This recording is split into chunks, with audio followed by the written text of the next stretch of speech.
I was so in the zone, I get the second to get it right. I couldn't quite believe it. Yes, it was.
Over there, mate.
I shout here, you can pick up, can't you? Yeah, it should be.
Chancellor, is Christmas cancelled?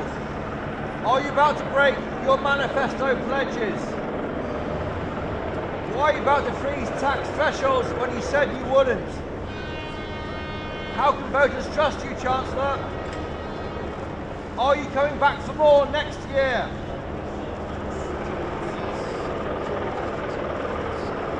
Chancellor, how can voters trust you? Will you freeze tax thresholds? Is Christmas cancelled?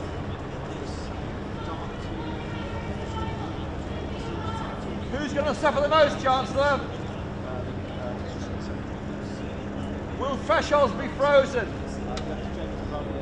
Is that a breach of your manifesto, Chancellor? How can voters trust the thing you say, Chancellor? Should we cancel the turkey, Chancellor?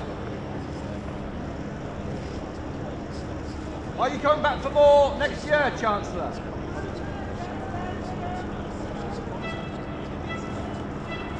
Why are you breaking your manifesto promises to us, Chancellor? Are you the Grinch?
their own government to reconsider the family farms tax. One farmer who wrote to the members opposite said that these tax changes would destroy the family farms that feed Scotland, and he was delivering this letter as a plea for their future. So can the Minister tell the House, have those pleas fallen on deaf ears?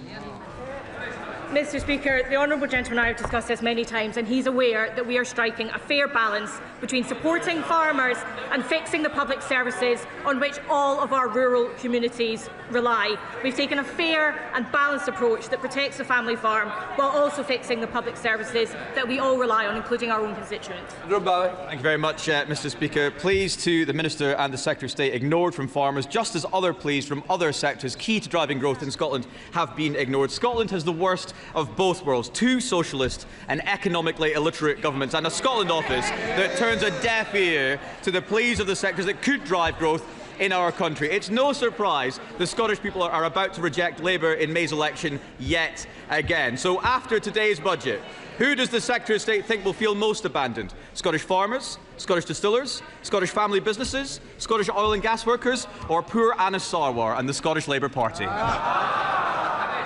Mr Speaker, the honourable gentleman is perfectly well aware that the majority of those claiming relief under agricultural property relief will be completely unaffected, 3/4 of them. What will affect every single person in Scotland, however, is the Chancellor's budget, which is set to help with living standards, drive growth and put the sound financial management of our public finances at the heart. Number 4, Mr Speaker. Minister. Thank you, Mr Speaker. Immigration is, of course, a reserved issue, and the Home Secretary set out last week an asylum policy that will work for all parts of the United Kingdom. It contains the most sweeping asylum reforms in modern times, commensurate to the scale of the issues before us. These reforms will restore control, contribution and fairness to the system. I'm proud that our country has always been fair, tolerant and compassionate, and this government will always defend those values. Mr Speaker, this government's new heinous asylum and immigration policy marks a dark moment for many who have chosen Scotland to be their home, even leaving children born in Scotland at risk of deportation. I don't know if the ministers actually notice, but we're facing a population and demography crisis that this will only make 10 times worse. And if we don't address it, this is going to have a huge impact on our economy and social services. So why does Scottish Labour actually support an immigration policy that is contrary to the Scottish interest? Mr Speaker, what Scottish Labour, like the rest of the Labour Party, supports is a system that is both humane and restores control. That's in the best interest of communities, it's in the best interest of those seeking asylum and to migrate themselves. We are proud to support it, and we know that the rest of the country wants a system that has both control and fairness as its guiding principles. Chris Murray. Speaker, in Scotland there are approximately 4 times as many people fleeing oppression from Ukraine and Hong Kong as there are asylum seekers. There has been no public outcry, they have been welcomed. This shows Scotland is a generous country, willing to play our part if the system is fair and controlled. And moreover, this year, 14 children drowned in the Channel coming here. Does the Minister agree with me that there is nothing progressive about not fixing a system where public support for refugees drains and children drown? Mr Speaker, I'm sure the whole House will join me in remembering those children that have drowned in the Channel, and I couldn't agree with my honourable friend more. There is nothing progressive or humane about a system that incentivises people to take those terrible, terrible risks with life, and I commend my honourable friend for all the work that he's done with those seeking asylum and refuge over very many years. Chris Kay. Question number 5, Mr Speaker. Mr Speaker, the funding of Forth Valley College is a matter for the Scottish Government. Scottish colleges have had their funding cut by 20% between 21-22 and 25-26. As the UK Government, we have delivered a record funding settlement to the Scottish Government, so for as long as there has been no final decision reached regarding the Alloa campus, I would urge the Scottish Government, in the words of Flower of Scotland, to think again. Chris Kay. Thank you, Mr Speaker. Years of SNP underfunding have pushed Forth Valley College into financial crisis. Just when we needed to deliver skills for Stilling's film studio, the Grangemouth transition and shipbuilding and defence in the Forth and Clyde, the Alloa campus is facing closure. Does he agree that the SNP is undermining Scotland's future by neglecting the institutions that drive growth, and that Scotland needs a Labour government with Anas Sarwar to rebuild our colleges and our skills base? Mr Speaker, the facts are clear. The spending review was historic for Scotland and delivered the largest real-term settlement for the Scottish Government in the 25 years of devolution, with an average £50.9 billion per year between 2026-27 and 28-29. It simply makes no sense to be cutting the FE College budget in Scotland by 20%. It's definitely time for that new direction. Susan Murray, Liberal Democrat spokesperson. Thank you, Mr Speaker.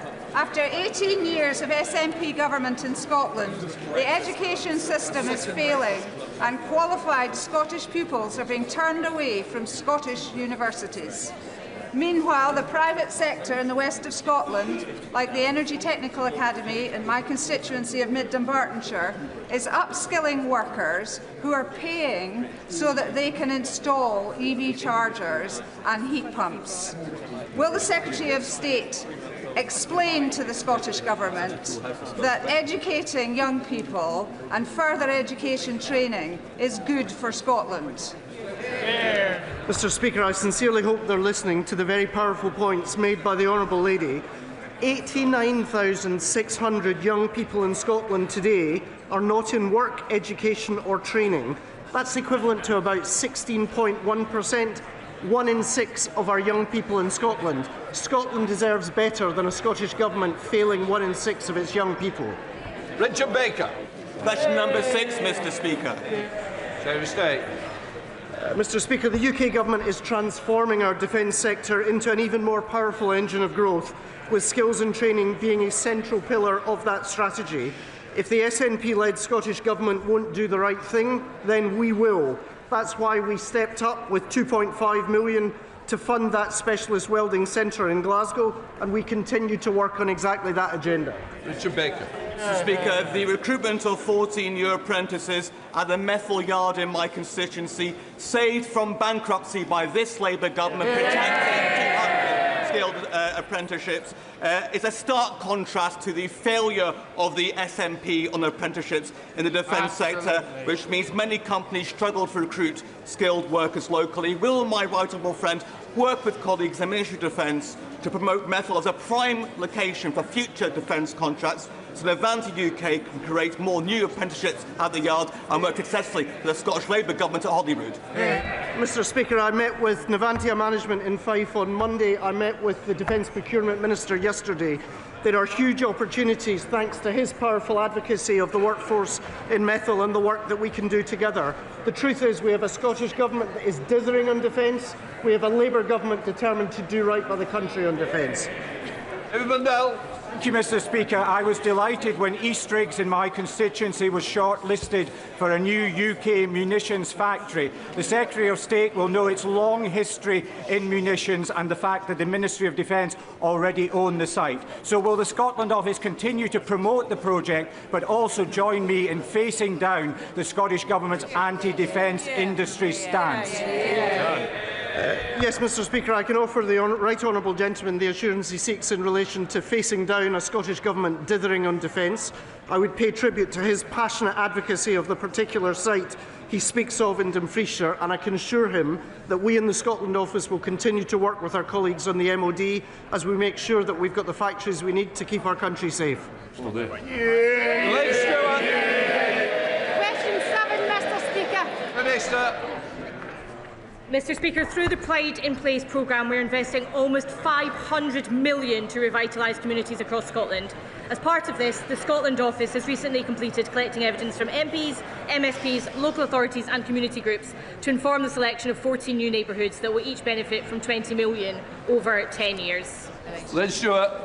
Mr Speaker, can I ask the Minister for assurances with respect to the timeline of the Pride in Place funding? It's crucial to get projects up and running as soon as possible, and while it might be too early for her to wear a Santa hat, can she tell me if successful local authorities will expect an early Christmas present? Santa hat. Mr. Speaker, I can confirm to the honourable lady that she won't have long to wait. It's in all our interest to get these coming down the chimney as soon as possible. Christine Jardine. Thank you very much, Mr. Speaker. 40% of children in Stenhouse in my constituency of Edinburgh West live in poverty. There are 9 Pride in Place projects being considered across Edinburgh, but none including that area of deprivation. So can the Minister tell me if there are plans to change the criteria so that areas like that could be included and attack problems like child poverty? Mr. Speaker, there are no plans to change the criteria against which local authority areas will be selected, but I can confirm we don't have very long to wait before the areas themselves will be confirmed. Yeah. Before we come to Prime Minister's questions, can I welcome in the gallery His Excellency the Honourable Stephen Francis Smith, the Australian High Commissioner to the UK. Stephen's term as High Commissioner comes to an end. We wish him all the best in retirement and thank you for what you've done in the UK. We now come to questions to the Prime Minister. Rachel Hopkins. Question 1, Mr. Speaker. Mr. Speaker, can I begin by confirming your remarks about Stephen, who's in the gallery, as I understand it. He's been an incredible servant and a good friend to the United Kingdom, and we wish him well in everything he does in the future. Mr. Speaker, today's budget will be a Labour budget with Labour values to deliver for the British people's priorities. Mr. Speaker, I know what it feels like to sit around the kitchen table worried about bills that can't be paid. That's why this budget is for families that I know today are equally worried about the cost of living. That's why we're rolling out free breakfast clubs, free childcare and free school meals. And today we'll be going further to deliver the change we're elected to bring about. Cutting NHS waiting lists, cutting the national debt and cutting the cost of living. Mr. Speaker, this morning I had meetings with ministerial colleagues and others. In addition to my duties in this House, I shall have further such meetings later today. Rachel Hopkins. Thank you, Mr. Speaker. For years and years, rail fares have gone up and up, but this is set to change next year. Can the Prime Minister confirm that commuters in my constituency will see around £400 saving on their annual season ticket as a result of this government freezing rail fares? And can he confirm this is only possible because we have a Labour government? Well, I can confirm next year we're freezing rail fares for the first time in 30 years, saving millions of commuters hundreds of pounds. And yes, that's only possible because we have a Labour government investing in Great British Railways and putting more money in the pockets of passengers. Contrast our approach with the Leader of the Opposition, who says the minimum wage is a burden, she thinks, and she wants to means test the state pension. We now come to the Leader of the Opposition, Kerry Burnham. Thank you, Mr. Speaker. And can I first pay tribute to the many farmers who have come to Westminster today to protest the shameful attack on them in last year's budget. I want them to know that Conservatives stand with them. Mr. Speaker? Yeah. They arrest them, we stand with them. Mr. Speaker, this has been the most chaotic lead-up to a budget in living memory, with resignations, hostile briefings and... Can I just say to a couple of you, if you don't want the budget, make your mind up now. Nobody wants this budget, Mr. Speaker. With resignations, hostile briefings and leaks galore, even just in the last 10 minutes, an unprecedented leak of the OBR analysis. Mr. Speaker, these leaks have been so serious that even the former chief economist of the Bank of England has said, and I quote, that Labour's fiscal fandango is the single biggest reason why growth has flatlined. Does the Prime Minister agree with Andy Haldane, and does he have an explanation for this complete shambles? We all know the biggest shambles in living history, the Liz Truss budget. And what did she say at the time? Did she say, I don't agree, this must be wrong? No, she said, I think Liz Truss is 100% right. 100%. Not much room for flexibility. Not one thing was wrong with it, in her view. So we won't be taking lectures from her. Matters for the OBR are for the OBR. The Chancellor will set out the budget in just a few minutes' time. Mr. Speaker, we're talking about the leaks. The Prime Minister doesn't seem to appreciate the impact of these budget leaks on the UK economy. Even the Chief Secretary to the Prime Minister has said this morning that the leaks were unacceptable. So will the Prime Minister launch an investigation into the budget leaks and punish those responsible? Mr. Speaker, it's literally about 25 minutes before the budget will be set out in August, where we'll take further decisions. The Chancellor will set it out, but thanks to the decisions she's already taken, we've got 5 million extra NHS appointments, waiting lists are coming down, mortgages are cheaper, we've expanded free school meals. That's 100,000 children lifted out of poverty, a moral mission for this government. Compare that to the record opposite any day of the week. Mr. Speaker, he talks about the decisions she's already taken. If they were that great, we wouldn't have all those farmers outside protesting. He doesn't want to talk about leaks, but we can see that the chaos in Number 10 is having real-world consequences. Instead of focusing on the economy, they've been fighting like rats.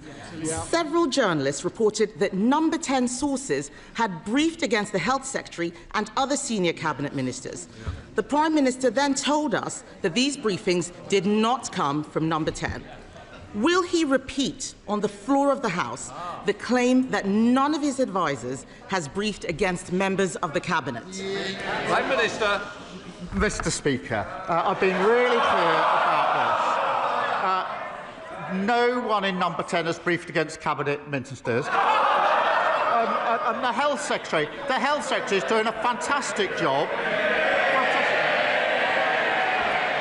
He stood before the electorate just before the last election. He said we'd deliver 2 million extra appointments for the NHS in the first year of a Labour government. There he is. What did he do? Not 2, not 3, not 4, but 5 million extra appointments for the NHS. They don't understand this language, Mr. Speaker, because they left everything absolutely broken.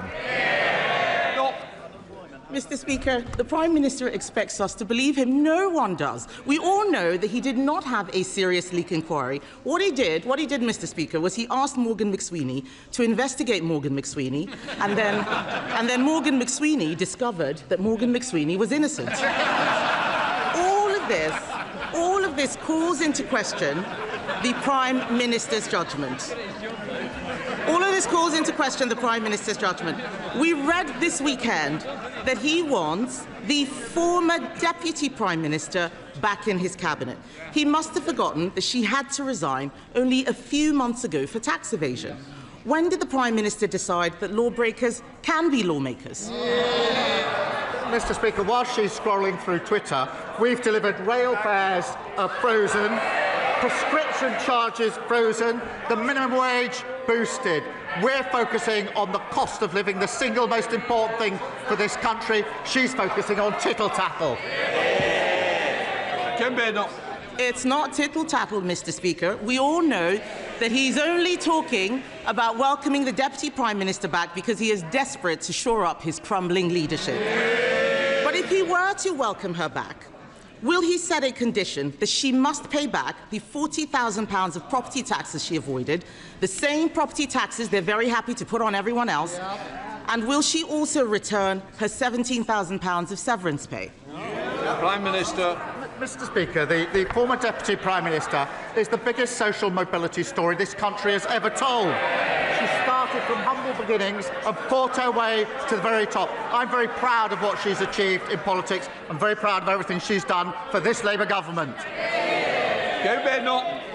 That sounds like a no, Mr. Speaker. I've never heard the Prime Minister speak so highly of people avoiding their taxes. But in summary, this just looks like a government that is a slow-motion car crash. His cabinet are briefing against each other, his MPs are planning for life after him, and the most chaotic run-up to a budget in recent memory is happening on his watch. Even the Chief Whip is telling MPs that he wants out. The truth is simple, Mr. Speaker. His MPs don't trust him, the markets don't trust him, and the public certainly don't trust him. When will he finally accept that the chaos starts and ends with him? The most chaotic budget was the Liz Truss budget. It did huge damage to our country. We're still suffering from that damage. And what did she say about Liz Truss? She obviously does still think it. when asked was Liz Truss right, 100% right, she said. The most chaotic, damaging budget there's ever been. And she sticks by it. I'm very interested to see her response to this budget if she thinks Liz Truss got it right. Mr. Speaker, what we're doing is focusing on cutting waiting lists, cutting the national debt, cutting the cost of living, renewing our country, a Labour budget with Labour values, delivering for the British people. Thank you, Mr. Speaker. At the moment, everyone is being bombarded with adverts and emails for Black Friday, encouraging them to spend money on so-called time-limited deals, leading to panic buying, increasing debt, buyer regret, and not to mention the impact on the planet, with delivery and returns of goods responsible for millions of tonnes of CO2 emissions. Does he agree with me that instead of rushing to buy online, people should look to their high streets to support local businesses and keep money in the local economy this Christmas? Well, I want to see our high streets thriving, and we encourage everyone to support local businesses this Christmas. Through our small business strategy, we've got £3 billion boost to help small businesses expand, and we've tackled the most significant reforms to tackle late payments, the most significant in 25 years, Mr. Speaker. And the Chancellor will have to say more about that in just a moment. Sir Ed David, Leader of the Liberal Democrats. Thank you, Mr. Speaker. We've just seen in the leaked OBR documents that taxes are going up to a historic record high. So will the Prime Minister explain why Labour is hiking people's taxes instead of fixing the £90 billion Brexit black hole in the public finances by growing our economy with a new, detailed, brilliant trade deal with our European partners? Well, he'll only have to wait a few minutes for the full details of the budget. But, Mr. Speaker, every week he comes here with the same problem. He always wants more spending, and he never wants to say how he's going to raise the money for it. The two things can't go together. Sir Ed Davey. Speaker, we want to grow the economy, not tax the economy. But if I can take him on to another issue, Mr. Speaker, I hope everyone in the House shares my alarm that a former leader of a political party in Wales has been found guilty of betraying our country and has now been sentenced to over 10 years in prison for his treachery. The Prime Minister said that reform should hold an independent investigation, and he is right, but we both know that that's not going to happen. So given reform won't, he must. So will he now launch a national investigation into Russian infiltration into our politics? Well, he's right to highlight this very serious case, a long sentence for pro-Russian bribery in the Reform Party at the highest level. You would think a leader of a political party would want to get to the bottom of that and ask the question, how on earth did that happen in the Reform Party? And what other links are there between Reform and Russia? But no, the leader of Reform doesn't want to do it because, Mr. Speaker, we know he doesn't want to know the answer to the question because Reform is riddled with pro-Putin propaganda. Thank you, Mr. Speaker. Mr. Speaker, after 8 years of traffic chaos and increasingly creative traffic diversions, residents of Parkside and Marston Grange in my constituency are beginning to wonder whether the A513 at Beaconside is a permanent monument to the traffic cone. In the time that Staffordshire County Council and Taylor Wimpey have taken to complete one stretch of road, we've had 6 Prime Ministers, not to mention Notre Dame burned down and was rebuilt using medieval building techniques. So what can be done to hold developers and local authorities properly to account so that essential infrastructure is delivered on time with minimum disruption? Well, it's staggering that an important upgrade for drivers to improve their journeys has been delayed for 8 long years. And I understand the scheme is currently being held up by the Reform-led council, Kel Sabri, who are proving as hopeless in local government as everybody anticipated. Mr. Speaker, we've invested £24 billion in our roads, and I call on Staffordshire Council to end the delay, get on with the job, and get this scheme started for her constituents. Alison Bennett. Thank you, Mr. Speaker. University Hospitals Sussex currently have 350 people, well enough to go home, for occupying beds. That is the same number of beds as in the Princess Royal Hospital in Haywards Heath in my constituency. The reason they can't go home is because there is no social care package for them to go to. This is terrible for them, puts strain on the trust and is ruinous to the taxpayer. Given there is no urgent plan to reform social care, what is the Prime Minister's plan to bring them home for Christmas? Well, as she knows, we are reforming social care, and I've asked Baroness Casey to lead on that. And she's had the first of her cross-party meetings to build consensus, which is obviously what we need on this. As I've set out a number of times, the first phase will report in 2026, so we can reform as we go on. There will obviously be a phase after that. And I remind the House we've already boosted social care funding by £3.7 billion, record increases also to the carers allowance, and £500 million for the first ever fair pay agreement to properly recognise and reward carers. Thank you, Mr. Speaker. Is the Prime Minister aware that because of the decision by Reform's Durham County Council to scrap support introduced by Labour in 2013, a typical working family in Stanley will be £170 worse off? How would the Prime Minister contrast the values of this Labour government with a Reform Party dividing our country and hitting working people in their pockets? Well, I thank him for raising this. The more we see of Reform, the more we see their true colours. In this case, making people £170 worth off. But their true colours also in relation to the member for Clacton. His explanation, Mr. Speaker, in recent days, in relation to the stories about what he may have said in the past, is unconvincing, to say the least. He says he never engaged with racism with intent. With intent. What does that mean? Didn't engage with racism with intent. I have no doubt that if a young Jewish student was hissed at to mimic the sound of a gas chamber, they would find it upsetting. He may want to forget that. They won't. He clearly remembers some of what happened. He should seek those people out and go and apologise to them. Thank you, Mr. Speaker. Lewis, not his real name, is an Eastbourne boy with special educational needs who was left traumatised after his passenger assistant relentlessly and brutally restrained him on his home-to-school transport. It only became clear to Lewis's mum, who is in the gallery today, what happened on that day when he returned home visibly distressed and bruised. And that's because, shockingly, there is no statutory requirement to report incidents of physical restraint on school transport, nor national training standards. So will the Prime Minister address this loophole in his upcoming SEND reforms to ensure that SEND children in Eastbourne and beyond can travel to school with the safety and dignity that they deserve? Well, can I say to him and to Lewis's mum, who's with us, that incidents like that should not be happening. I know that he's met, I think, with the Education Minister to discuss this. Every child should have tailored support, including on transport to school, and I can reassure him and Lewis's mum that that principle will be central to our reforms. Jenny Riddle-Carpenter. Thank you, Mr. Speaker.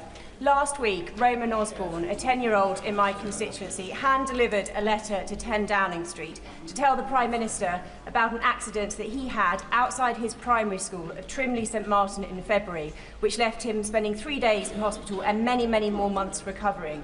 Mr. Speaker, will the Prime Minister back my campaign, Safer at the Gates, and will he call on Tory-led Suffolk County Council to do the right thing and re-review the road and put the right safety measures in place outside Trimley St Martin and the other schools in my constituency? Can I thank her for that and thank Roman for his letter, which I took time to read last night. And I wanted just to read a short sentence from it, from Roman. He said this: "This accident wouldn't have happened if there was a safe place to cross the road. I'm concerned for other children's safety, and I don't want another accident like mine to happen again to anyone else." Mr. Speaker, what an incredible young boy, aged just 10. I totally agree with him, and I say to Roman, this is what we're going to do. Roman, I've asked ministers to work with all the right people to look at his school and get a safe crossing in place. and the Roads Minister will be happy to meet my honourable friend to discuss the road safety strategy. Mr. Speaker, this morning I met with farmers on Whitehall, and on Saturday farmers supplying milk to family-run White Farms who have been making traditional cheddar cheese near Bruton for 160 years. They all told me, Mr. Speaker, the family farm tax as it stands will devastate their businesses. So if he really wants growth, will the Prime Minister listen to farmers, industry, the EFRA Select Committee, even his own MPs, and pause and rethink this damaging and regressive tax? Mr. Speaker, we've invested a record £11.8 billion into sustainable farming this Parliament, and we set out a 25-year farming roadmap focused on increasing year-on-year productivity and profitability in farms. That is vitally important. Thank you, Mr. Speaker. Last week, the COVID inquiry reported that 23,000 deaths occurred in England in the first wave of the pandemic that could have been prevented due to the UK response being too little too late. These were not just 23,000 deaths, Mr. Speaker. These were 23,000 people who had family and friends who loved them, and valuable lives that were cut short due to an abysmal failure of leadership by Boris Johnson and his government. They were categorically failed by a Prime Minister who prevaricated, delayed and prioritised political expediency over making the tough decisions that could have averted tragedy. If the Prime Minister were to lead us through the next pandemic, will he value saving lives above all else? Well, she's right. The report is a sombre moment, and it's important to remember the scale of suffering and the scale of the loss of life, which is made clear in the testimonies of the families in the report, and to remember the incredible contribution of frontline workers and everyone who focused on protecting others. Mr. Speaker, we're committed to learning the lessons needed from the COVID inquiry to protect and prepare us for the future. And the pandemic does still weigh heavily on our public finances and our NHS. That's why we've already conducted a pandemic exercise to test preparedness and agreed a historic global pandemic agreement to improve our ability to prevent global disease threats alongside our partners. Mr. Speaker, I hope the Prime Minister will agree with me that the defence industry in Somerset is a key engine for growth, jobs and innovation. Leonardo in Yeovil is making a fantastic progress with the Proteus uncrewed helicopter, but the future of that project, thousands of jobs at the site in Yeovil and the £320 million Leonardo contributes to local GDP is dependent on the new medium helicopter contract. Will the Prime Minister reassure my constituents that he supports the industry in Yeovil, and will his government finally get round to awarding this long overdue contract? Well, can I pay tribute to those in Somerset and his constituency in the defence sector, which is hugely important to our country and our security. I can confirm we're continuing with the establishment procurement process for the new medium helicopter programme to deliver modern equipment for our armed forces. That's part of the biggest sustained boost to our defence since the Cold War, and I'm determined to see a defence dividend of investment in British jobs and apprentices, including in his constituency. Mr. Speaker, that builds on the £8 billion Typhoon deal that we've secured, the £4 billion maritime deal with Indonesia, and the £10 billion frigate deal with Norway. Serena Blackenbridge. Thank you, Mr. Speaker. I joined Wensfield Men walking and talking on International Men's Day, a fantastic group who are strengthening our community through good company and what Stephen calls a growing band of brothers. In an age of pressure, polarisation and endless phone scrolling, they bring men together to support one another. Will the Prime Minister join me in congratulating all involved and explain how the first ever men's health strategy will back similar grassroots initiatives? Can I thank her? It is so important that men have the space and support from their peers to discuss their mental health. Can I thank Men Walking and Talking for the work that they do that makes such a difference? We were proud to launch our men's health strategy last week to get more men the support they need. Mr. Speaker, I wanted to take a moment to thank my honourable friend for Cannock Chase for his honesty and bravery on International Men's Day. And I say again, men speaking so truthfully about their experiences is so powerful and inspires more to do the same. He's a credit to this House. Great job. Thank you, Mr. Speaker. Consequential to President Trump's misunderstanding of Putin's assessment going forward into... I've got it completely wrong, so let me do it without notes. There we are. What a day to do it. So, President, I can't... I've completely lost it, and I apologise. So let me read it. Let me read it, because I'm going to carry on. I'm afraid the Prime Minister's not going to get away that easy. So, consequential to President Trump's misunderstanding of Putin's strategic intent for both Ukraine and Europe is the Prime Minister's solemn responsibility to keep this country safe. Given the hypersonic missile threat and the ballistic missile threat, known threat from Russia, and the fact that the United Kingdom has no current counter to that, what is the Prime Minister going to do to keep this country safe from those that have already threatened us? I thank him for his question and his contribution to this important debate, and of course the contribution he made yesterday as well. It is the first duty of the Prime Minister to keep this country safe. It's the duty that is paramount and above all else, and I take it extremely seriously and treat it as my #1 priority. We review our security and defence arrangements all of the time, and we are particularly a leading member in NATO, which is the single most effective military alliance the world has ever seen. Ben Coleman.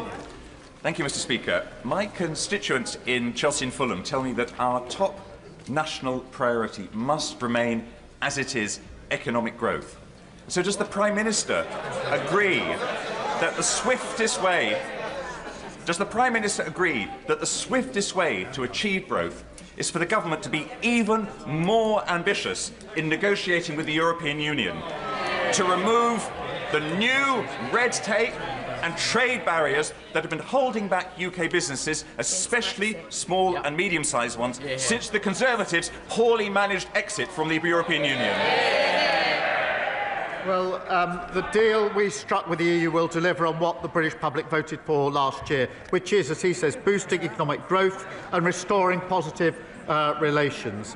The deal we've struck is worth £9 billion to our economy in 2040. It includes an SBS agreement to cut supermarket prices and boost export opportunities. And the tourism reform would rip up that deal and leave us all paying more at the checkout. Thank you, Mr. Speaker. When it comes to economic growth, this Labour government is all talk and no action. So maybe I can help the Prime Minister. Roadworks and traffic jams cost the UK economy £8 billion last year. This affects my constituents in Broxbourne every single day. They want to know what the government is doing about it, when the government is going to back working people and get Britain moving. Under this government, growth is the highest in the G7 for the first half of this year. Under the last government, they crashed the economy. Emily Darwin. Thank you, Mr. Speaker. Yesterday was the UN International Day for the Elimination of Violence Against Women, otherwise known as White Ribbon Day in Milton Keynes and many other places. Will the Prime Minister join with me in congratulating Mr. Speaker on his commitment that this House will become the first national White Ribbon Parliament in the world? And will he join me, Mr. Speaker, and many members from across this House in making the White Ribbon promise to never use, excuse, or remain silent about men's violence against women? Can I thank her for raising this really important issue? And I'm really proud, Mr. Speaker, on what you've done with this Parliament in relation to the White Ribbon campaign. We must then turn that from a ribbon into action. And I am really proud that this government is fully committed to tackling violence against women and girls. It is a political commitment, it is a personal commitment from me, and we'll do everything we can in relation to reducing violence against women and girls, which is pernicious. It is far more widespread than people appreciate, and we absolutely have to stop talking and start doing in relation to this. Final question, Liz Sabble-Roberts. From his previous answer, we can only conclude that the Prime Minister has faith in the member of Clacton to police his own party on Russian interference. But the leader of Reform has already said that this is beyond his capabilities. Why, therefore, is the Prime Minister so unwilling to take responsibility and launch a full investigation into foreign interference in our democracies? Interference in our democracy, but the responsibility for the investigation of what happened in Reform lies with the leader of the Reform Party. Mr. Speaker, he's usually got plenty to say, and now he's totally silent on one of the most important issues. Mr. Speaker, he needs to speak up and answer those questions. That completes Prime Minister's questions.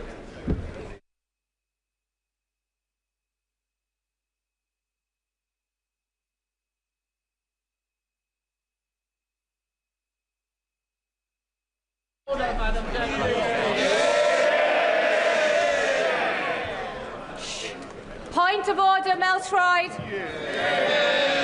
Thank you, Madam Deputy Speaker. On a point of order, Madam Deputy Speaker, this morning we have seen an unprecedented leak of the OBR's Economic and Fiscal Outlook report before the budget.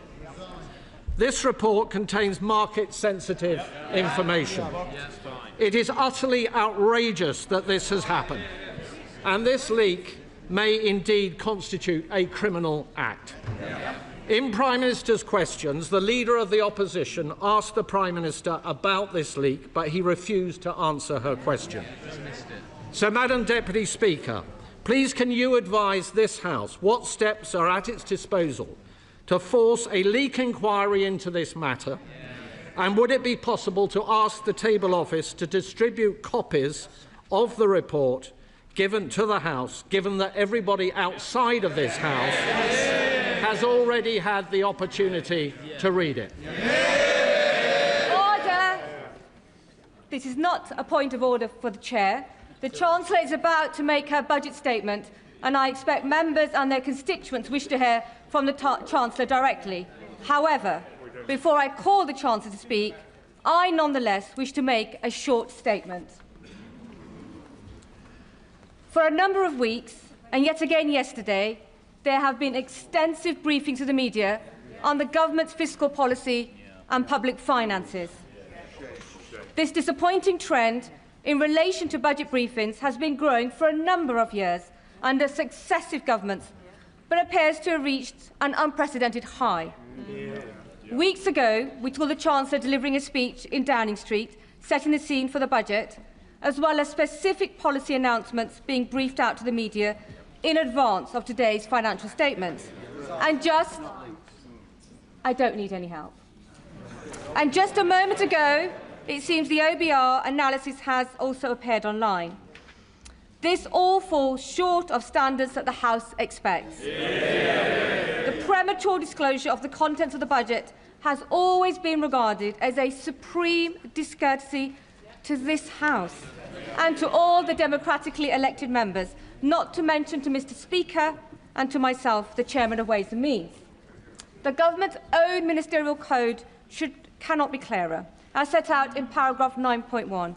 When Parliament is in session, the most important announcements of government policy should be made in the first instance to Parliament. Mr. Speaker has always upheld the rights of this House and its members to be treated with respect and to be the first to hear major government policy announcements on behalf of their constituents. As Chairman of Ways and Means, I have responsibility to oversee the House's consideration of the budget statement and the ensuing resolutions, which are described in Erskine-made paragraph 36-33 as the most important business of Ways and Means in this House. I want honourable members on all sides of the House to have adequate opportunity to hold the Chancellor to account, rather than hear and read about new policies on a daily basis in the media. And, like many, I also expected better. Before I call the Chancellor of the Exchequer, I remind honourable members that copies of the budget resolutions will be available to them from the Vote Office in members' lobby at the end of the Chancellor's statement and online. Shh. I also remind honourable members that interventions are not taken during the Chancellor's statement, nor during replies to the Leader of the Opposition or the Leader of the Liberal Democrats. I call the Chancellor of the Exchequer.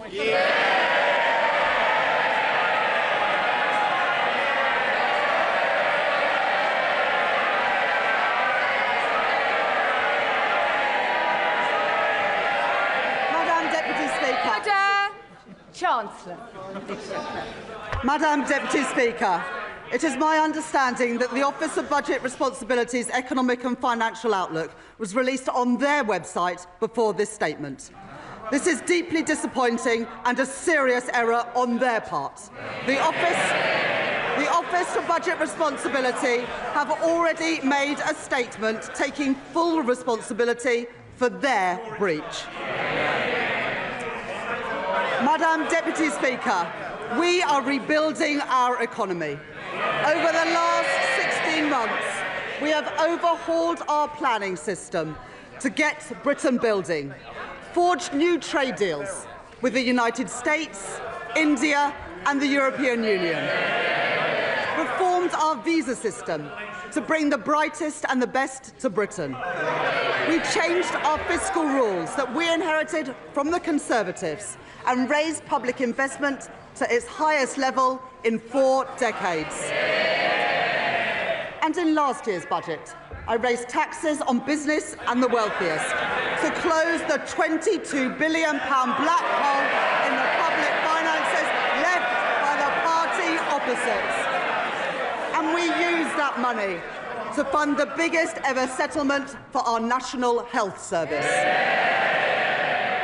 They were the fair and necessary choices, and we faced opposition to them, from opponents to planning reform, who will always demand that the future is built somewhere else, not in their backyard. Opponents to trade, who want to take us down the path of isolation and division. Opponents to investment, who believe that the only good thing a government can do is get out of the way. Opponents who insist that the only way to balance the books is to cut public spending. And opponents who say that we don't need to balance the books at all. But we made these choices for a reason. Because after 14 years of Conservative government, working people demanded and deserved change. Investment, not cuts to our public services. Stability for our public finances, the single most important factor in getting the cost of living down. And economic growth, the best means to improve wages, create jobs and support public services. That is what our plan, that is what this government and our Prime Minister are all about. Today's budget builds on the choices that we have made since July last year. To cut NHS waiting lists, to cut the cost of living, and to cut debt and borrowing. No doubt we will face opposition again, but I have yet to see a credible or a fairer alternative plan for working people. These are my choices, the right choices for a fairer, a stronger and more secure Britain. Order. Far too much noise, and I expected so much better from you, Dr. Luke Evans. You're meant to be a leader in your community. Simmer down, Chancellor. I'm happy for them to shout as much as they like, Madam Deputy Speaker, as long as they do it from the opposition benches where they can't cause any more damage. I said there would be no return to austerity, and I meant it. This budget will maintain investment in our economy and in our National Health Service. I said I would cut the cost of living, and I meant it. This budget will bring down inflation and provide immediate relief for families. I said I would cut debt and borrowing, and I meant it. Because of this budget, borrowing will fall as a share of GDP in every year of this forecast. Our net financial debt will be lower at the end of the forecast than it is today, and I will more than double the headroom against our stability rule to £21.7 billion, meeting our stability rule and meeting it a year early. These are my choices. Not austerity, not borrowing, not turning a blind eye to unfairness. My choices are a budget for fair taxes, strong public services and a stable economy. That is the Labour choice. Growth is the engine that carries every one of our ambitions forward, through stability, investment and reform. The platform from which British ambition can finally get moving again. Because growth doesn't just appear out of thin air. It is built patiently and stubbornly by people who take risks, by founders who bet their savings on an idea, by firms breaking into new markets, developing new technologies and creating new jobs and new opportunities, by the men and the women who work hard every day in all parts of our country. Our job is not to watch from the sidelines, but to partner with them, backing them every step of the way, to match private enterprise with public ambition. I would like to thank my team of officials at the Treasury for their hard work in preparing this budget. In the spring, the Office of Budget Responsibility forecast that our economy would grow by 1% this year. I said then that Britain would defy the forecasts, and defy them we have. The OBR have upgraded Britain's growth for this year from 1% to 1.5%, reaching the same conclusions as the IMF, the OECD and the Bank of England, who have already upgraded their forecasts. Today, the OBR have published the result of their review of the supply side of the economy. They are clear that this is not about the last 14 months.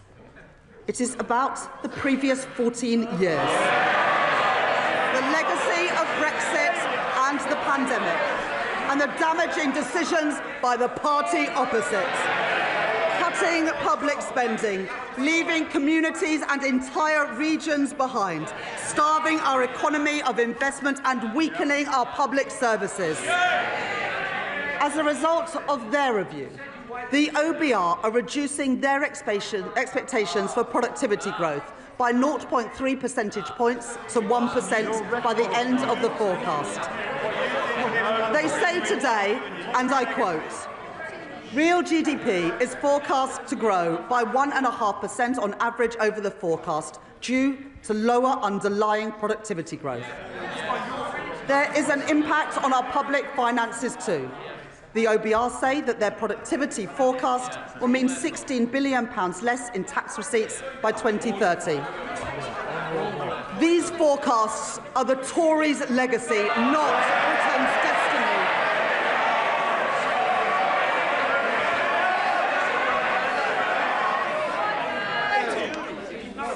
Order. It is very hard to hear the Chancellor over all the shouting. And Mr. Holmes, you promised me yesterday you were going to be on top behaviour in the first few minutes. Chancellor. We beat the forecasts this year and we will beat them again. By boosting trade, not blocking it, by increasing investment, not cutting it, by championing innovation, not stifling it, by backing working people, not making them poorer. Brick by brick, we've been building our economy, building roads, building homes, getting spades in the ground and cranes in the sky. Growth begins with a spark of an entrepreneur.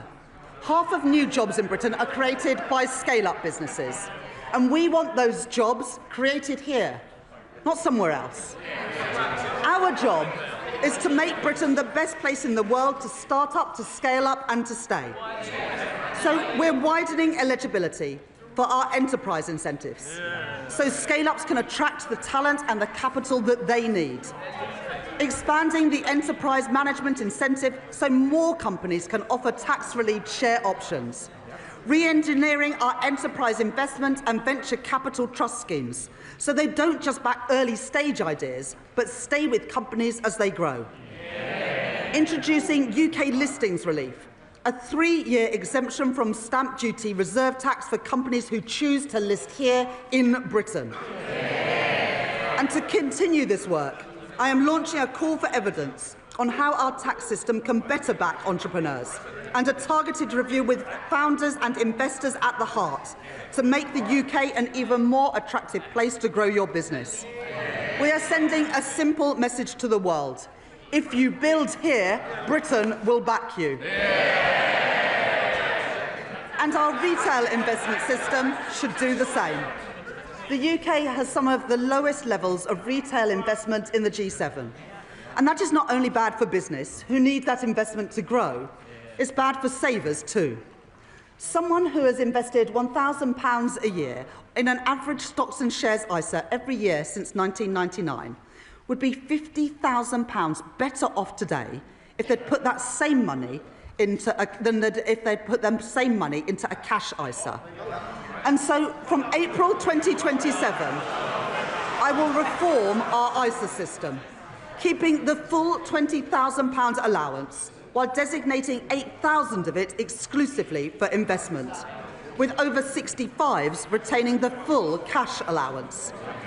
And thanks to our changes to financial advice and guidance, banks will be able to guide savers to better choices for their hard-earned money. Over 50% of the ISA market, including Hargreaves Lansdown, HSBC, Lloyds, Vanguard and Barclays, have signed up to launch new online hubs to help people invest here in Britain.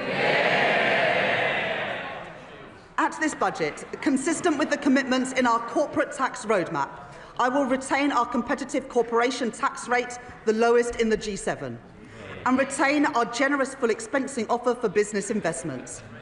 I will also introduce a new 40% first-year allowance so that businesses can write off more of the cost of their investment up front, while reducing main rate writing down allowances in line with fiscal constraints. Private investment is the lifeblood of economic growth, but growth needs public investment too. When faced with challenges, previous chancellors have chosen to decrease, delay or cancel capital spending. But low investment is the cause of our productivity problem, not the solution. So my choice is not cuts, not stagnation, but to maintain the additional £120 billion of investment that I provided at the spending review. In transport, to link our towns and our cities, energy infrastructure to power our businesses, and housing, so people can live near good jobs, paying decent wages and growing businesses. That is the Labour choice. I'm grateful to the Financial Secretary to the Treasury for his work in driving our growth agenda forward. As we allocate investment for the infrastructure that is the backbone of economic growth across our country, today I will commit investment for the Lower Thames Crossing. And we're continuing to drive investment in city-region transport, in the Midlands Rail Hub and the Transpennine route upgrade, along with our commitments to the Northern Growth Corridor, including Northern Powerhouse Rail. It is this Labour government that has overhauled our planning system, and I will today provide further funding to increase planning capacity through a new skills offer, as called for by the British Chamber of Commerce and the Confederation of British Industry.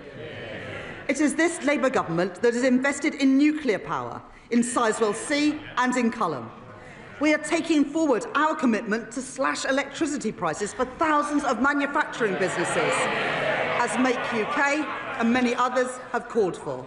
And today I'm pleased to welcome John Finkelton's report, an ambitious plan to cut the red tape that has tied our nuclear industry in knots for decades. And within 3 months we will set out our plan for delivering his recommendations.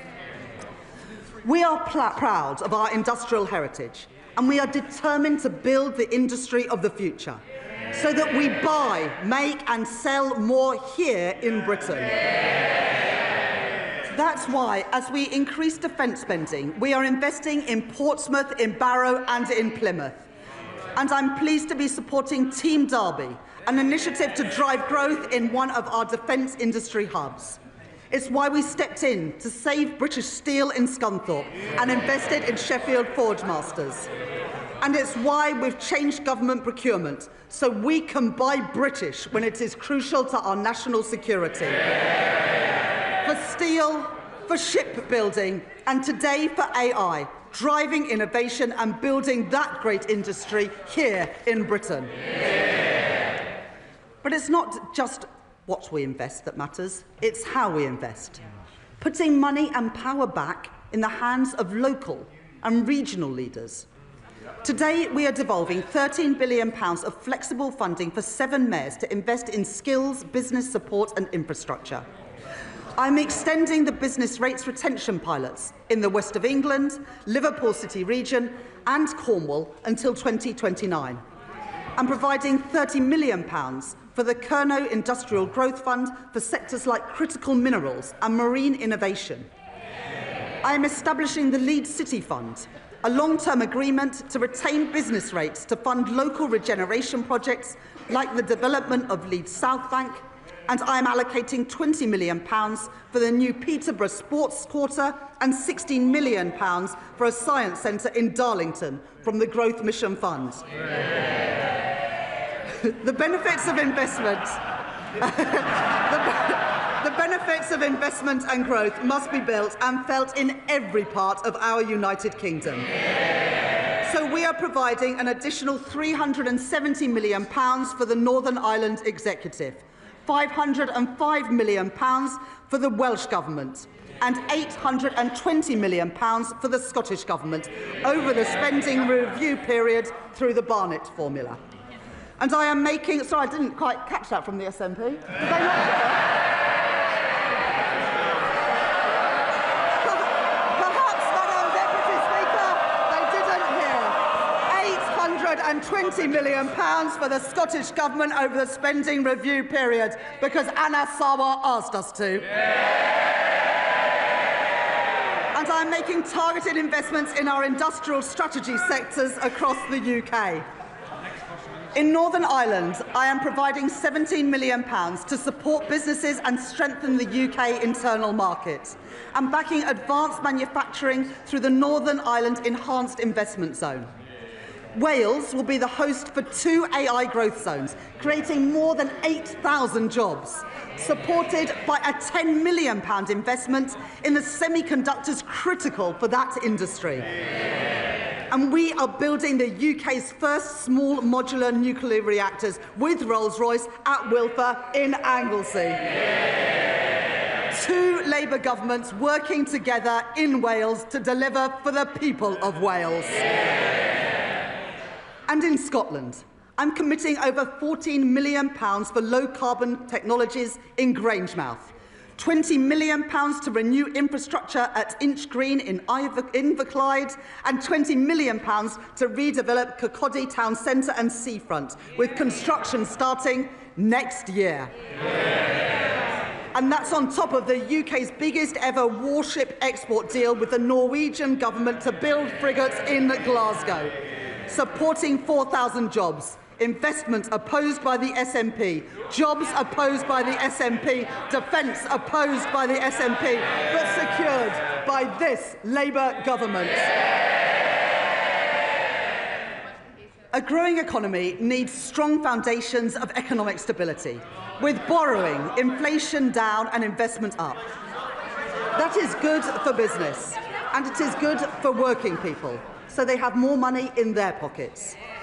Economic stability, safeguarded by ironclad fiscal rules, is our best defence against rising prices and the best way to improve living standards. We've all seen the alternative. 3 years ago, in their clamour to cut taxes for the richest, the Tories under Liz Truss crashed the economy and sent mortgage rates spiralling and brought pensions to the brink.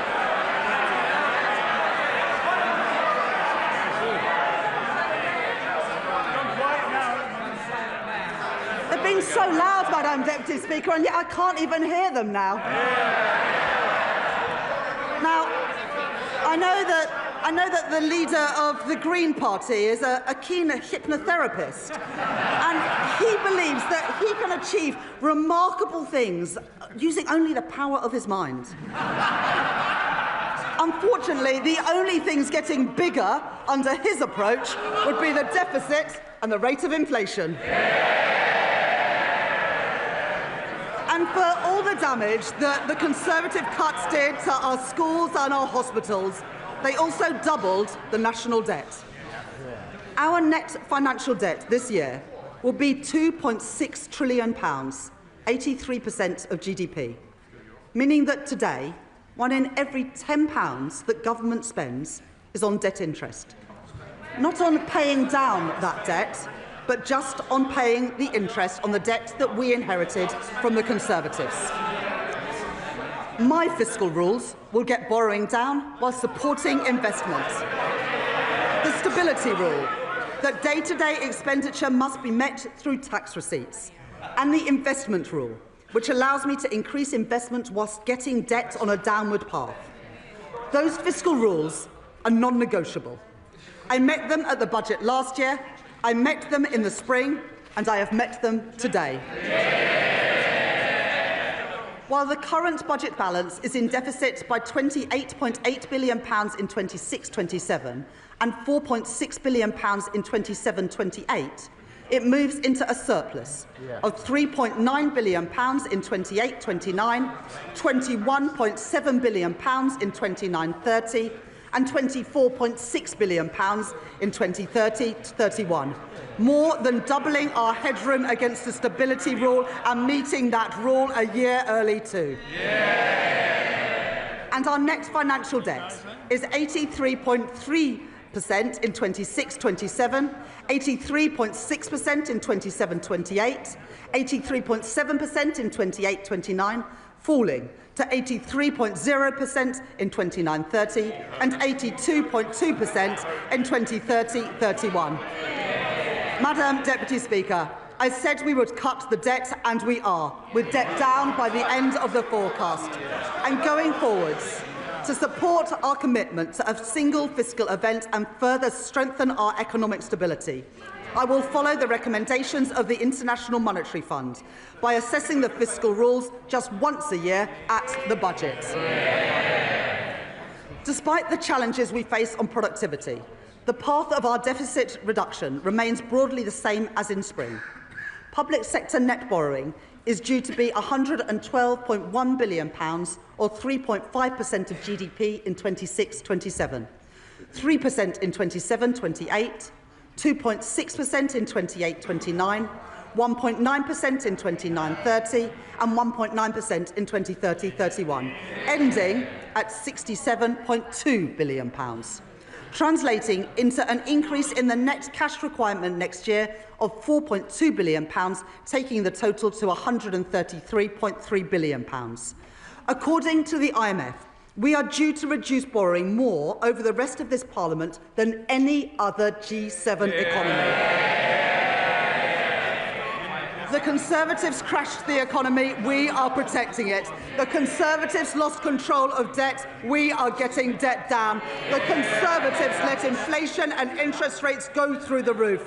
But, Madam Deputy Speaker, since Labour took office, the Bank of England have cut interest rates 5 times. I've made my choices. Not reckless borrowing, not dangerous cuts, but stability for our economy, security for our public finances, and security for family finances too. Those are the Labour choices. Madam Deputy Speaker, Tory austerity left classrooms crumbling and waiting lists sky high, weakened our productivity and choked our economic growth. And now they propose a further £47 billion of cuts to our public services. Well, that is equivalent to cutting every police officer in our country twice over.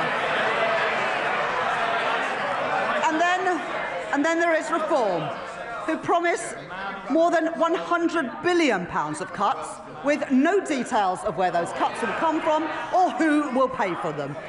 A recipe for devastating damage to our public services. People voted for Labour because they wanted roads that aren't full of potholes. They want police on our streets and they want an NHS that is there when they need it. And we're delivering that.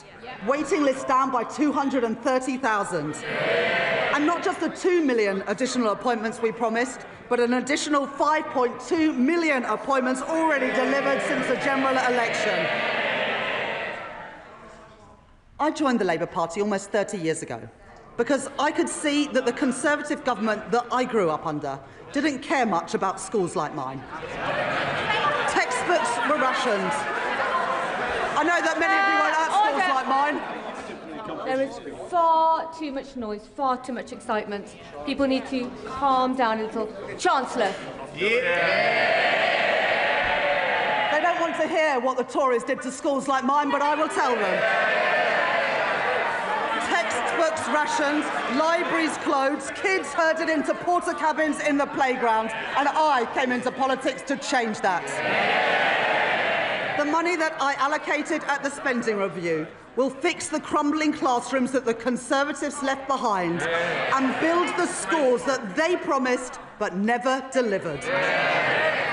And today, thanks to representations from my honourable friends, the members for Wolverhampton North East and Leeds South West and Morley, I will provide £5 million for libraries in secondary schools, building on the £10 million commitment to ensure that every primary school has a school library within this Parliament.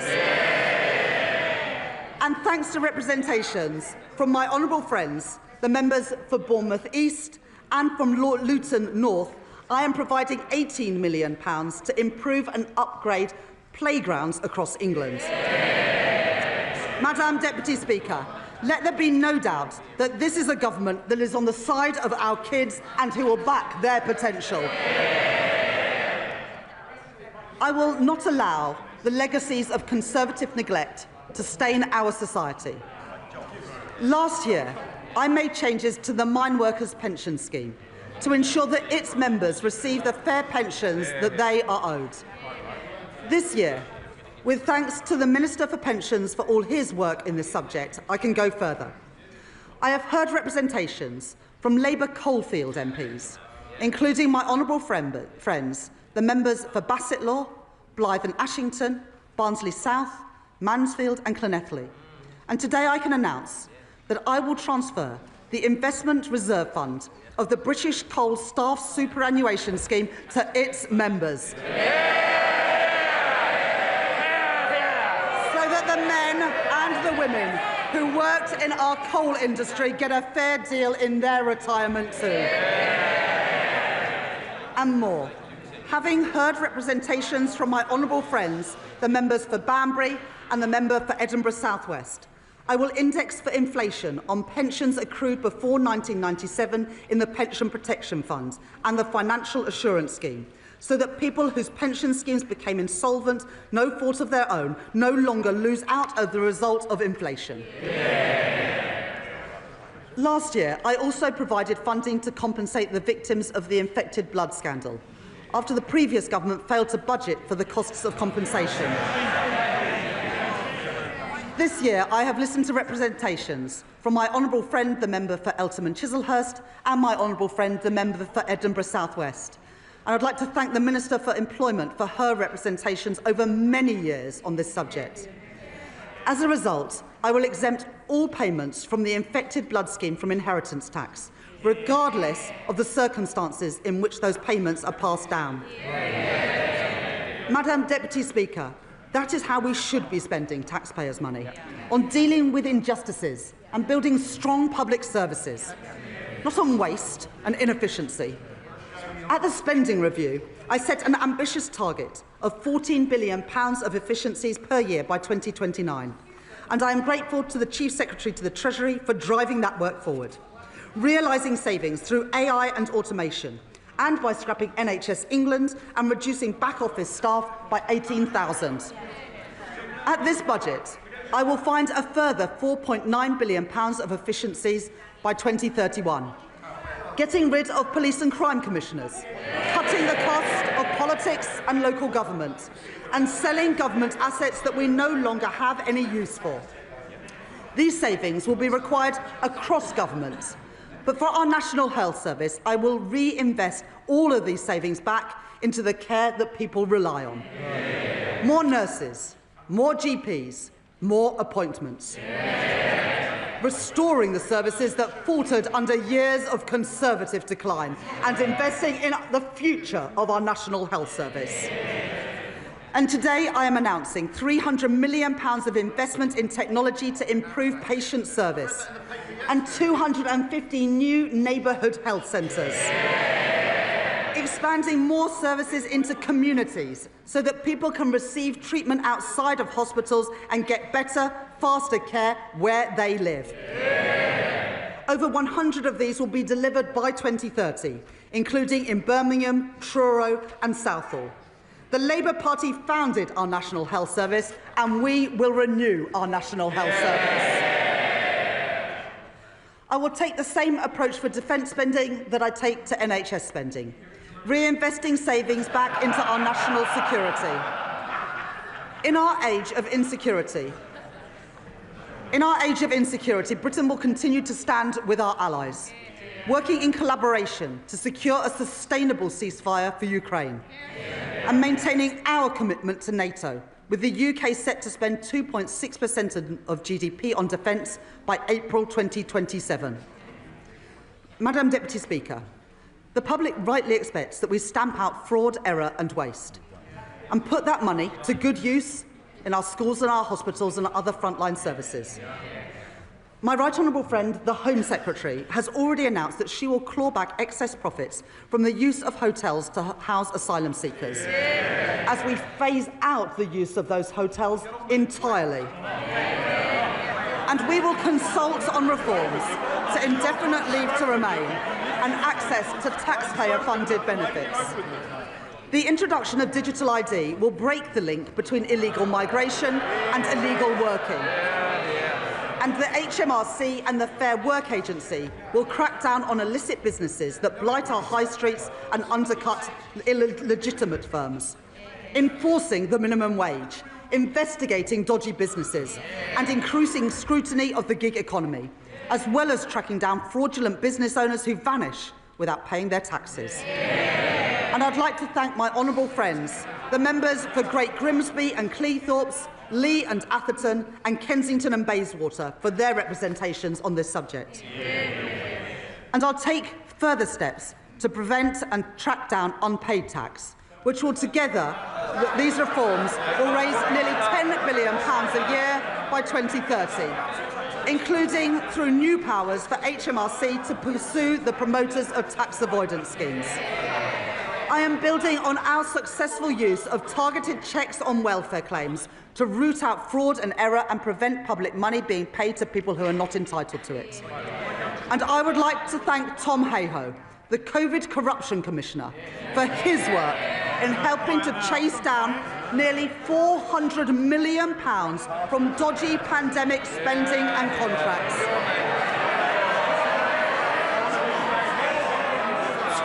Contracts handed out by Tory ministers to Tory peers and Tory friends. Well, that money belongs in our schools and in our hospitals. It is so noisy now, we can barely hear the Chancellor. Everybody needs to calm down. Chancellor.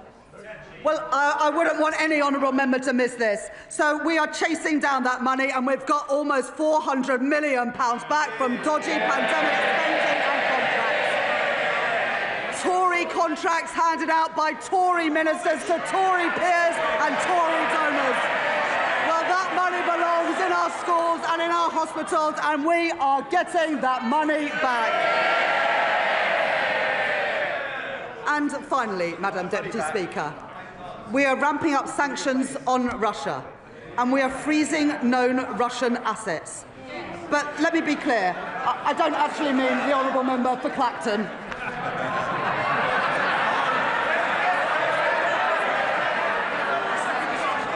Under the Conservatives... Order.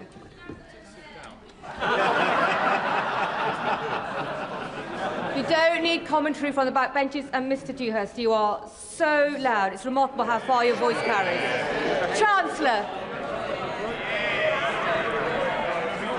Under the Conservatives, the cost of our welfare system increased by nearly 1 percentage point of GDP, equivalent to £88 billion in just 5 years. The broken welfare system that we inherited wrote off millions of people as too sick to work, and we will reform that system so that it is a system that does not count the cost of failure, but one that protects people who cannot work and empowers those who can.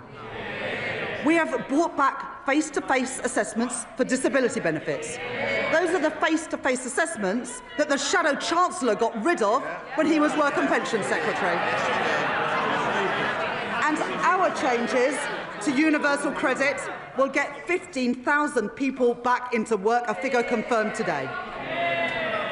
The former Health Secretary, Alan Milburn, will review the causes of rising youth inactivity, and we are already taking action.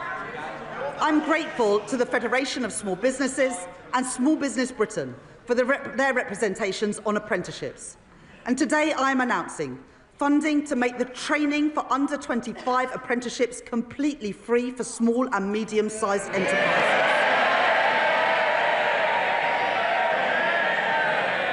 And funding our new youth guarantee, providing £820 million over the next 3 years to give young people who are let down by the Conservatives the support and the opportunity that they deserve.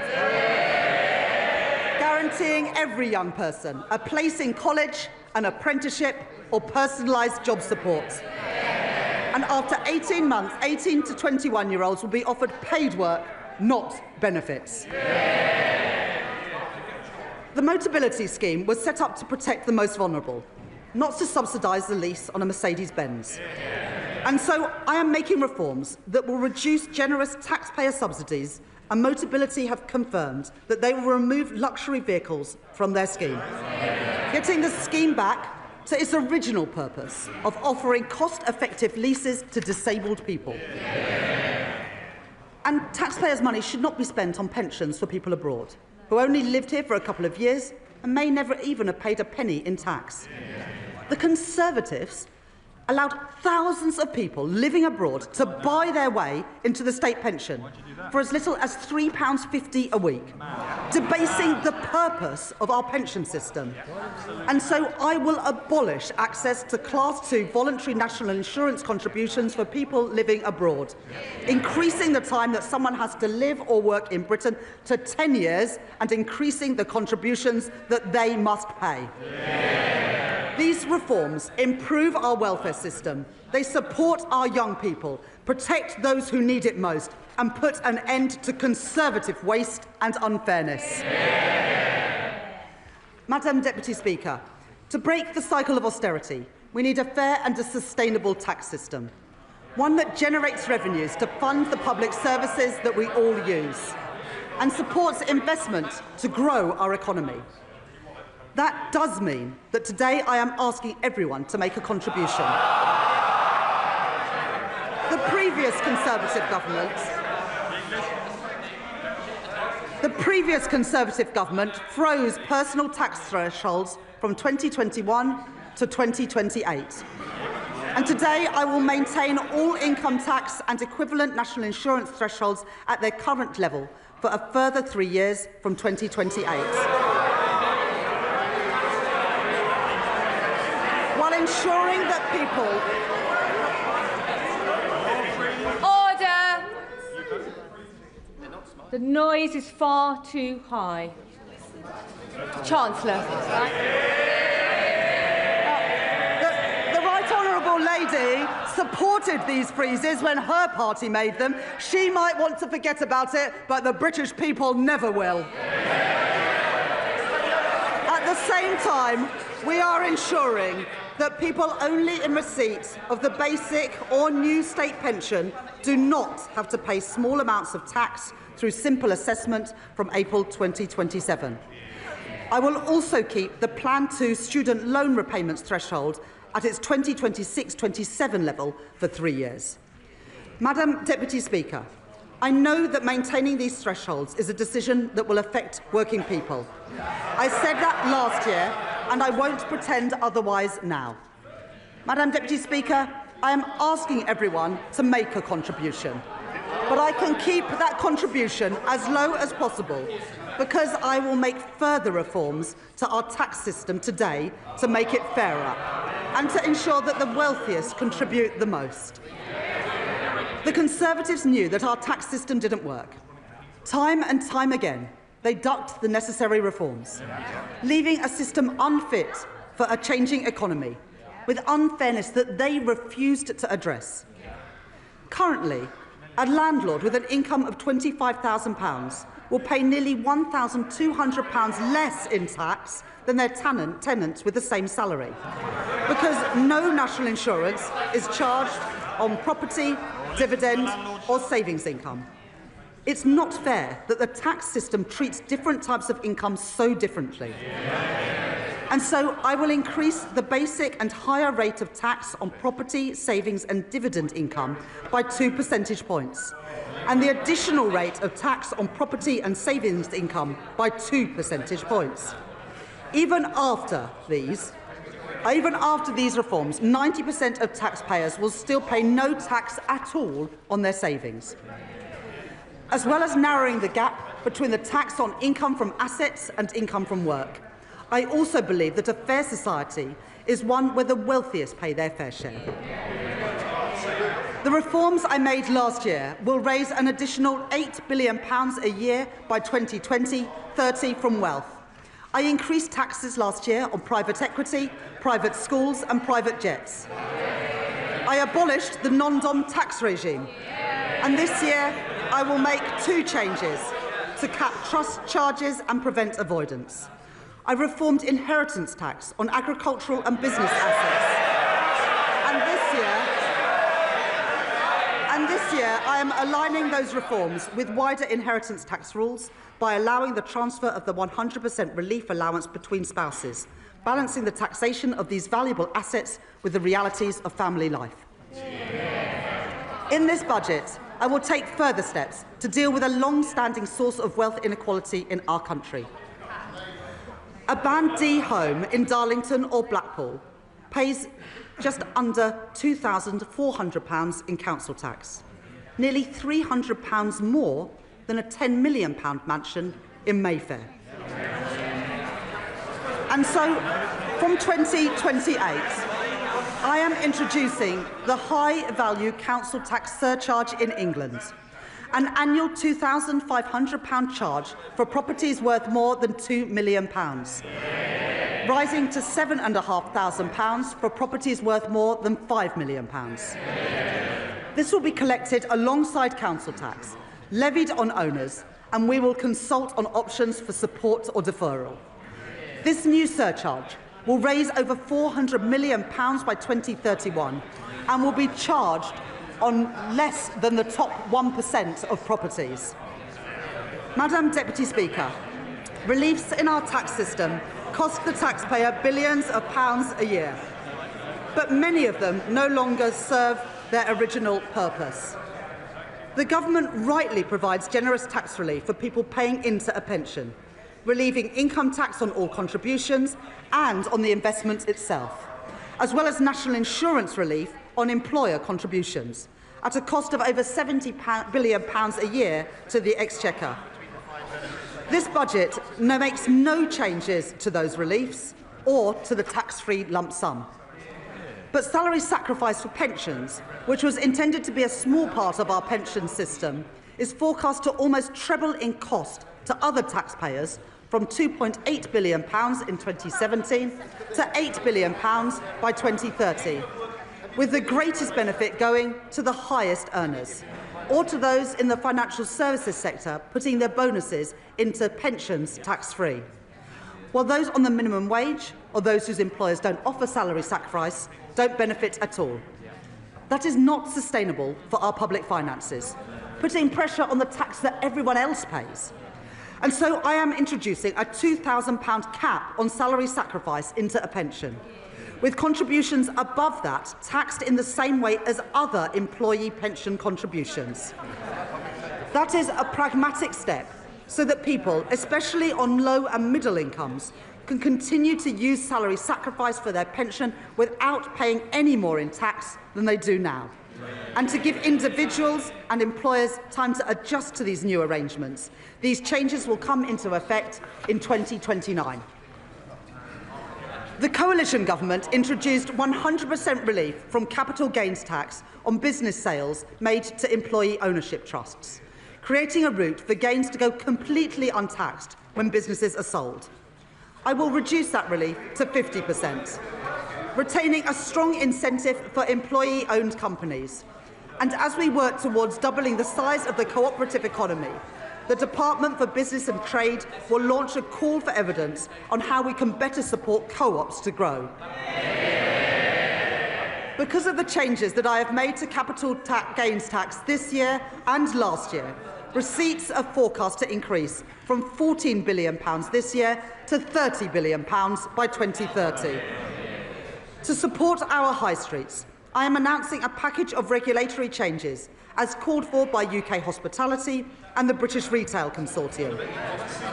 And I will support the Great British Pub through our new national licensing framework, encouraging councils to back our pubs and to back late-night venues with greater freedoms.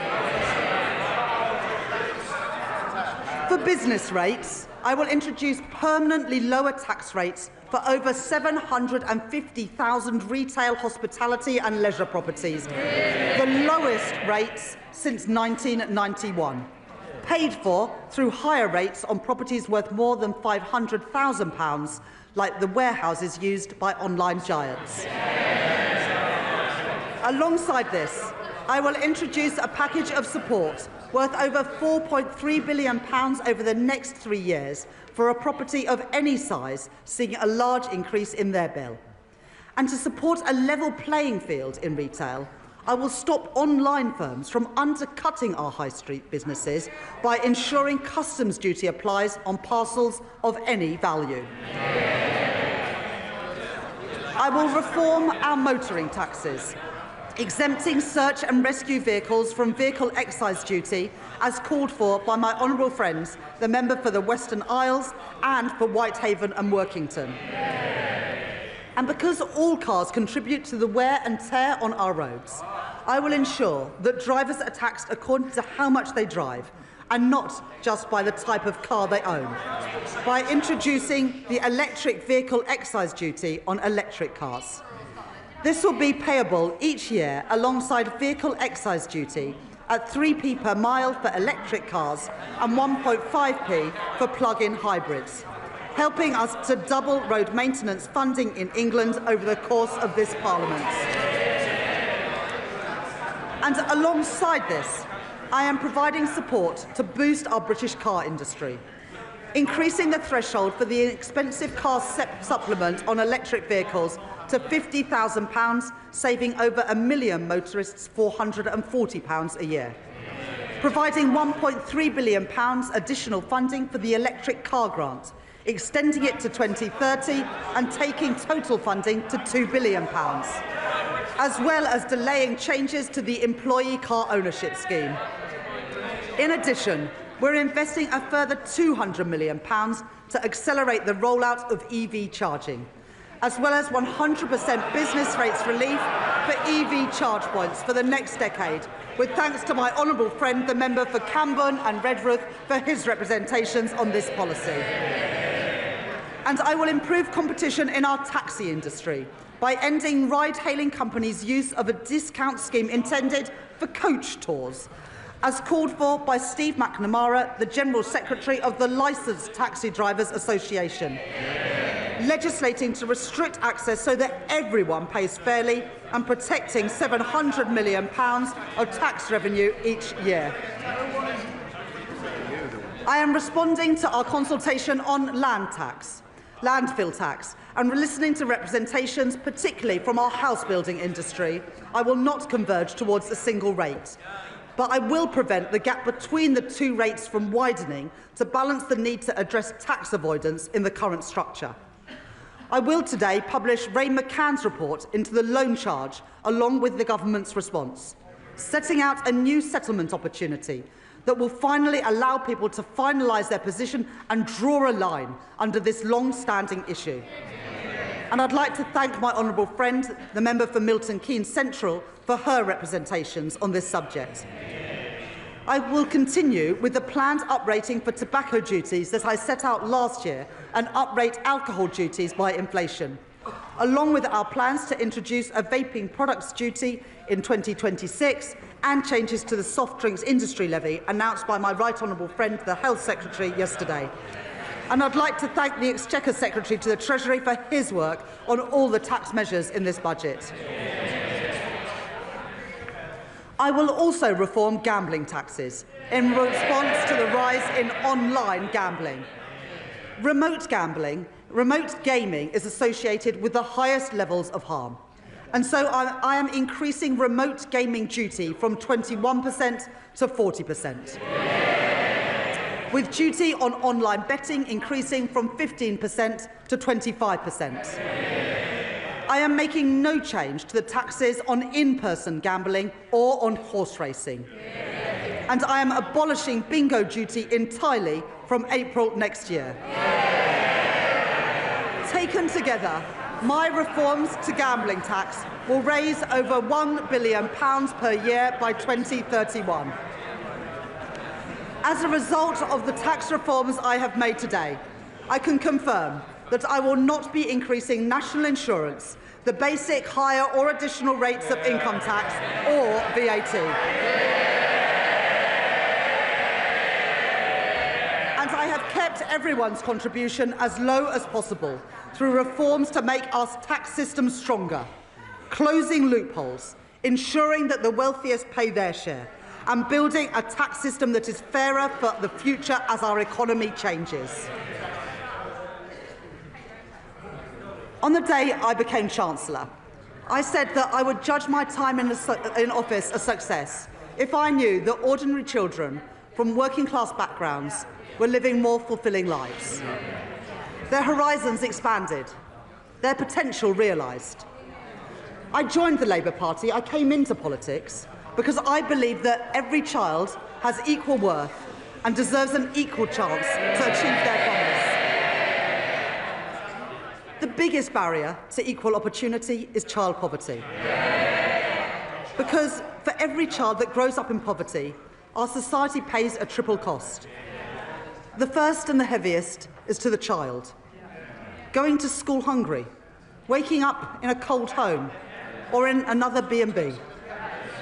While other children enjoy the advantages of parents with time to help with homework, the quiet space at home to work in, too many go without. And there is also the cost of supporting a family in poverty, which ends up in the lap of overstretched councils, who can do no more than shunt them into temporary accommodation at huge cost to local taxpayers. Then there is the future cost, to our economy and to our society, of wasted talent and a welfare system that bears the cost of failure for decades to come. Young people with so much to contribute, but whose potential is suffocated early by limited life chances and missed opportunities, struggling to make their way in a society that did not look out for them. I don't intend to preside over a status quo that punishes children for the circumstances of their birth and demands that we all pay 3 times over for it. Since last July, we've rolled out free breakfast clubs in schools. We're expanding free school meals to 500,000 more kids, lifting 100,000 children out of poverty as we do it. We've passed the Renters' Rights Act and we've extended the childcare offer. And I'm proud of all of that. But it's not enough. Because there is one policy that pushes kids into poverty more than any other. It was introduced by the party opposite.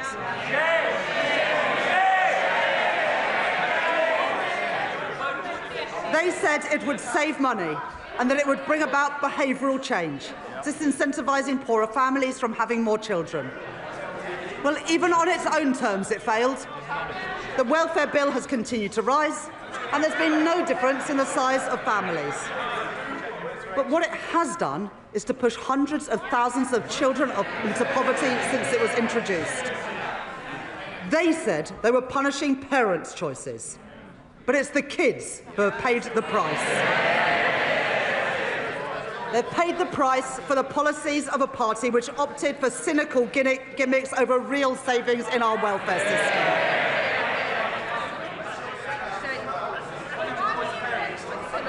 I understand that many families are finding times hard and that many kids have had to make difficult choices when it comes to having kids. And there are many reasons why people choose to have children and then find themselves in difficult times. The death of a partner, separation, ill health, a lost job. I don't believe that children should have to bear the brunt of that.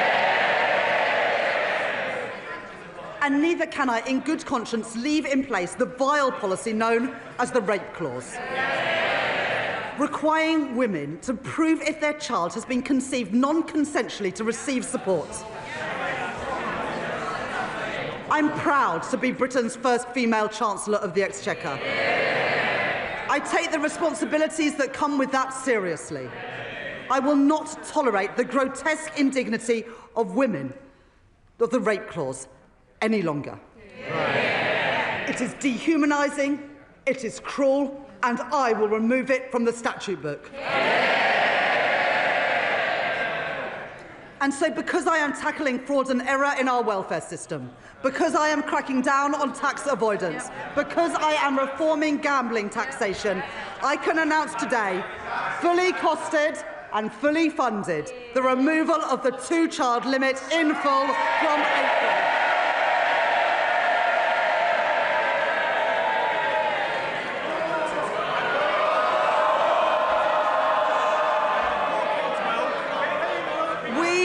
This side of the house.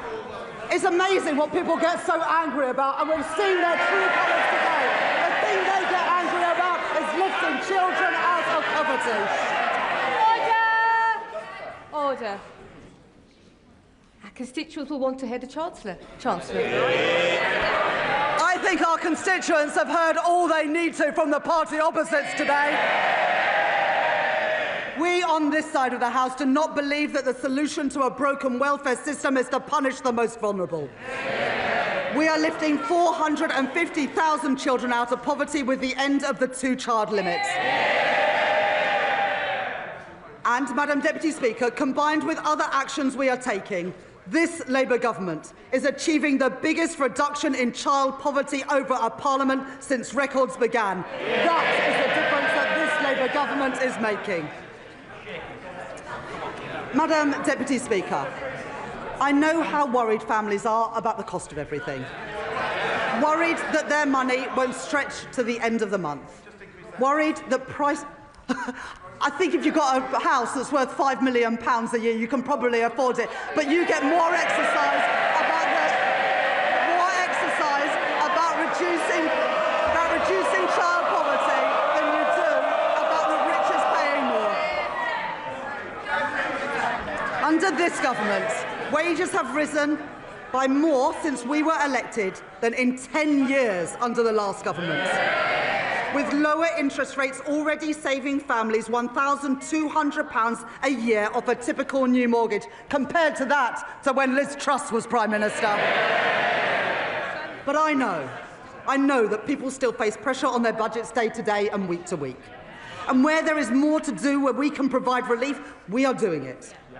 Extending the bus fare cap, cracking down on rip-off price hikes, freezing prescription charges and freezing rail fares for the first time in 30 years. I am increasing the basic and new state pension by 4.8%, an increase of £440 per year for the basic state pension, and an increase of £575 per year for the new state pension, in line with our commitment to the triple lock. At the election, we promised a genuine living wage, and we are delivering it. At the budget last year, I increased the national minimum wage and the national living wage, and I am doing the same this year too. Accepting the recommendations of the Low Pay Commission in full, and increasing the minimum wage for 18 to 20-year-olds from £10 to £10.85 an hour. and increasing the living wage from £12.21 to £12.71 an hour. Under current plans, the temporary 5p cut to fuel duty that was introduced during the pandemic will come to an end in April, and fuel duty will be uprated in line with inflation. But I know that the cost of travelling to and from work is still too expensive. And so I am extending the 5p cut until September 2026. And because I know that changes in wholesale prices are not always passed on to motorists, I am bringing in new rules to mandate petrol forecourts to share real-time price rises through a new fuel finder, empowering drivers to find the cheapest fuel, calling out rip-offs and strengthening competition, saving the average household £40 a year.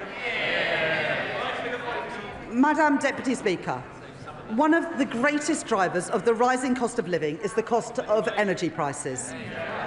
The cause of high energy bills must be tackled at source, and so we are investing in energy security, in nuclear and renewable energy, and in insulation through our Warm Homes Plan. But that's not enough when people are struggling with energy bills today. The Conservatives' Eco Scheme was presented as a plan to tackle fuel poverty. It costs households £1.7 billion a year on their bills. And for 97% of families in fuel poverty, the scheme, get this, has cost them more than it's saved. It is a failed scheme, and so I am scrapping it, along with taking other legacy costs off bills. And as a result, I can tell you today that for every family, we are keeping our promise to get energy bills down and cut the cost of living. With £150 cut from the average household bill from April next year. Money off bills and in the pockets of working people, that is my choice. Not to neglect Britain's energy security like the Tories did. Not to leave working families to bear the brunt of high prices like the Tories did, but to get energy costs down now and in the future. That is the Labour choice. And Madam Deputy Speaker, one more thing. Because of our action on bills and on prices, as a direct result of this budget, the Office for Budget Responsibility confirmed today that inflation is coming down faster and will be a full 0.4 percentage points lower next year. That's the benefit of a Labour government cutting the cost of living. Madam Deputy Speaker, this Labour government is changing our country. In the face of challenges on our productivity, I will grow our economy through stability, investment and reform.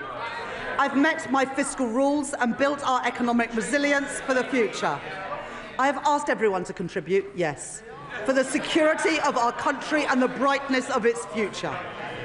But I have kept that contribution as low as possible by reforming our tax system, making it fairer and stronger for the future. I have protected our NHS, maintaining public investment and driving efficiency in government spending. I've taken action on our broken welfare system, rooting out waste and lifting children out of poverty. And I have cut the cost of living, with money off bills and prices frozen, all while keeping every single one of our manifesto commitments. Those are my choices. Order. Mr. Rankin, Miss Morton, your voice carries right across the chamber. Right across the chamber. Try and take a breath every so often. Chancellor. Those are my choices. Not austerity, not reckless borrowing, but cutting the debt, cutting waiting lists and cutting the cost of living.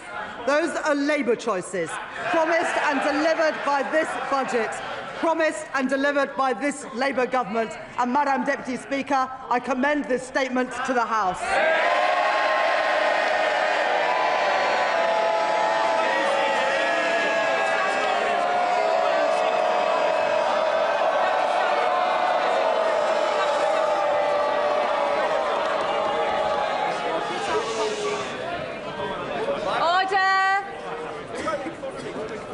Under Standing Order number 51, the first motion entitled Provisional Collection of Taxes must be decided without debate. Will the Chancellor of the Exchequer please move formally? Chancellor, please move formally. Formally. The question is that pursuant to Section 5 of the Provisional Collection of Taxes Act 1968, provisional statutory effect shall be given to the following motions. Stamp duty reserve tax, UK listing relief, motion number 60. Rates of tobacco products duty, motion number 65.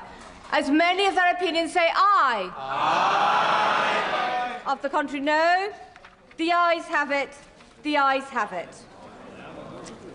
We now come to the motion entitled Income Tax Charge. It is on this motion that the debate will take place today and on the succeeding days.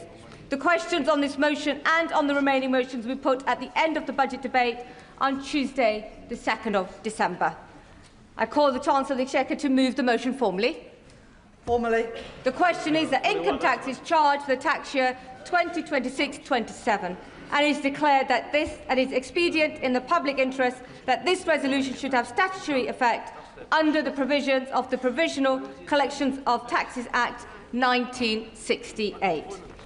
I now call the Leader of the Opposition. Leader of the Opposition.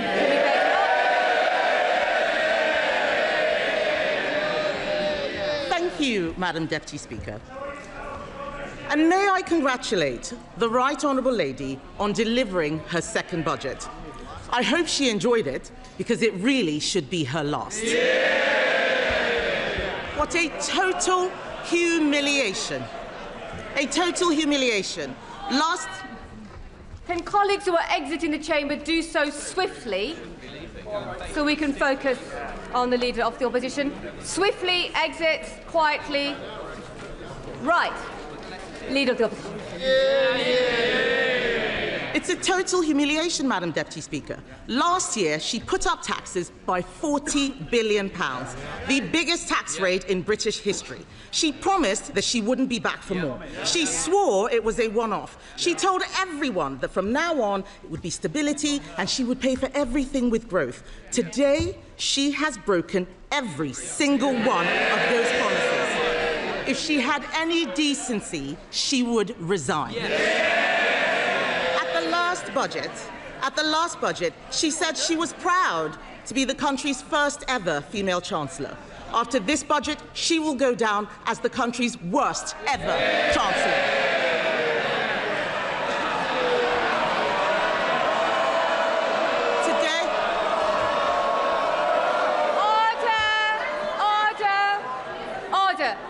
Chief Whip in particular knows that we don't allow clapping in the chamber. Leader of the Opposition.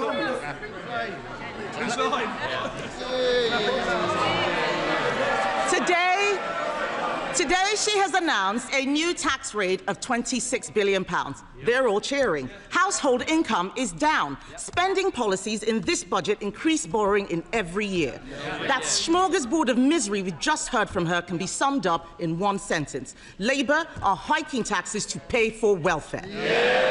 This is a budget for Benefit Street, Madam Deputy Speaker, paid for by working people. This budget increases benefits for 560,000 families by an average of £5,000. They are hiking taxes on workers, pensioners and savers to pay for handouts to keep their backbenchers quiet. These are the same, yes, they can chanter all they like. These are the same backbenchers, Madam Deputy Speaker, who cheered last year when she taxed jobs and left more than 100,000 people without an income. They cheered because they didn't understand the consequences of what they were doing, and they still don't. Madam Deputy Speaker, it's not been an easy time for the Chancellor. No one liked seeing her sitting on those benches as it dawned on her that her own backbenchers were going to do to her political career what she's done to our economy. But she could have chosen today to bring down welfare spending and get more people into work. Instead, she has chosen to put up tax tax after tax after tax, taxes on workers, taxes on savers, taxes on pensioners, taxes on investors, taxes on homes, holidays, cars, I think even milkshakes, taxes on anyone doing the right thing. She and this government have lost what little credibility they had left, and no one will ever trust her again. What's amazing, Madam Deputy Speaker, is that she has the nerve to come to this House and claim this is all someone else's fault. A laundry list of excuses. Yes. Madam Deputy Speaker, they blame the Conservatives as if we've been sneaking into the Treasury under the cover of darkness to give pay rises to the unions. She inherited an economy with inflation at 2% and record high employment. She has tanked it in just over a year. Endless excuses. She blames Brexit. She blames Donald Trump. She needs to blame herself. And I've got some news for her. The Chancellor didn't seem to understand what the OBR was saying. Inflation is up, not down, and that inflation was stoked by her tax and spend decisions. The economic fiscal outlook says that they expect inflation to stay higher for longer. Everybody else has read it. She still hasn't read the OBR analysis. She blames higher than expected borrowing costs. Where does she think they came from? Those borrowing costs are driven by her lack of grip. She is paying more, you're saying us, she's paying more to borrow than Greece. She is paying more to borrow than at any point under the 14 years of Conservative government. Perhaps if Labour MPs read a book sometimes, they would know something. That includes an energy crisis. Madam Deputy Speaker, under us we had an energy crisis sparked by a war in Ukraine and a global pandemic. What is her excuse? What is her excuse? She is taking the public for fools, but they are under no illusions whose fault this is. The fact is, the bad choices she is making today, choices to break promises, choices to put up taxes, choices to spend more of other people's money, are because of the bad choices she made at the last disastrous budget. If you want growth, you need to start with knowing what kind of country you want to be and make a plan to get there. Create certainty for the people and businesses who will drive growth. There is no growth and no plan because Labour focused on settling scores and scratching the itches they had in opposition. She promised stability, she delivered chaos. Just look at the circus around this budget. First the leaks, then more leaks to try to undo the damage. Calling panicky press conferences, U-turning on her U-turns, rolling the pitch one day only to plough through it the next. She had the cheek to talk about stability, Madam Deputy Speaker. She has become the first Chancellor in history to release the whole budget ahead of time. This is extraordinary. It tells you everything you need to know about her grip on the Treasury. She's making the UK a shambolic laughingstock to international investors, and if she doesn't resign for breaking her promises, she should sure as hell go for this.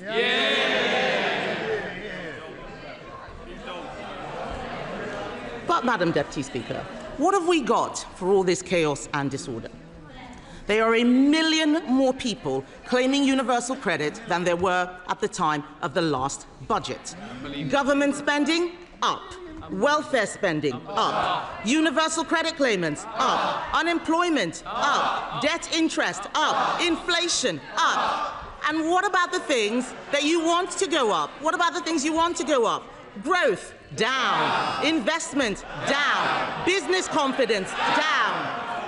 The credibility of the Chancellor, and not just down, through the floor. These figures are shocking. Does she really think that anyone will be confused by the sleight of her hand that she had in her speech? Her speech today was an exercise in self-delusion. Today, she had an opportunity to apologize and show some humility. Instead, we've been fed puff pieces in the Times and the FT showing a woman wallowing in self-pity, whining about mansplaining and misogyny. Madam Deputy Speaker, let me explain to the Chancellor. Woman... Order. Colleagues need to simmer down, most definitely, and just breathe a little and allow the Leader of the Opposition to be heard. Leader of the Opposition. All we've had is wallowing in self-pity and whining about misogyny and mansplaining. So, Madam Deputy Speaker, let me explain to the Chancellor, woman to woman.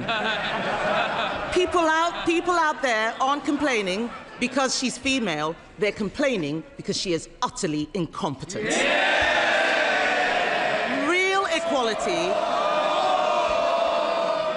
Real equality means being held to the same standard as everyone else. It means being judged on results. Take her bright idea, the Office for Value for Money.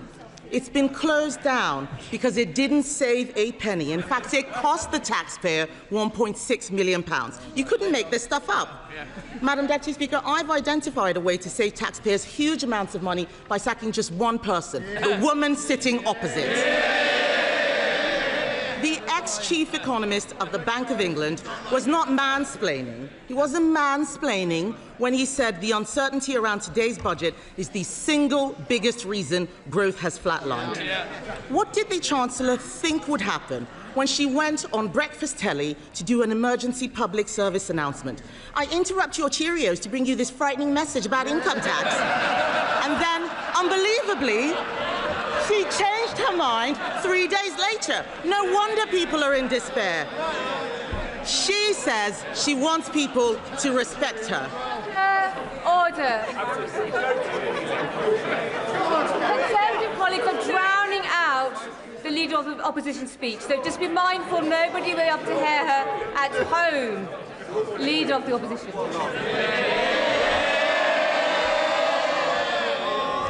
Madam Deputy Speaker, she says she wants people to respect her. Respect is earned. Yes. She apparently told Labour MPs this week, I'll show the media, I'll show the Tories, I will not let them beat me. Show us what? Making stuff up at the dispatch box, incompetence, chaos, and the highest tax burden in history.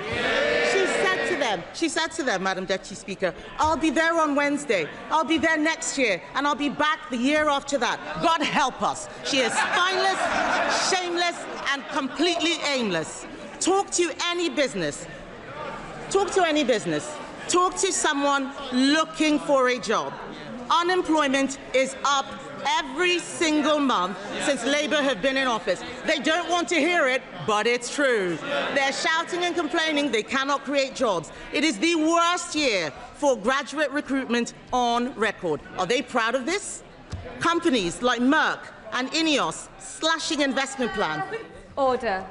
If you're on the front bench, I can obviously see you, Mr. Kyle.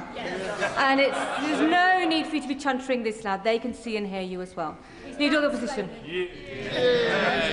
Thank you, Madam Deputy Speaker. They don't want to hear the truth, but I'm speaking for all of those people out there who are sick of this government.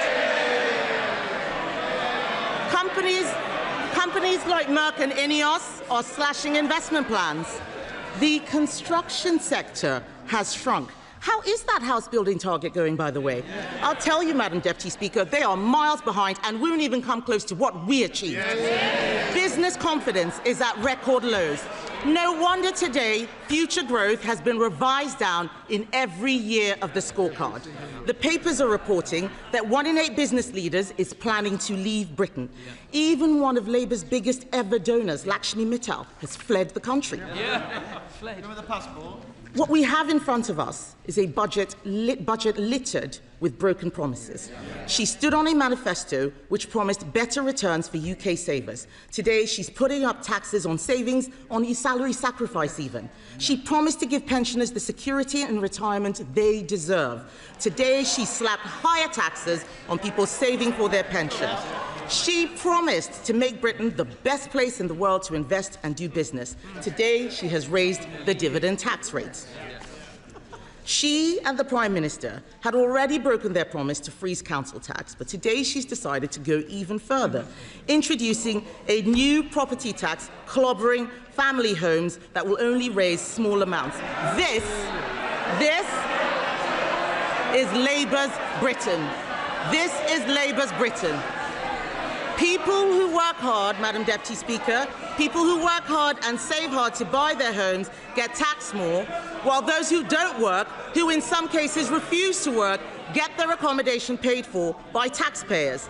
And then to top it all off, because taxing your home, your car, your savings and your pension wasn't enough, she has, by her own admission, broken her manifesto promise on income tax. Because in the last budget, she said, and I quote, "I am keeping every single promise on tax that I made in our manifesto, so there will be no extension of the freeze in income tax thresholds." She said in that budget that extending the threshold freeze would hurt working people and take money out of their payslips. But today, she has done exactly that. Why should anyone believe anything she's promised in this budget? And so where is the money going? Small changes to rail fares and prescriptions, these are distractions while she steals your wallet. The real story here, Madam Deputy Speaker, the real story is that Labour have lost control of welfare spending. Not only will working people have their tax thresholds frozen while benefits go up in line with inflation, not only have Labour abandoned reforms that would have saved the taxpayer £5 billion after pressure from these backbenchers, today they have added another £3 billion to the bill by scrapping the two-child benefit cap. We introduced that cap, Madam Deputy Speaker, because it means people on benefits have to make the same decisions about having children as everyone else. Even Labour voters know that it strikes the right balance between supporting people who are struggling and protecting taxpayers who are struggling themselves. Just this summer, the Chancellor admitted that lifting the two-child benefit cap was not affordable. But that was before the Prime Minister accidentally fired the starting gun on the race to replace him. So now he and the Chancellor are buying the votes of their own MPs with taxpayers' money. If she wants to reduce child poverty, she should stop taxing their parents and stop destroying their jobs. She congratulated herself on a new tax on landlords. Let me tell her this. Hiking tax on landlords will only push up rents. It will push landlords out of the market. The people who will suffer are the tenants. And then she talks about taxes on electric vehicles. These changes will hit rural drivers the hardest, but we know that Labour don't care about rural people. All this budget delivers is higher taxes and out-of-control spending. Nobody voted for this. The Chancellor must take responsibility. She chose to impose the jobs tax, driving unemployment higher month after month. She chose to abandon welfare reform, meaning the benefits bill is spiralling. She chose to spend more and more money she didn't have, leaving taxpayers to foot the bill. She is out of money, out of ideas, out of her depth, and she has run out of road.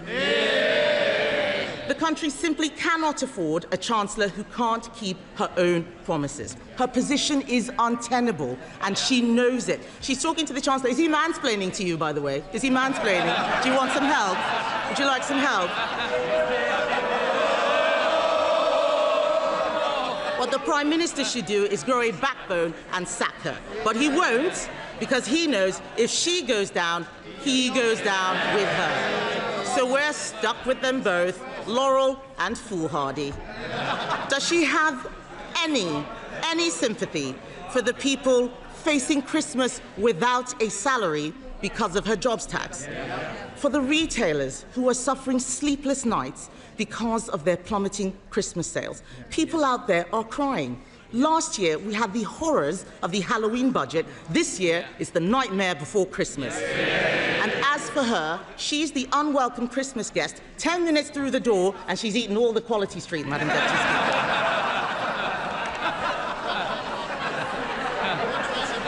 But let me tell the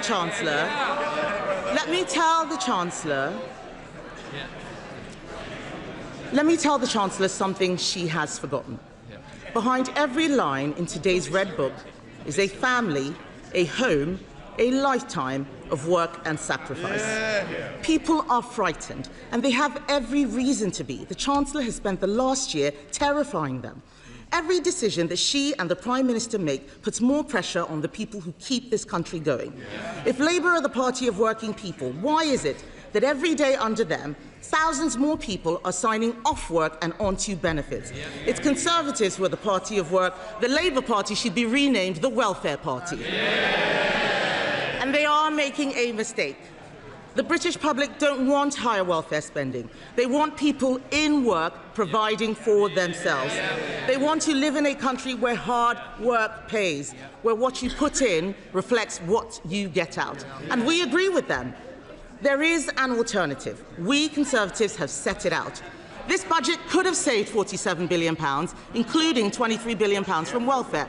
She could have applied our golden economic rule, allocating half of those savings to cutting the deficit and using the rest to cut taxes. Oh, they're all pretending they're not listening. It's the shame of the mess they've made. It's the shame of the mess they've made. Order. Mr. Vince. Mr. Thompson, you're so enthusiastic. I was worried you're going to knock Mr. War off his chair a moment ago, so we need to calm down and breathe, and we need to ensure that we can hear the Leader of the Opposition. Kemi Badenoch. Even the dog is laughing at the Chancellor, Madam Deputy Speaker. She could have applied our golden economic rule, allocating half of those savings to cutting the deficit, using the rest to cut taxes. She could have abolished stamp duty on homes to get the housing market moving, abolished business rates on shops to breathe life into our high streets. She could have introduced our cheap power plan. It saves a lot more money than what she announced would bring down energy costs for homes and businesses. That's what she should have done. She should be on the side of people who get up and go to work, people who take a risk to start a company, people working all hours to keep their business afloat. She should be on the side of the farmer, trying to hand something over to the next generation. The investor, deciding whether to spend their money in the UK or elsewhere. She should be on the side of the young person, looking for their first job. The saver, doing the right thing and putting money away for a rainy day. The pensioner, trying to enjoy a decent retirement. This country works when you make the country work for them. Only the Conservatives are on their side, Madam Deputy Speaker, and our plan for them is simple. Bring down energy costs, cut spending, cut tax, back business, and get Britain working again.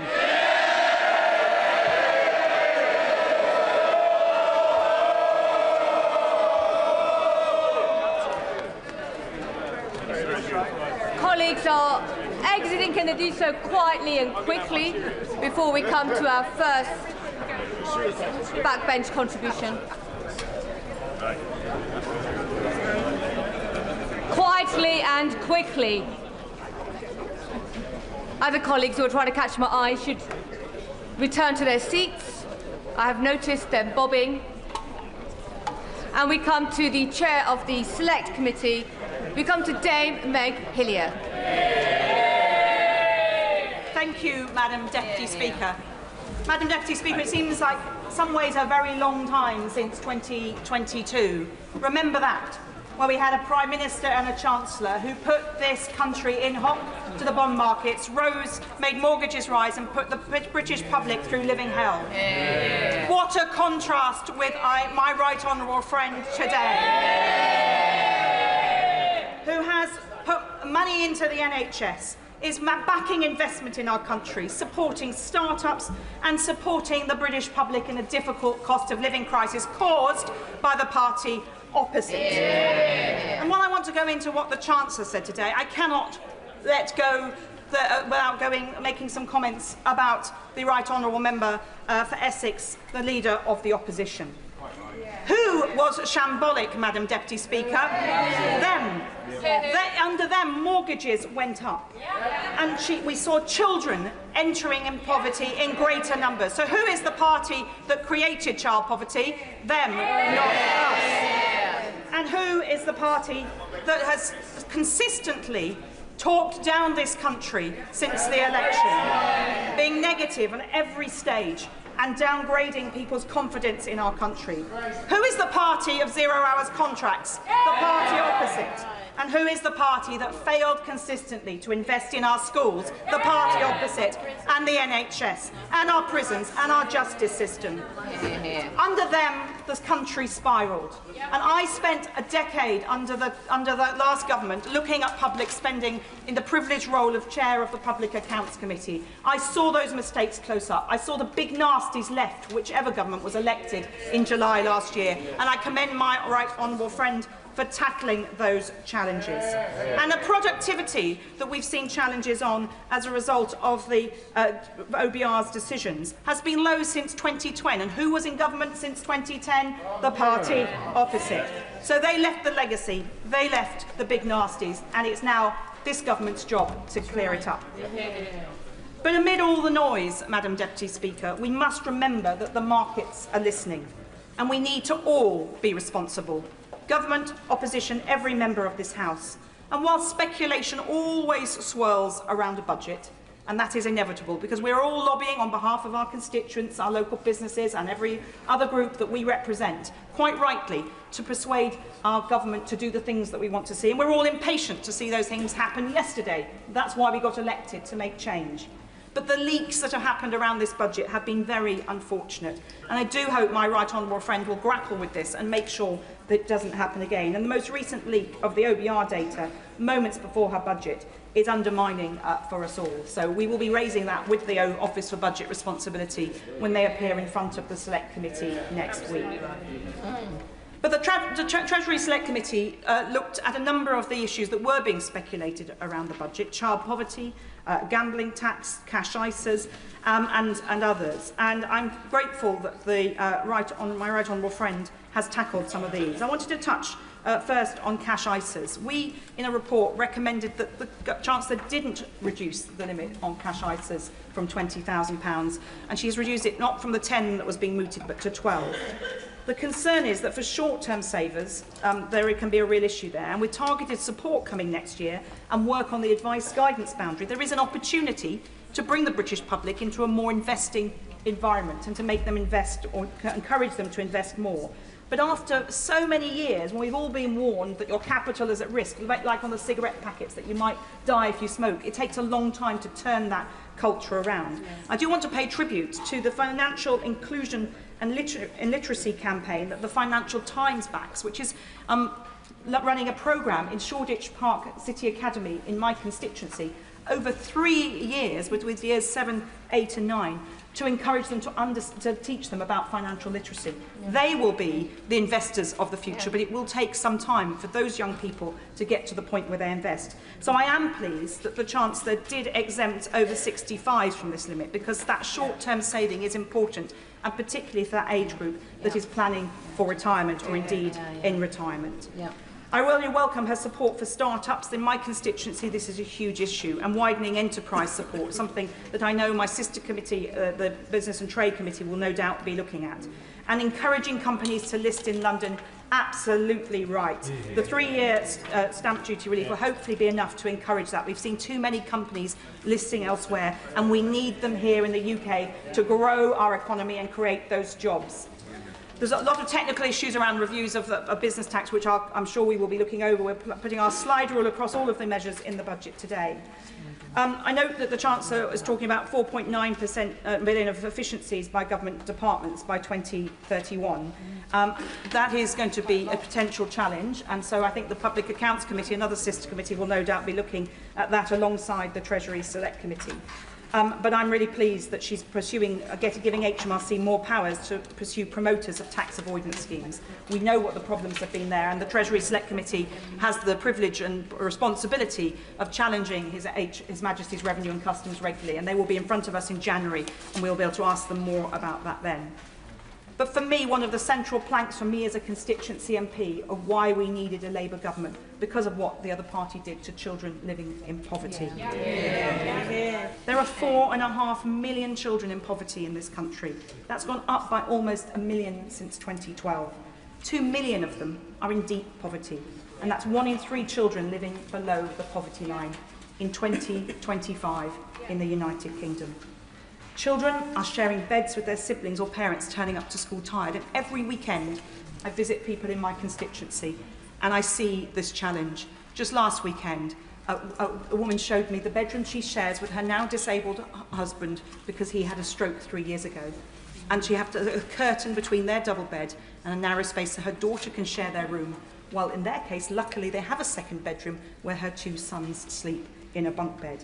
That is the reality for so many children, and the poverty impacts their learning and their ability to perform in the world. And it is a shameful stain on this country that when this government entered power, the UK ranks 37th out of 39 advanced economies on child poverty. I will certainly give way. Really grateful to it. I agree with everything she just said about child poverty and welcome the lifting of the cap. But is there a little bit of a blind spot for this government on rural poverty? Government figures themselves show by the end of next year the average hill farmer will earn barely just above half the national minimum wage. Is she as disappointed as I am that the government has not tackled this in the budget and indeed got rid of the family farm tax, which is going to tax many of them out of existence altogether? The honourable gentleman is a veritable champion for his constituency and for rural issues. I think there are very big, important changes here in the minimum wage and the living wage, which will have an impact, and there's lots that could be welcomed for rural areas too. But I recognise that his constituency and mine sometimes have very different challenges, and I welcome the fact that he does champion that here. Obviously, I haven't had a chance to look through the Red Book and the Blue Book at this point, but we will bear that in mind on the committee. But 70% of children in poverty are in working families, so the idea that the chutzpah of the Leader of the Opposition to stand up and say this is a lifestyle choice for people really makes my blood boil. 60% of households hit by the limit are in work, and 15% of affected families are mothers with babies too young for work. And then, and my right honourable friend said it better than any of us could, the Victorian rape clause, the humiliation that women face, that affects notionally 3,600 women, but we heard evidence in the Treasury Select Committee of women who will not put themselves or their children through that humiliation. And any policy that required a workaround like that is outdated and long needed to be gone. And I commend my right honourable friend. And there's been further investment in young people. I'll certainly give one. I thank her for a forensic analysis of our budget, but will she take an intervention from the Leader of the Opposition so she can apologise for this awful policy and its impact? Well, it is interesting that they're doubling down, the opposition is doubling down on this policy, which is humiliating people. And let's be clear, the birth rate in this country has fallen year on year for the last 3 years. It is well below where it needs to be. I think only in Luton is it actually at 2.1%, which is about where it needs to be. Well, actually, it's a bit lower than where it needs to be. This is a real crisis for this country in the long term. So it's absolutely right that my right honourable friend is investing in the future of Britain. These young people may be poor. In my constituency, they're poor, but they are not, no poverty of ambition there. Children I met when I was elected 20 years ago are now doctors, are barristers, are enterprising business people. In spite of the challenges they face, just think about the ones who didn't get there because they didn't overcome the challenges of deep-seated poverty. So we should invest in our young people, and that is what this government is doing, including with the apprenticeships and the youth guarantee and the 9 youth hubs in London, one of which is in my constituency. And I really welcome that my right honourable friend listened to the Treasury Select Committee on the gambling taxation regime. We're a cross-party committee, but we had a unanimous report saying that there was a real issue about the lower tax on online gaming and because of the relative harm that that caused compared to going to the races or popping along to your local betting shop. So I very much welcome my right honourable friend's decision to do that, which is contributing to that, the payment to take out those children out of poverty.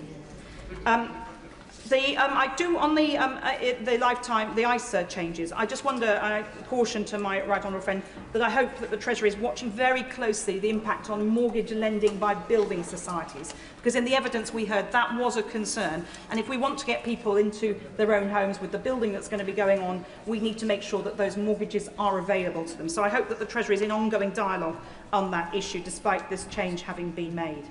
But we now need to recognise some of the challenges as well about green taxes. And I haven't had a chance to go through the Red Book in the time since the Chancellor sat down. But I very much welcome my right honourable friend's bold and necessary decision to take on the challenge of the reduction in fuel duty as people move to electric vehicles.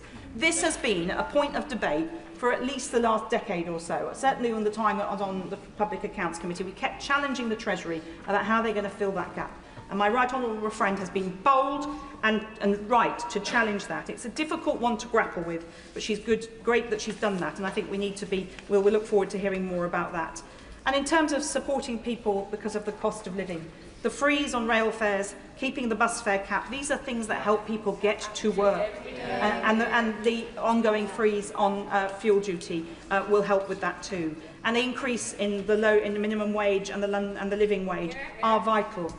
In my constituency, some people work 4 jobs over 7 days just to make ends meet. If they're lucky to have a council tenancy, even on those salaries, it's hard to make ends meet. If you try to go into the private sector, completely unaffordable if you're on that kind of income. And yet contrast that with people who earn enough to work 4 days a week because they can afford to do so. I'm not criticising them for that life choice, but that is the challenge and the difference that's faced. So the challenge on, there's been a lot of discussion, of course, about a high value property tax. In my constituency, on a rough calculation, around 1% of properties are worth over 2 million in central London. So when the opposition scream foul on this, I think in zone 1 and 2 in central London, right on the edge of the city, 10 minutes from Liverpool Street, around 1% of people will face that surcharge. That is a small price to pay when next door our families are living in the deepest poverty that I have described. And it's great to see some movement on energy bills, which is having a really, really big impact. There's a lot more detail in this budget, which the Treasury Select Committee will be looking at over the next couple of weeks, and we look forward to welcoming the Chancellor to the committee on the 10th of December, where we will both ask her to explain, but we will also challenge her, as is our proper constitutional responsibility, about the detail of her budget. I call the Leader of the Liberal Democrats, Sir Ed Davey. Thank you, Madam Deputy Speaker. And we're looking forward to the Treasury Select Committee challenging the government on the details. But, Madam Deputy Speaker, this government was elected on a promise of tackling the cost of living and growing the economy, and this is the second budget where it's failed to do either. For millions of people struggling with higher bills, all this budget really offers is higher taxes. The OBR sets it out in black and white. Disposable income, living standards are down thanks to this budget. Surely the Chancellor should have learned from her first failed budget that you can't tax your way to growth. Under the Conservatives, the UK's tax burden reached its highest level since 1948 and it hit the economy. Yet under this budget, the tax burden will hit an all-time high. Madam Deputy Speaker, there is an alternative to all these Conservative and Labour taxes, and the shocking reality is the government knows it, and that's a new trade deal with Europe. A major new deal to cut the cost of living and grow our economy. The truth is, Madam Deputy Speaker, Boris Johnson's Brexit deal has cost the Treasury £90 billion a year in lower tax revenue. Imagine if the Chancellor had adopted our plan to reverse those Brexit costs. Imagine how much more we could be helping families and pensioners across our country with the cost of living. Imagine how we could be ending the cost of living crisis today. Order. I made it very clear earlier on, and you're a senior member of the House. No intervention should be made, nor will be taken. Headache. Thank you, Madam Deputy Speaker. I'm happy to talk to him in the tea room afterwards. Madam Deputy Speaker, the government know the damage the Conservative reform Brexit deal has done to every family and every business across our country. And yet they choose to reject the single biggest policy for ending the cost of living crisis, turbocharging economic growth and boosting tax revenues without raising tax. A new trade deal with Europe, properly fixing our broken relationship with Europe with a new customs union. Growing our economy by freeing British businesses from the costs, barriers and red tape favoured by the Conservatives and Reform. Rather than trying to tax their way out of debt, as Labour is choosing, Liberal Democrats would grow our way out of debt. Now, Madam Deputy Speaker, to be fair to the Chancellor, she has recently spoken about the terrible damage that the Conservatives' Brexit deal has done to our economy. The deal that promised to save us £350 million a week, but ended up costing the taxpayer £1.7 billion every week. But where is the Chancellor's urgency and ambition to fix the problem she rightly identifies? Today, she didn't even mention the huge hit to the Treasury from Brexit. She is like a doctor who has diagnosed the disease but refuses to administer the cure. Refusing to take up our plan for a brand new deal with the EU, a much better deal for Britain than anything the government has pursued so far, with a new customs union at its heart. Madam Deputy Speaker, everyone but the most extreme Brexiteers now realise what a costly economic disaster the Brexit deal has been. Whether you're a young family struggling with ever higher food prices, or a high street business just trying to survive the Chancellor's latest new cost or tax, people are understandably looking for a credible economic policy to change their futures for the better. And it's crystal clear now. Only the Liberal Democrats are providing the leadership on our economy people are crying out for. Now, Madam Deputy Speaker, there are some measures the Chancellor has announced today that we do welcome. At last, she has decided to tax the big online gambling firms by raising remote gaming duty, as the Liberal Democrats have been calling for. Problem gambling is related to hundreds of suicides every year. So, of course, online casinos and the like should absolutely pay more tax on their huge profits. Her decision to scrap the rate clause is an excellent one. And I may not have heard the Leader of the Opposition, but I wasn't sure if she welcomed that. I hope the Conservative Party will welcome that. And the Chancellor's decision to scrap the two-child limit is excellent.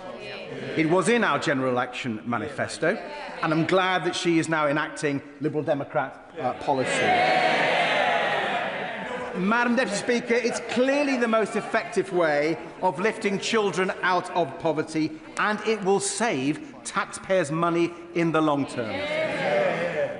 And the biggest relief today for millions of families and pensioners is the action the Chancellor is taking to reduce energy bills, and we welcome it. But even after the Chancellor's changes, it will still leave the typical household paying hundreds of pounds a year more on their energy bills than 5 years ago. So more action will be needed. But we need action on energy bills that works. Reform and the Conservative Party pretend that the answer to rising energy bills is to scrap our climate commitments and stop investing in renewables. They couldn't be more wrong. The Conservative reform energy policy would put up bills and just make the UK even more reliant on imported fossil fuels with their volatile and high prices. That would be a disaster for our economy, a disaster for our environment, and a disaster for jobs, and a disaster for people struggling with energy bills. Madam Deputy Speaker, a major winner from reform's energy policies would be Vladimir Putin. Now, that might explain why the honourable member for Clacton is so keen on it. So I urge the government, don't listen to the Conservatives or Reform. Be more ambitious in cutting people's energy bills. Take up our plan to cut energy bills even more right now and to cut them in half within a decade, finally giving families and pensioners the relief they need from this cost of living crisis.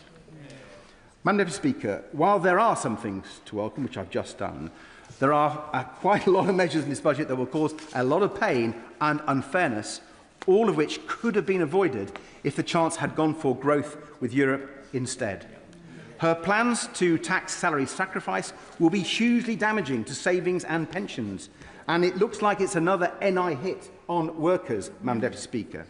And why, when the electricity vehicle market still needs a boost to get going, is she taxing electric vehicles? And if she wasn't spending £1.8 billion on digital ID, many of these tax rises would not have been needed in the first place.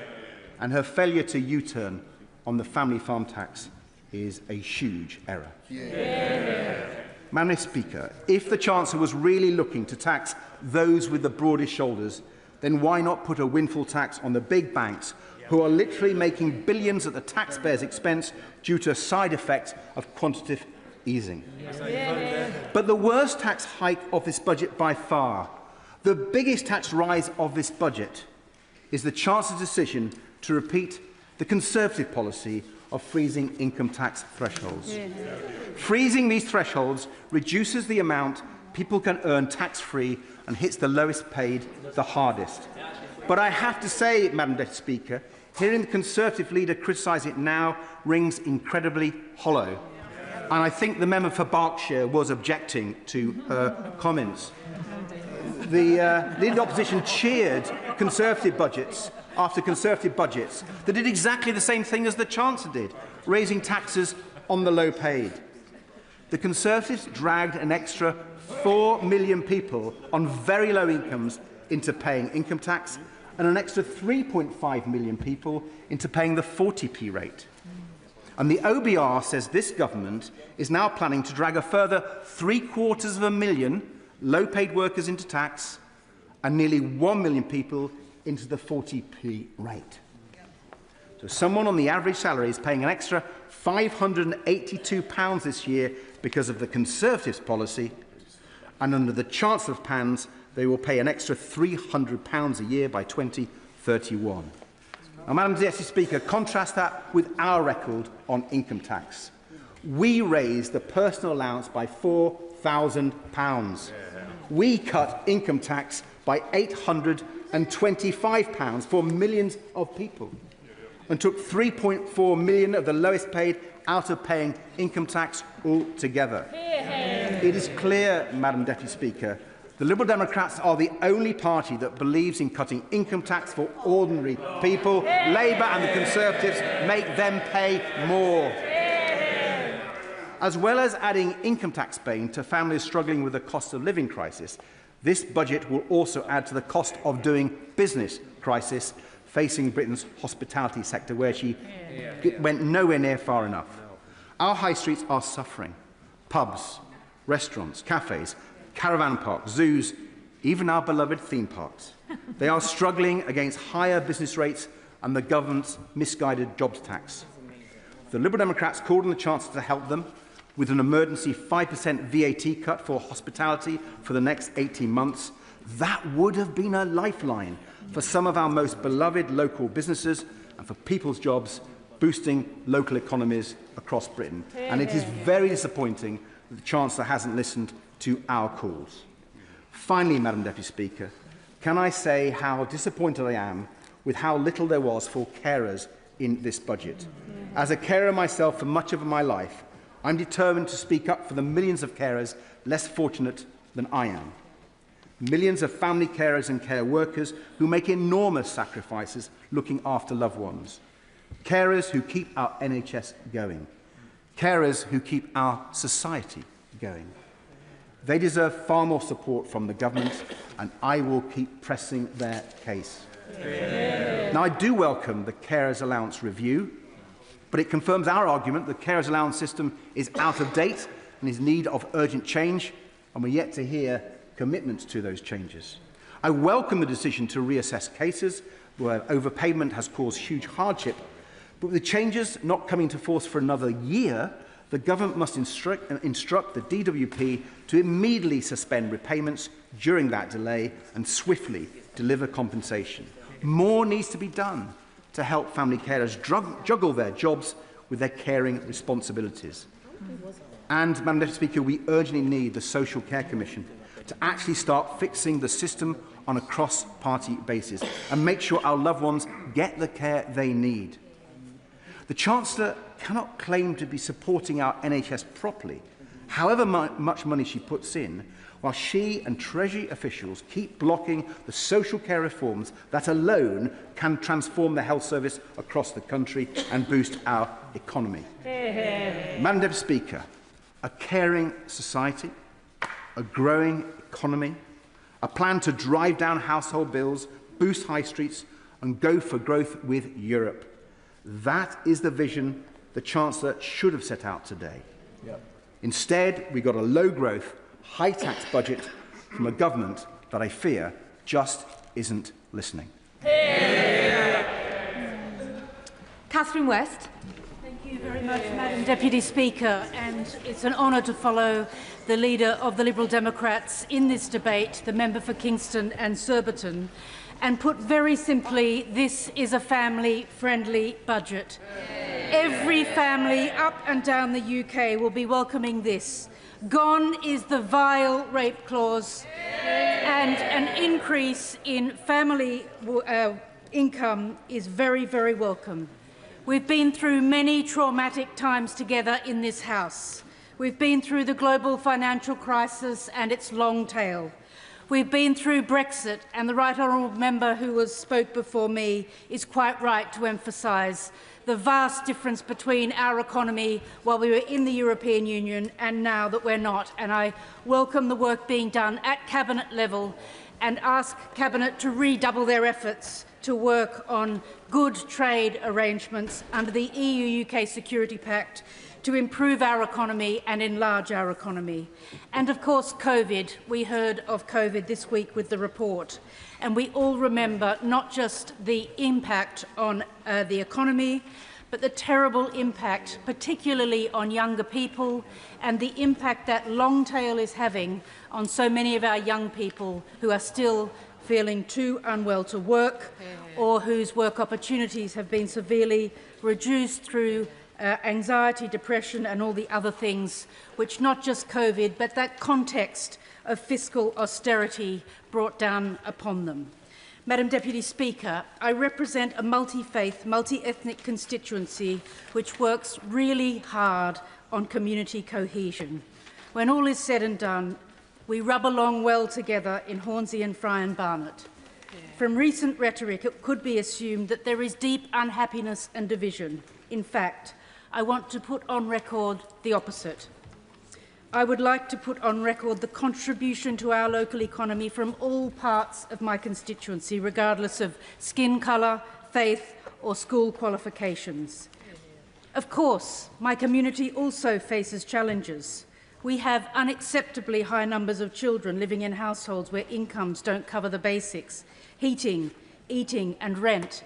And I really welcome today's statement on heating, help for households, on eating, school meals, more breakfast clubs, and helping in particular secondary school children with their nutrition, and rent, quite rightly introducing a little more tax on some of the landlords who, in a wealthy place like London, will be making quite a lot and can afford to pay a little more. It's my first budget as a member of the Treasury Committee, and this budget has rewarded those who fought to restore hope, stop the chaos of the 14 years of Conservative governments and deliver change. Remember the election? We promised change. Today we saw change. That change is an end to poverty-line family budgets, and the hope is that we finally see food banks close for good. I thank the honourable member for giving way, and especially she is a colleague with me on the Treasury Select Committee. In terms of the government delivering hope, a key part of the government's economic forecasting is, of course, the OBR. And what has driven a lot of what has driven the budget today is a 16 billion productivity downgrade by the OBR.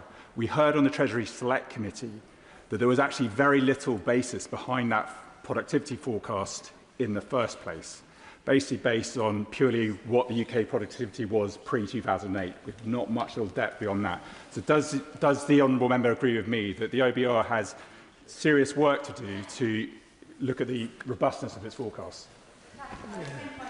On the Treasury Select Committee for that, and I think there was quite a lot in today's budget on skills, on nutrition for children so that they can get their educational qualifications, and quite a lot that will help us to solve the productivity puzzle. But I do look forward to questioning with him the OBR on their data, how they got to that position, and how we can be helpful in pushing the government towards even more investment in skills, apprenticeships, and in deepening our investment in young people so that our productivity can improve over time.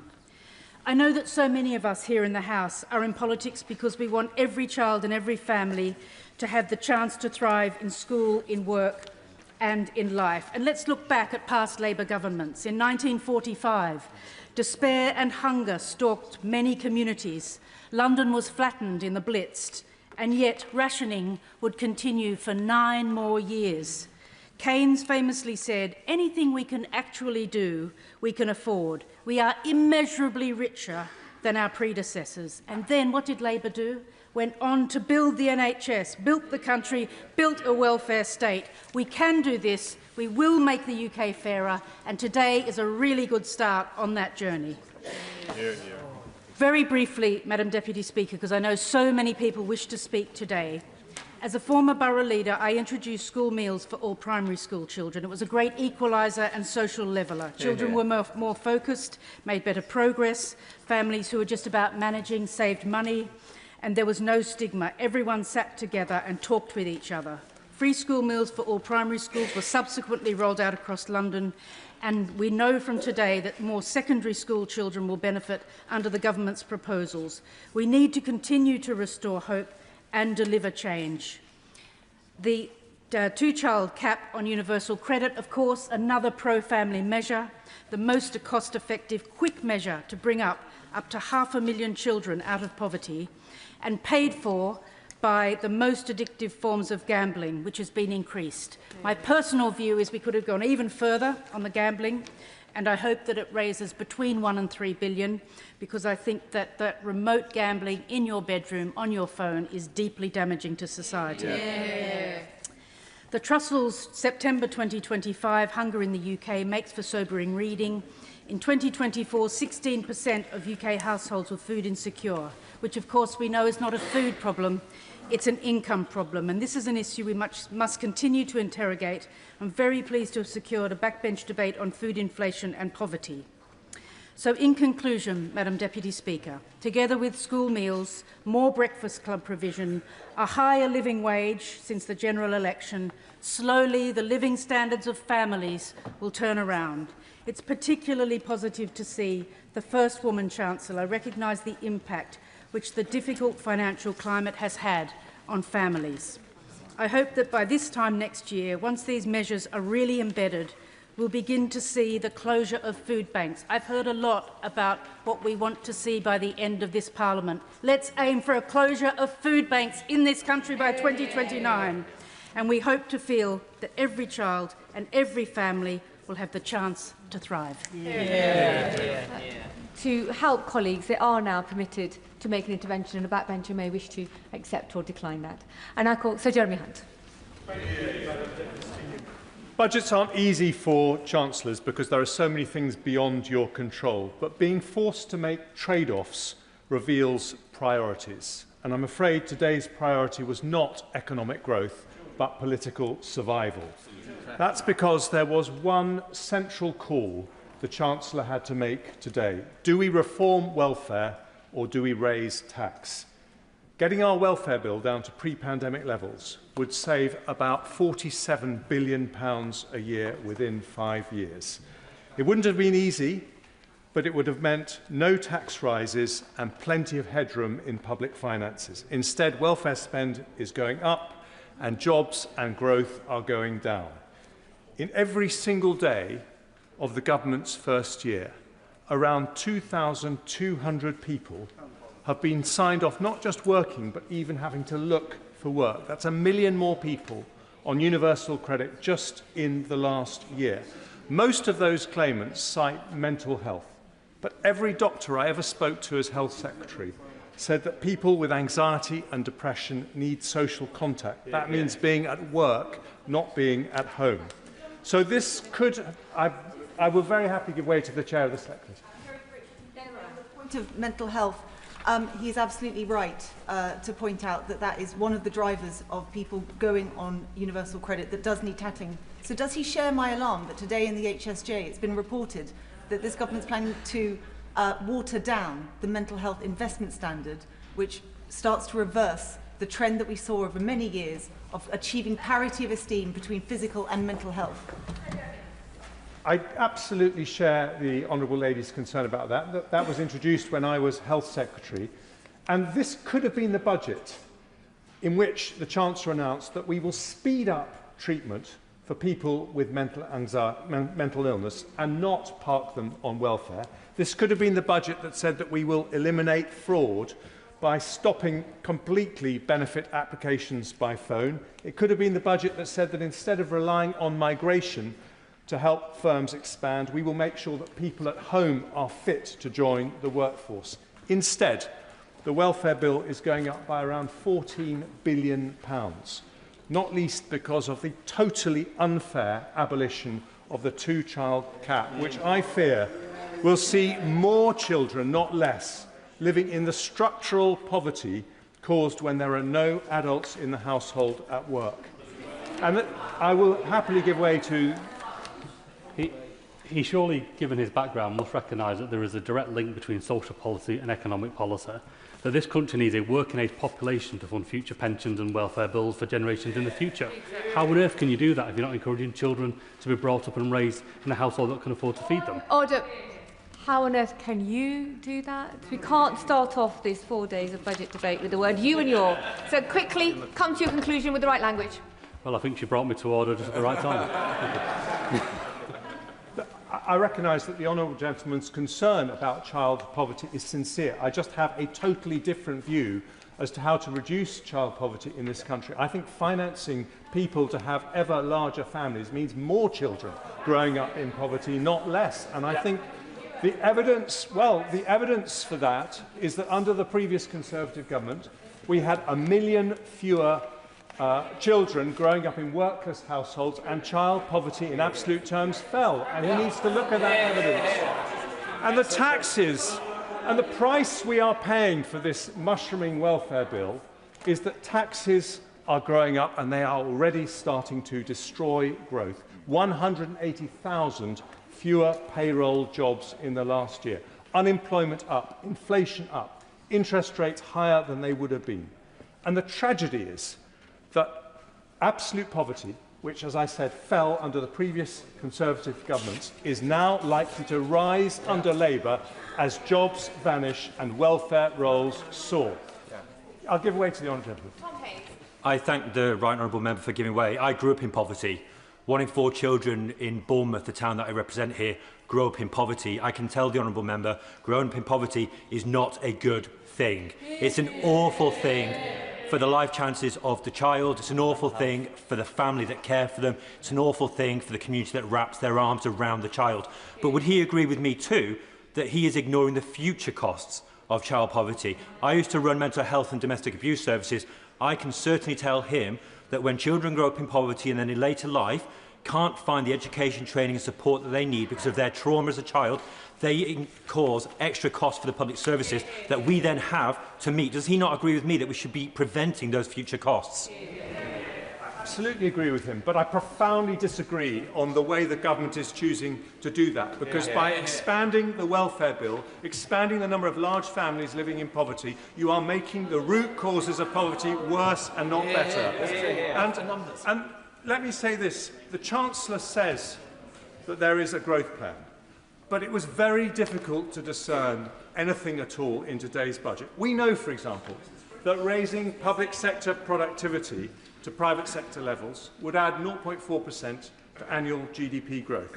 We know that proper planning reforms would add 0.4%. We know that proper welfare reform would add 0.3%. We know that getting energy bills down properly adds 0.3%. We know that AI could dwarf all of that, according to Microsoft and Accenture, potentially adding 1% a year. But we got none of that today. Instead, we had a government arriving in office saying they wanted growth, growth, growth, without knowing how they're going to get there. And growth needs a plan, not a soundbite. And it's that lack of a plan, or even a guiding philosophy, which is why today we've ended up with a budget that damages growth, damages investment, damages jobs, and most tragically of all, damages opportunities for young people, of whom there will shortly be 1 million not in employment, education or training. I give way to the honourable member. Respected member of the House, but I think it's really important that we reflect on the facts. The Chancellor announced today, as did the OBR, that growth is up. from 1% to 1.5% this year. And he talks about having a plan on planning reform, a subject I'm very interested in. Why then did his party abstain and not back our planning reforms? I think he's absolutely right. We should look at the facts. And the facts are very clear that the OBR upgraded growth for this year, and then they downgraded it for every single year of the forecast thereafter. And that is why the overall size of the economy is shrinking as a result of the measures taken by the Chancellor in the last budget, and I'm afraid made much worse in this budget. And I agree with him that we do need to go further on planning reform, but I don't think we have any plan for the government for the really substantive changes that would align incentives between local communities and national government when it gets to, for example, planning approval for big infrastructure projects. And I would cheer from the rafters if we heard that from the Chancellor, because it is urgently needed. And please, this is something which I think is most disappointing of all. Please, can the government not tell us that everything is just going to be fine because they're not the evil Tories? Those terrible Tories got inflation down. They got inflation down from 11% to 2%. They saw 4 million new jobs in the economy, 4 million new jobs as opposed to nearly 200,000 fewer. They grew the economy faster than France, Germany, Italy or Japan. And they attracted more foreign greenfield direct investment than anywhere in the world apart from China and the United States. I give way to the Honourable Lady. I thank the Honourable Gentleman for giving way. Could he remind us which government led to 11% inflation? Could he remind us which government crashed the economy? And could he also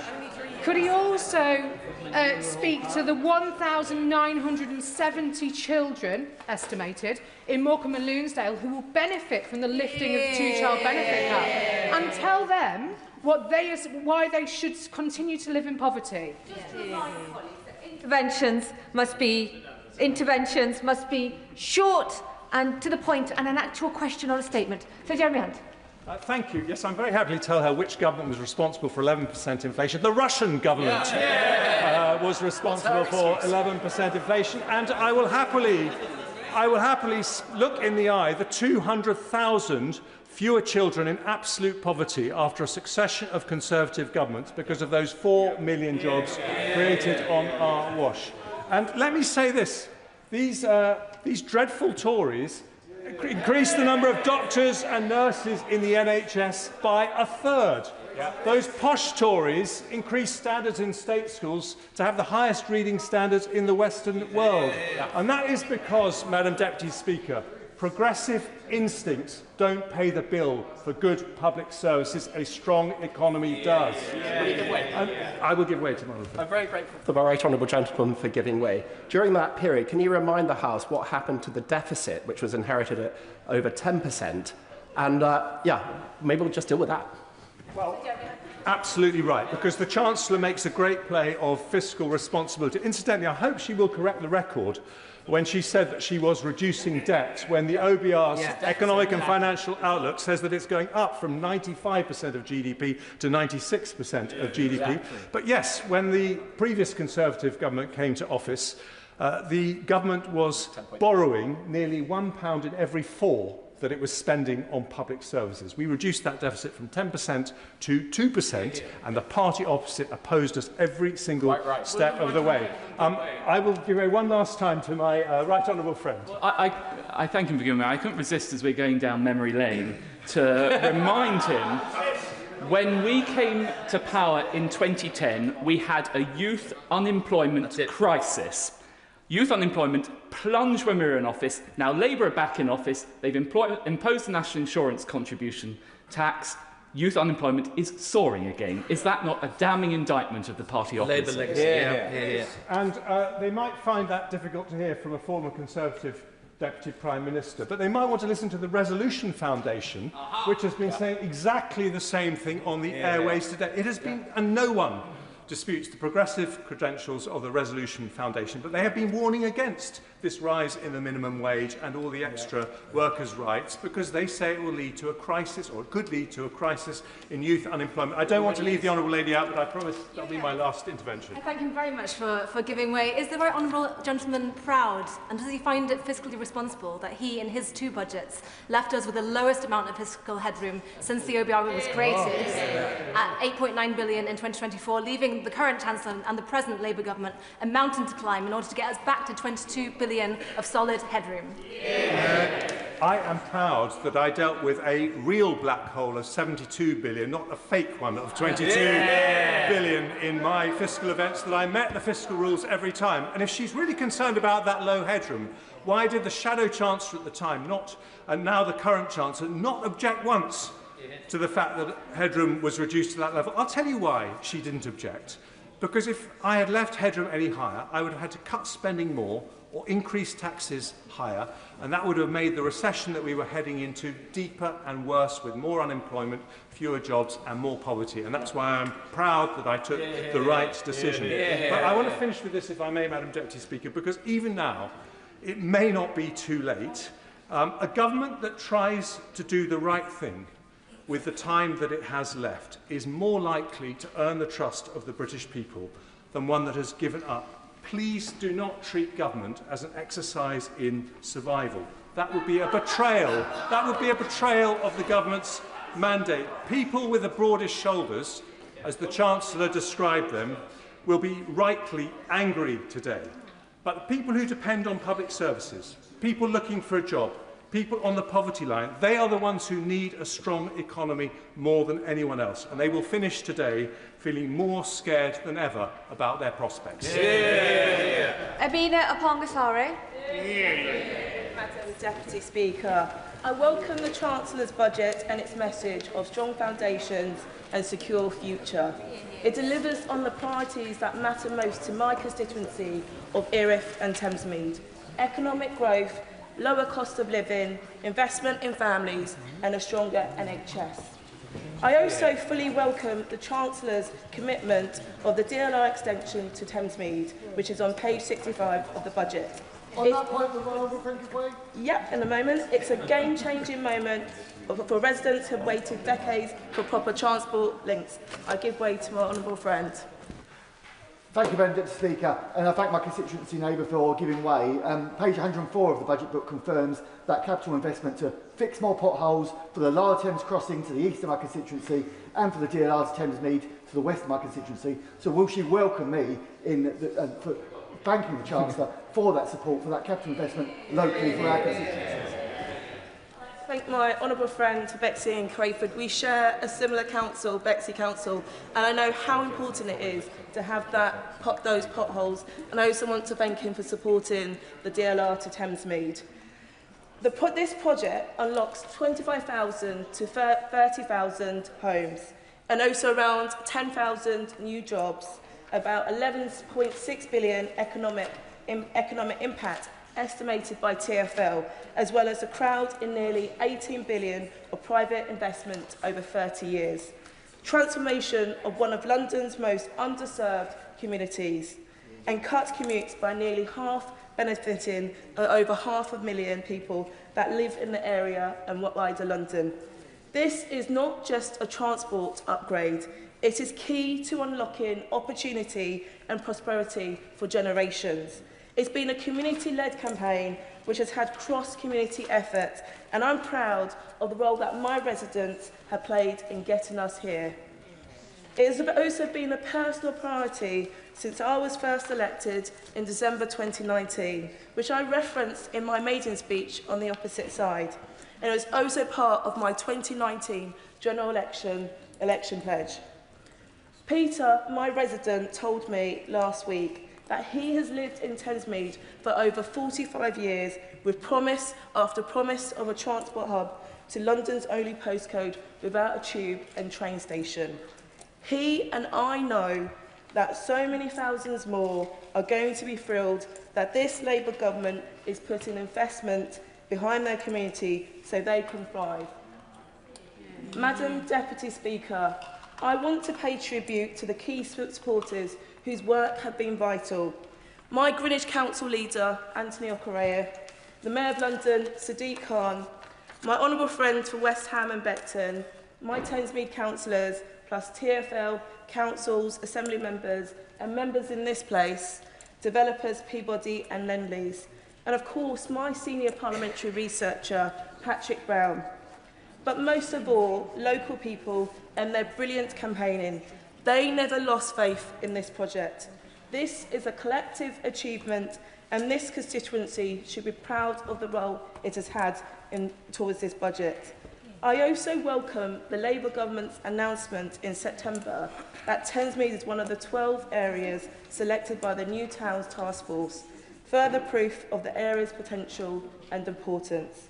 So once the DLR is secured, schools, NHS services, jobs and communities and facilities must grow alongside new homes. This is a start of a new chapter in Thamesmead, and I'm proud to have played a part, and I'm proud of my community who have championed this project from the start. I also strongly support the Chancellor's mission to reduce child poverty, including the nationwide rollout of free school breakfast clubs. I've seen firsthand the benefits in my constituency of Willowbank and Jubilee Primary School, better start for pupils and a real financial relief for families and schools.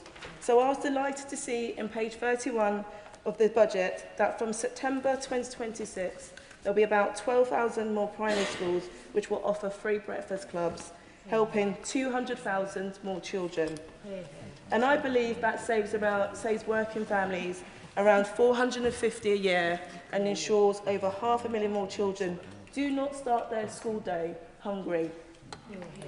I also welcome the confirmation of further investment to cut NHS waiting times, a vital issue for my constituents. And also welcome that today's announcements of the 250 new neighbourhood health, the one-stop shops, bringing together GPs, nurses, dentists and pharmacists under one roof, starting in areas that need it the most. Madam Deputy Speaker, would you like to give way? I'm extremely grateful to the Honourable Lady for giving way. On health facilities, would you share my concern that the only thing with more leaks than the budget run-up period is the roof of Musgrove Park Hospital in my Taunton constituency?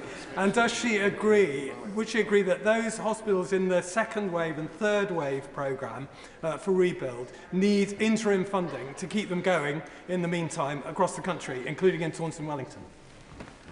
The honourable member for his intervention has to remind him that this government is delivering more than previous governments. You may remember that his party was previously in coalition with the previous government that caused a lot of damage to this country. Yeah. Madam Deputy Speaker, I want to conclude by saying this budget delivers for the country, and it delivers for my constituency of Erith and Thamesmead. So after decades of waiting, residents will finally have their transport links they deserve and the opportunities that will come with them. And a new chapter begins today. And I will continue to fight for the investment, services and opportunity for my community because they deserve it. Order of the House, Sir Edward Lee. The benefit bill is now unsustainable in this country. And really the main purpose of what I want to say today is that I hope that we could try and create some sort of consensus in the House to try and deal with this problem, which is imposing a massive level of debt on families. Now, I'm absolutely sure that the government accepts that this burden is unsustainable. And I'm absolutely certain that if they would come to the House with sensible proposals to try and get people off benefit, Her Majesty's loyal opposition would support the government in that endeavour. The government ducked the challenge early in the year to cut benefits and to try and thereby encourage more people into work. We said at the time that we were prepared to support the government to try and deliver these cuts. And I'm sure that the opposition front bench would repeat that promise. Naturally, yeah. I thank the honourable gentleman for giving way. I just want to clarify that he's perfectly happy for children to continue to live in child poverty while we try to reform the welfare benefit system. Is that right? Actually making that point, because what we were discussing earlier in the year were people who were seeking work, and we were trying to encourage people to get back into work. I think the problem that I can understand the political imperative of what the Chancellor has done today to sustain her own position with her own backbenchers, but the problem is that you're going to create a perverse incentive for people on benefit with larger families to stay out of work, and I'm not sure that's good for their morale, good for the economy, good for anybody. So I think it seems a very easy hit for the Chancellor today, but I think there are going to be perverse results. I just want to also say a word about representing a rural constituency of the family farm tax.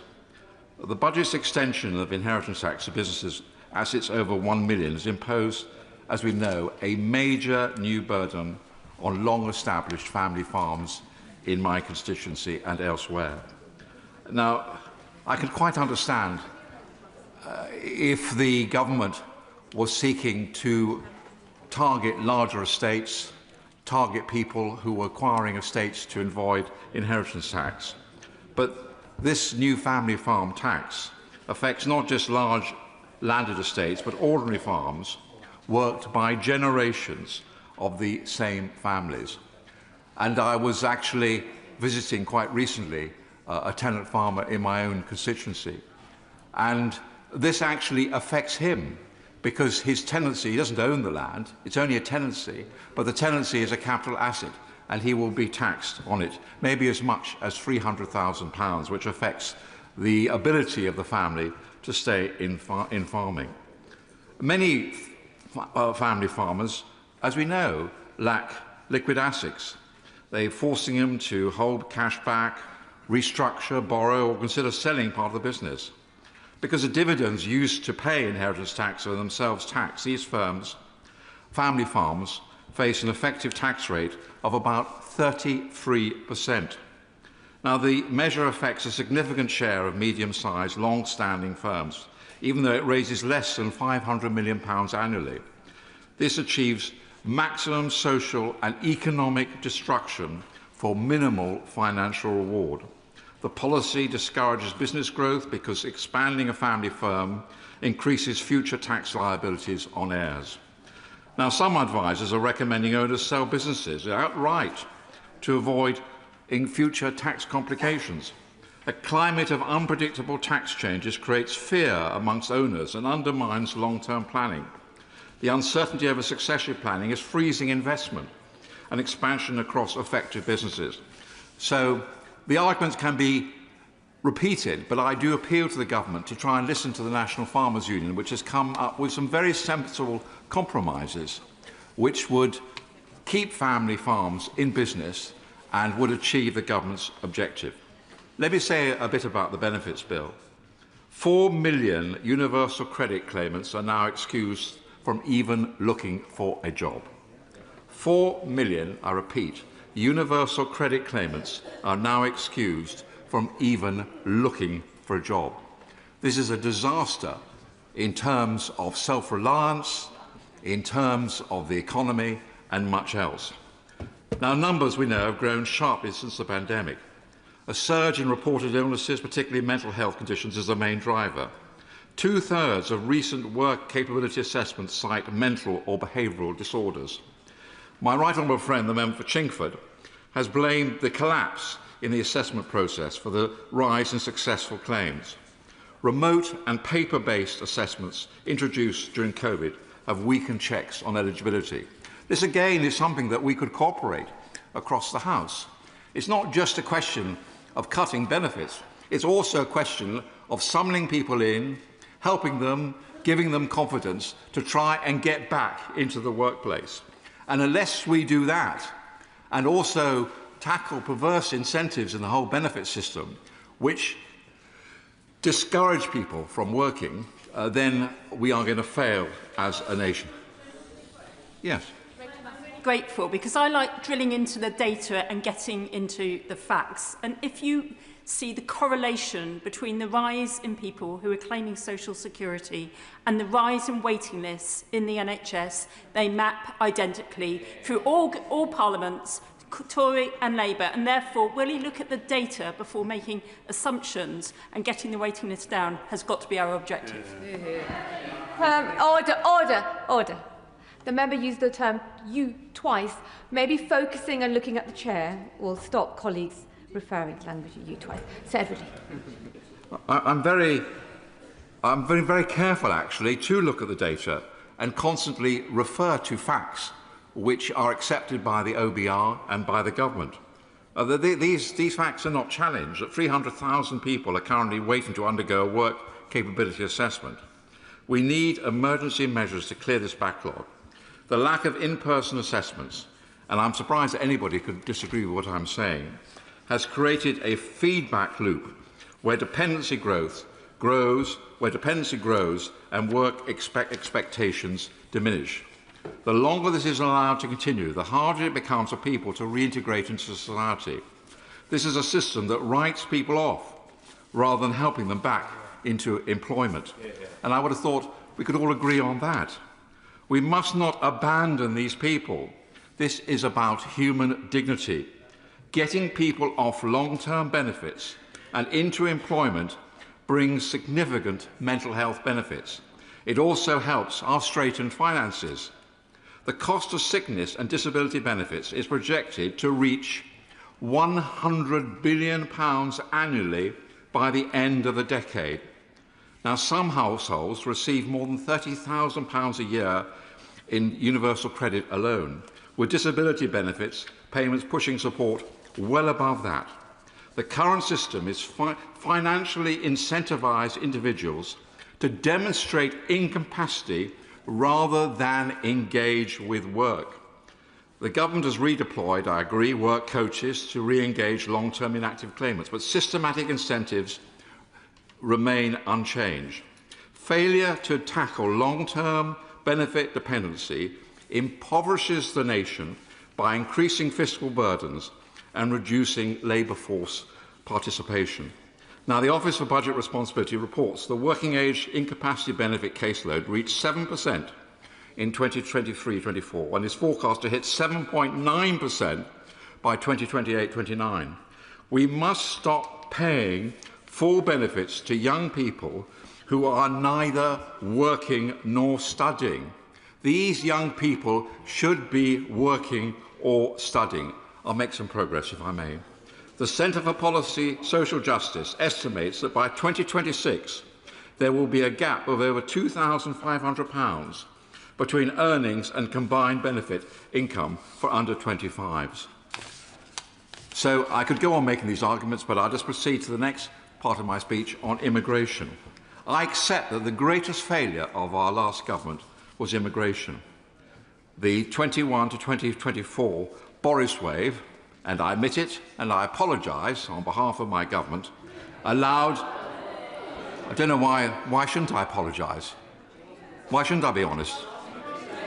Allowed well over 4 million non-UK migrants into the country. Many of these will soon qualify for indefinite leave to remain. ILR grants access to benefits and public services on the same basis as citizens is destroying financial incentives. The scale of this is financially significant. Now, the Home Secretary, I agree, has announced some sensible moves, and I supported her when she came to the House. For example, extending the standard qualifying period for ILR from 5 years to 10 years.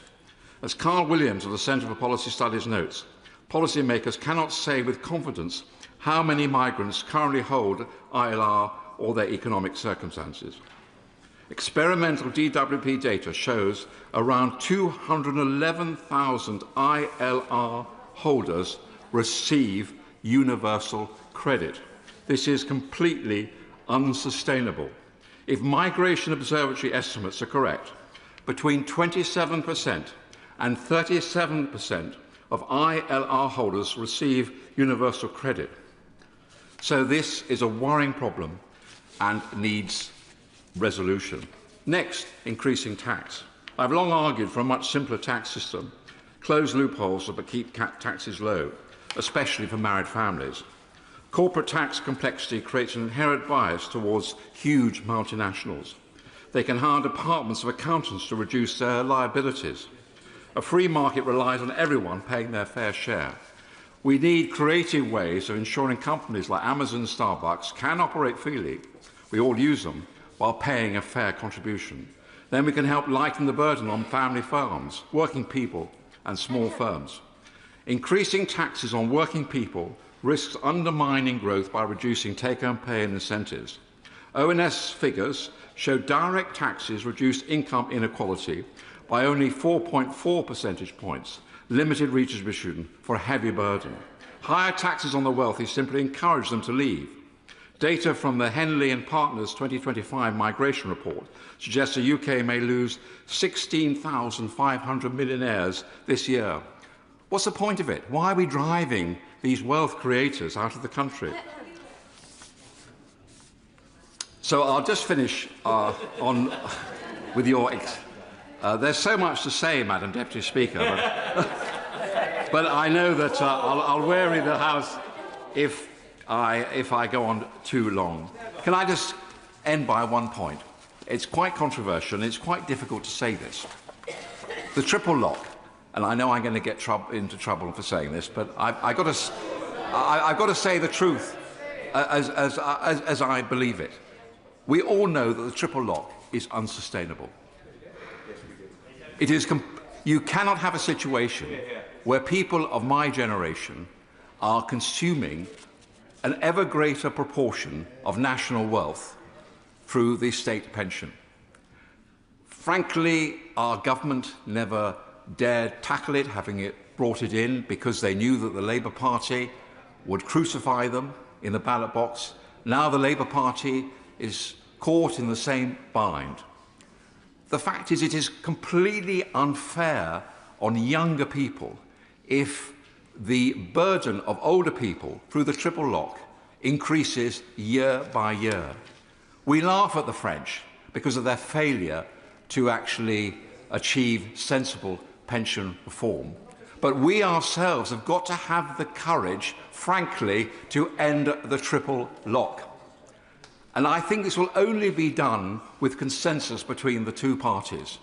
And I'm absolutely sure that if the government was to come to the leader of the opposition and say that this is unsustainable and will you share this burden with you, which may seem to be very unpopular, but actually, no, many older people of my generation, we all have children, we all have grandchildren, we all see our own children struggling to get on the housing market.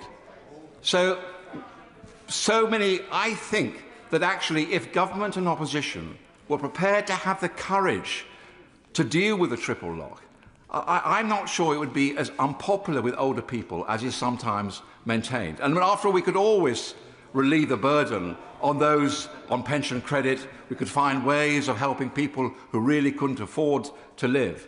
But the triple lock must go. It's not a popular policy, but I think in our hearts we know it's the right policy. We have shy of 60 members trying to contribute, so there is a speaking limit of 10 minutes to begin with. Daniel Zeichner. Thank you very much, Madam Deputy Speaker, and it's a pleasure to follow the Father of the House in his wide-ranging contribution. I think he's perhaps slightly more optimistic about the ability to achieve consensus across the front benches than sadly I might be, but I think his point about intergenerational unfairness is absolutely right. Let me start by recognising the hard work of the Treasury team and the work they've put in to this budget against what I think is a very challenging international backdrop, particularly around trade issues. And can I particularly welcome what I think is the long overdue measures on council tax for more valuable properties. Of course, no one wants to pay more tax, of course, but there are some of us who appreciate that public services and the public realm need to be properly funded. Frankly, what is extraordinary to me is the number of years that those invaluable properties have escaped proper taxation. And I'm old enough to remember how this all came about, the council tax being introduced as a quick fix after the debacle of the Tory poll tax.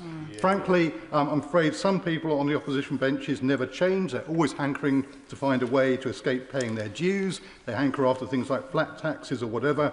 But after 30 years of not making their contribution, I'm absolutely delighted that it's this government that's finally cracking down on this unfairness. And there are many other aspects to this budget that I strongly welcome. Many of my Cambridge constituents commute into London, and the freeze on regulated rail fares, including season tickets, will be widely welcomed. But I also wish to say a few things about what the money raised in the budget is spent on. Because in my experience, both as an MP and a former minister, is it wasn't just the council tax system that the Tories broke in the 1990s, it went much wider. The fragmentation and privatisation of so much of our public realm has turned out, in my view, not only to cost us financially, but contributes to the gloom that has descended on what is still a rich and successful country. Private affluence alongside public decay does not make for a happy society. And in the limited time I have, I'll just cite a few examples I've come across over the previous few weeks. The chaos in our prison and justice systems goes back in no small part to the disastrous policies pursued by Chris Grayling in his misguided attempts to privatise the probation service, from which, in my view, it has never fully recovered. And the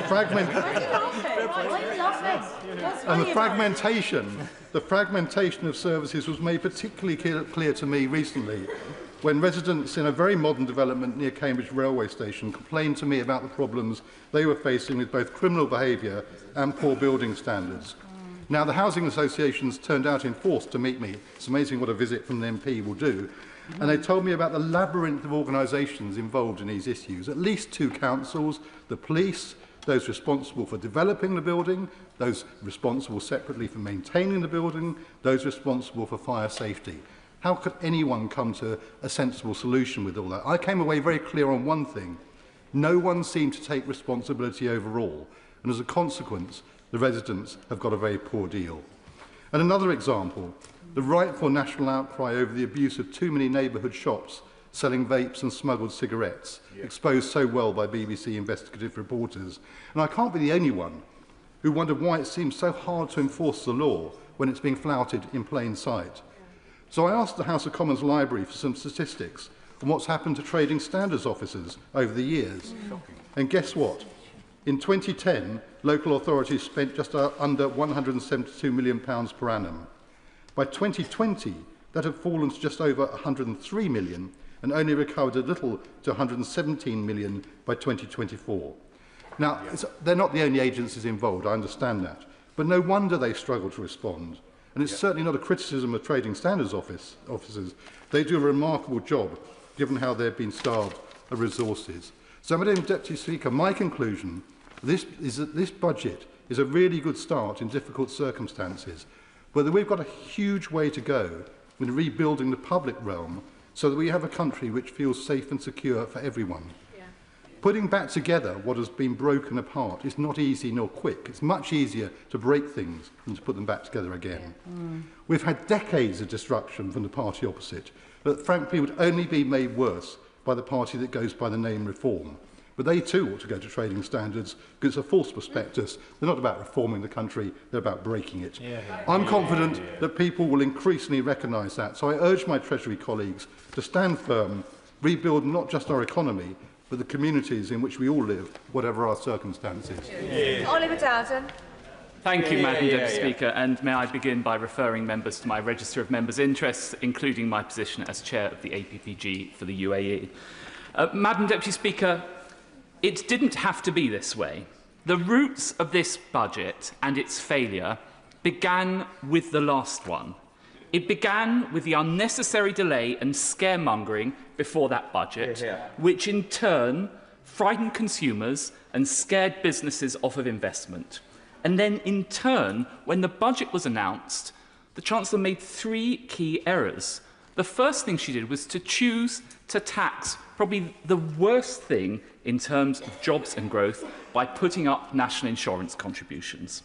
She chose to drive human capital and financial capital away from the United Kingdom with the abolition of the non-dom tax status, and she chose a totally unrealistically low level of fiscal headroom, which meant that by the time the Chancellor sat down, markets were already preparing for the next round of tax rises, and this sense only grew with the U-turn on welfare reforms. And the problem is, the government is making exactly the same mistake all over again, with the litany of leaks culminating in the extraordinary position of the OBR publishing the entire content of the Chancellor's budget before she even stood up, rendering the entire speech meaningless. And now, in turn, this budget demonstrates a simple and clear choice: higher welfare paid for by higher taxes. And for my constituents, that means higher income tax, it means higher taxes on their savings, it means higher taxes on their dividends, and in a constituency like mine, which has seen house prices soar over the past 30-odd years, now to astronomical levels, there is a real risk that older people in their family homes that they bought at very low prices are now going to have, by skimping and scraping to do so, I should say, are now going to have to find several £1,000s every year just to stay in their family home that they so love. And I think that is a real problem that is going to emerge from this budget, and I would urge the Chancellor to look at the very least at ameliorating measures to stop older people having to sell their homes in order to pay their council tax bills. But beyond this, there lies this strategic choice, and we all know exactly what has happened. The Labour leadership has watched in fear as its vote hemorrhages to the left. This budget is all about shoring up Labour's tax base. The residents of Bushey, the residents of Radlett, the residents of Potters Bar, the residents of Boreham Wood, their taxes are being hiked to pay for higher welfare to appease Labour's backbenchers. I will happily give way. I thank the right honourable gentleman for giving way. Would he not accept that in addition to the taxpayers that he's talking about in those communities, which I've visited and know in Bushey and Boreham Wood and other parts of Hertsmere constituency, there will be families who, amongst his own constituents, who have more than one child and receive benefit, more than two children and receive benefits, who will be positively impacted by today's budget, and he could at least nod in the direction of those of his constituents who will benefit from the measures that the Chancellor has set out. I think that the problem with that analysis is that many people on the same street will think to themselves, I chose not to have another child because I couldn't afford to do so, and yet now my neighbour is able to have more children paid for by the taxman through welfare. And that is the fundamental unfairness at the heart of this budget announcement. But worse than that, I will give away in a moment, but worse than that, this failure to grasp welfare reform risks neglecting a whole generation. We already see young workers' prospects under threat from AI. We see the prospects of employment being hit by Labour's jobs tax and the labour market regulation, which is discouraging hiring. And now the message seems to emerge from the government, don't worry, abandon ambition, there's ever higher welfare under Labour, that's the reason why you should vote for us. I will happily give way. I'm grateful to my right honourable friend who's making a characteristically excellent speech. Would he agree with me that we are at the tipping point where the welfare state is ceasing to be what we've always wanted it to be, which is a safety net below which nobody can fall, but instead is becoming a cocoon which is going to trap a whole generation in dependency and absolutely kill off aspiration and social mobility?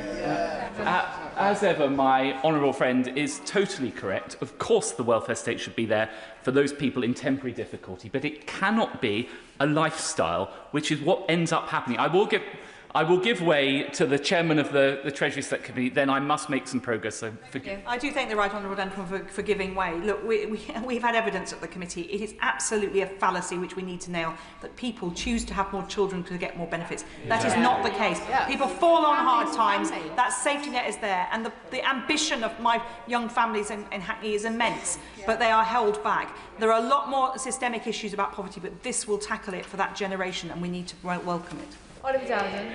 Well, of course there will be the occasional person that falls on hard times, but I think she should try saying that to many, many of my constituents who are unable to have more children, they take the choice not to have it. And that option is now, there's an imbalance between that and the approach taken on welfare. And so we have a situation where at the same time as the United Kingdom is embracing higher taxes and an ever greater role for the state, beyond Europe, lower tax dynamism abounds. We can see the US surging with freer markets and a tech and energy bonanza. You only need to look to the Gulf, to states like the UAE and Saudi Arabia that are embracing tech, finance and alternative energy. Now, a generation ago, this would have mattered less. But now we're in the position where labour and capital are highly mobile, and we are seeing more and more people voting with their feet, leaving the United Kingdom by the tens of thousands, and this tide is washing out our very brightest and best away from our shores, and I fear that once those people leave, it is very hard to get them to come back. And the sadness of all of this is that the United Kingdom remains a wonderful country. It is actually a beacon of stability, with the rule of law, the English language, the time zone, great research universities, and a highly talented workforce.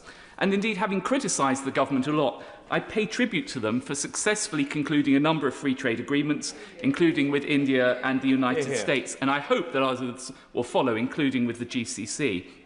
So, at a time when other countries present challenges, whether it's the security situation in relation to China, whether it's the unpredictability of the United States, or stagnation in Europe, the United Kingdom actually has a golden opportunity to be a magnet for investment from businesses and entrepreneurs around the world. But the risk is that we are consigning ourselves to a situation which a Scottish entrepreneur described to me a couple of days ago as being the why bother economy. And what he meant by that was that, of course, people aren't going to disinvest, but they won't choose to actively invest in the United Kingdom because we are not creating the environment where we are rewarding risk-taking and entrepreneurship. So if we are to seize this moment, there are a few simple steps that we could take, and I would urge the Chancellor to do so in order to light the fire of competitiveness. First of all, instead of trying to drive away the wealthiest and biggest global investors, as we have done with the abolition of the non-dom status, we should be welcoming them and gaining more revenue at the same time. One only needs to look at the Italian model, where they have imposed a relatively high fee, but in return to that have exempted wealthy mobile people from paying further taxation.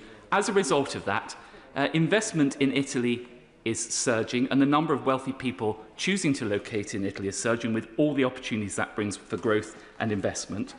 Instead of obsessing with policing social media, we should be aggressively policing the sort of small, low-level crime that drives people away from locating in this country, whether it's the phone snatching, the shoplifting, or the general sense that the streets of this country have become less safe than they were a few years ago.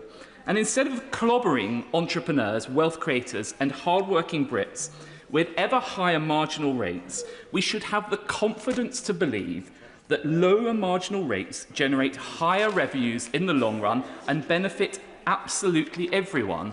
And most importantly of all, in relation to this budget, instead of consigning a generation to welfare, we should be aggressively reforming the welfare state to create opportunities for all. It really isn't too late for the government to seize this opportunity, but sadly, I fear that only a change of government, and of course a change of government to the Conservative Party, will be able to deliver those things. Liam Byrne. Thank you very much, Madam Deputy Speaker. Well, I don't know what budget the Right Honourable Gentleman was reading, but it wasn't the budget that was put on the table this afternoon. Madam Deputy Speaker, I think the Chancellor got the judgment exactly right today. She had a difficult inheritance, she had a difficult hand, she had difficult decisions to take, and she got the calls absolutely right. We have a situation now, the budget now being delivered, where we have growth this year that has been forecast to rise. We have business investment over the course of this Parliament, which is forecast to rise. We have inflation, which is coming down. We have forecast interest rates, which are coming down. We have energy bills for our constituents, which are coming down. Yeah. And we have child poverty, which is actually set to collapse. That is 8,900 people in my constituency who will be better off because of this budget, a Labour budget, which is delivered by a Labour Chancellor this afternoon. Now, Madam Deputy Speaker, as you know, I've been in this House for 21 years. I have sat on both front benches. I have sat on both sets of backbenches. And so I've come to see, over the years, the selective amnesia which somehow bedevils debate in this place, and the problem of unreliable narrators. But I have to say, I have never seen amnesia on as epic a scale as I heard from the Leader of the Opposition today. Now, I think it is quite well established, Madam Deputy Speaker, that back in 2010, I thought the numbers were a little bit tight. I thought difficult decisions were going to be needed, which is why we left a judiciously balanced budget, 2/3 spending cuts, 1/3 tax rises, that would have halved the deficit in 4 years and brought debt borrowing down by 2016. That, of course, was not the strategy that was pursued by the last government. And what is the difference that that made? Well, the party opposite saddled this country with an extraordinary £1 trillion of debt higher than the situation that we left with. That's why we're paying £1.10 in interest rates today, because they more than doubled the national debt. And before we hear any nonsense about COVID, let us just remember that 80 to 90% of the increase in debt that the Conservative saddles us with was before the COVID lockdowns began. I give way to the honourable gentleman. Oh, nothing as contemporary as COVID, don't worry about that. I just wondered how much money he left in the coffers when he was Chief Secretary in 1997. Well, I can tell him. I don't know what his faculty of maths is like. I don't know if he realises that a trillion has 12 noughts. But we left the national debt £1 trillion lower than it is today. £2.7 trillion. That is how much this country is now borrowing. Now, the great tragedy, of course, of all of this is that if they had borrowed money at low interest costs and actually invested it in something that enhanced productivity, we would be in a better position today. The Chancellor wouldn't have had to deliver the budget that she had to deliver today. Don't take my word for it. Don't take my word for it. Look at the International Monetary Fund. 25th of July, the report is very clear. The fact is that our productivity growth under the party opposite collapsed by 1/3 compared to the good old New Labour years. Our productivity divergence now with the United States is so serious. Our productivity growth has been half what it has been in the United States. And the OBR is really clear today. The downgrade on growth that they have baked into their numbers is entirely because of the productivity collapse, because they wasted the money during their 14 years in office. And of course, I should just say, by the by, because Conservatives are Conservatives, they managed to put £1 trillion on the debt, they managed to collapse the productivity numbers, and they still managed to put inequality up through the roof. That is why we had in our constituencies food bank queues that we will never forget. I will never forget, for as long as I live, the phenomenon of collecting food in inner city Birmingham because our food banks had run out of food. I will never forget the children at Adderley School who were literally helping restock our food banks by taking penguin bars out of their lunch boxes to put them in food collection crates so that their classmates didn't go hungry at lunchtime. That's the reality of the child poverty legacy that this party left us with, and that is the legacy that the Chancellor got to grips with today. So, Madam Deputy Speaker, we look forward on our committee to scrutinising the proposals that have been laid out today. We have been travelling the country over the last couple of weeks, talking to business about what they wanted out of this budget. And there were three things that were very clear. What is extraordinary about this country? These are aisles of wonder. We now stand on the threshold of an extraordinary new era of innovation. This is an extraordinary country. We are an inventive country. We have been since the Industrial Revolution started in Birmingham back in 1761. But that is going to be as of nothing compared to what is about to unfold in this country. And we are at the front of the grid in the race for the 21st century. But we need to mobilise capital on a completely new scale. And that is why certainty for business was so important. So I welcome the fact that the headroom has been put up to £22 billion a day. I welcome the Chancellor is ending this biannual circus of fiscal speculation by having one forecast a year. I have to say to the House that I seriously think that Mr Hughes needs to consider his position. The fact that we have had a leak of the OBR forecast before this House got to debate the budget, I think is appalling, and it has bedevilled us, this uncertainty. Now, alongside that, we have got to step up the mobilisation of capital on a completely different scale. I will in a moment. That's why I absolutely welcome the package that the Chancellor has set out today to mobilise investment capital in a completely radically new way. The expanding of EMI, the boosting of VCTs, the UK listing relief, that is almost £3 billion worth of extra incentives for our entrepreneurs in this country. That is a game changer, not just for startups, but for scale-ups who are trying to make sure that we end this craziness of brilliant people in this country, brilliant inventors in this country, starting new businesses, growing it nicely, and then getting snapped up and shifted out to the United States. We have to make sure that we are growing and fostering more big, global dominating companies here in this country. So I welcome the way the Chancellor lent in behind those firms today. But the third thing, Madam Deputy Speaker, that we've got to do is to improve the return on investment of investments made in this country. So that means a couple of things. It means bringing down energy costs radically. We didn't have a business energy cost scheme scored in the budget today, but that is because I know the government is now out to consultation. Every single member of our committee would implore the government to do whatever it takes to make sure business energy costs in our country are internationally competitive. It is wrong that firms like Nissan say to us that their energy costs up in Sunderland are the most expensive energy costs of any Nissan plant in the world. We have got to bring business energy costs down. But the message alongside that we hear from small business in particular is that we have also got to bring down business rates. So, looking at the policy decisions in the scorecard, that looks like about a £4.2 billion subsidy to help bring business rates down. That should mean that we have the lowest business rates that we have seen in this country. That is a very good thing. But where I would urge the Chancellor to go further is in making sure that we actually cut the costs of red tape in a really bold and radical way.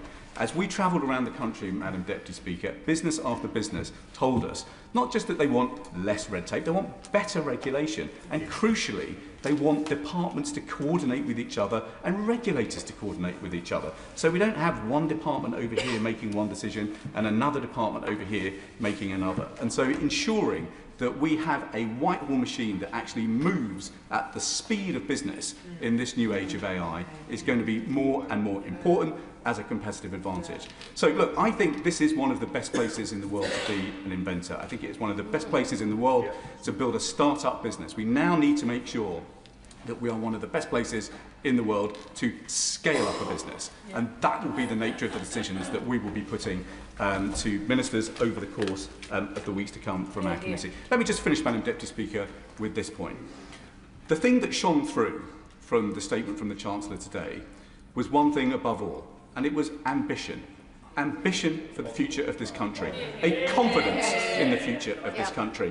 That is why one of the most important numbers that we will read in the OBR forecast today is the fact that business investment is not flat, it's not falling, it's soaring. It is set to soar by £6 billion over the course of the forecast period. That ambition for this country is a sharp contrast to the amnesia of the party opposite, and that is because we on this side of the House know how futures are really built. Speaking limits are now 8 minutes, and I call Dave Dugan.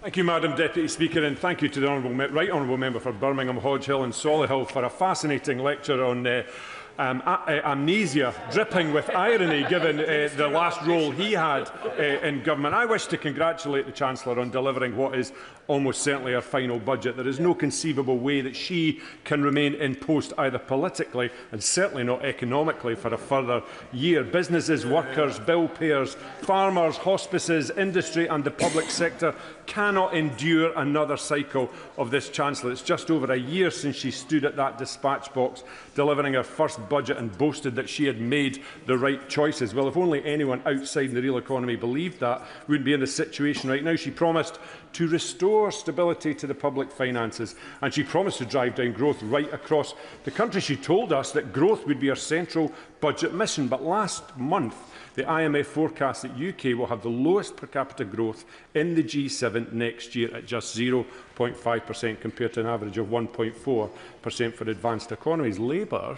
promised to turn the page on high food prices, but households see food inflation running out of control and hitting 4.9% last month. The Chancellor promised more jobs to tackle poverty, but this month unemployment hit 5%, the highest level since the pandemic, while poverty is now at record levels. Government borrowing stands at a 5-year high, £17.4 billion in October alone, with Labour spending double the defence budget every year just servicing the UK's chronic national debt.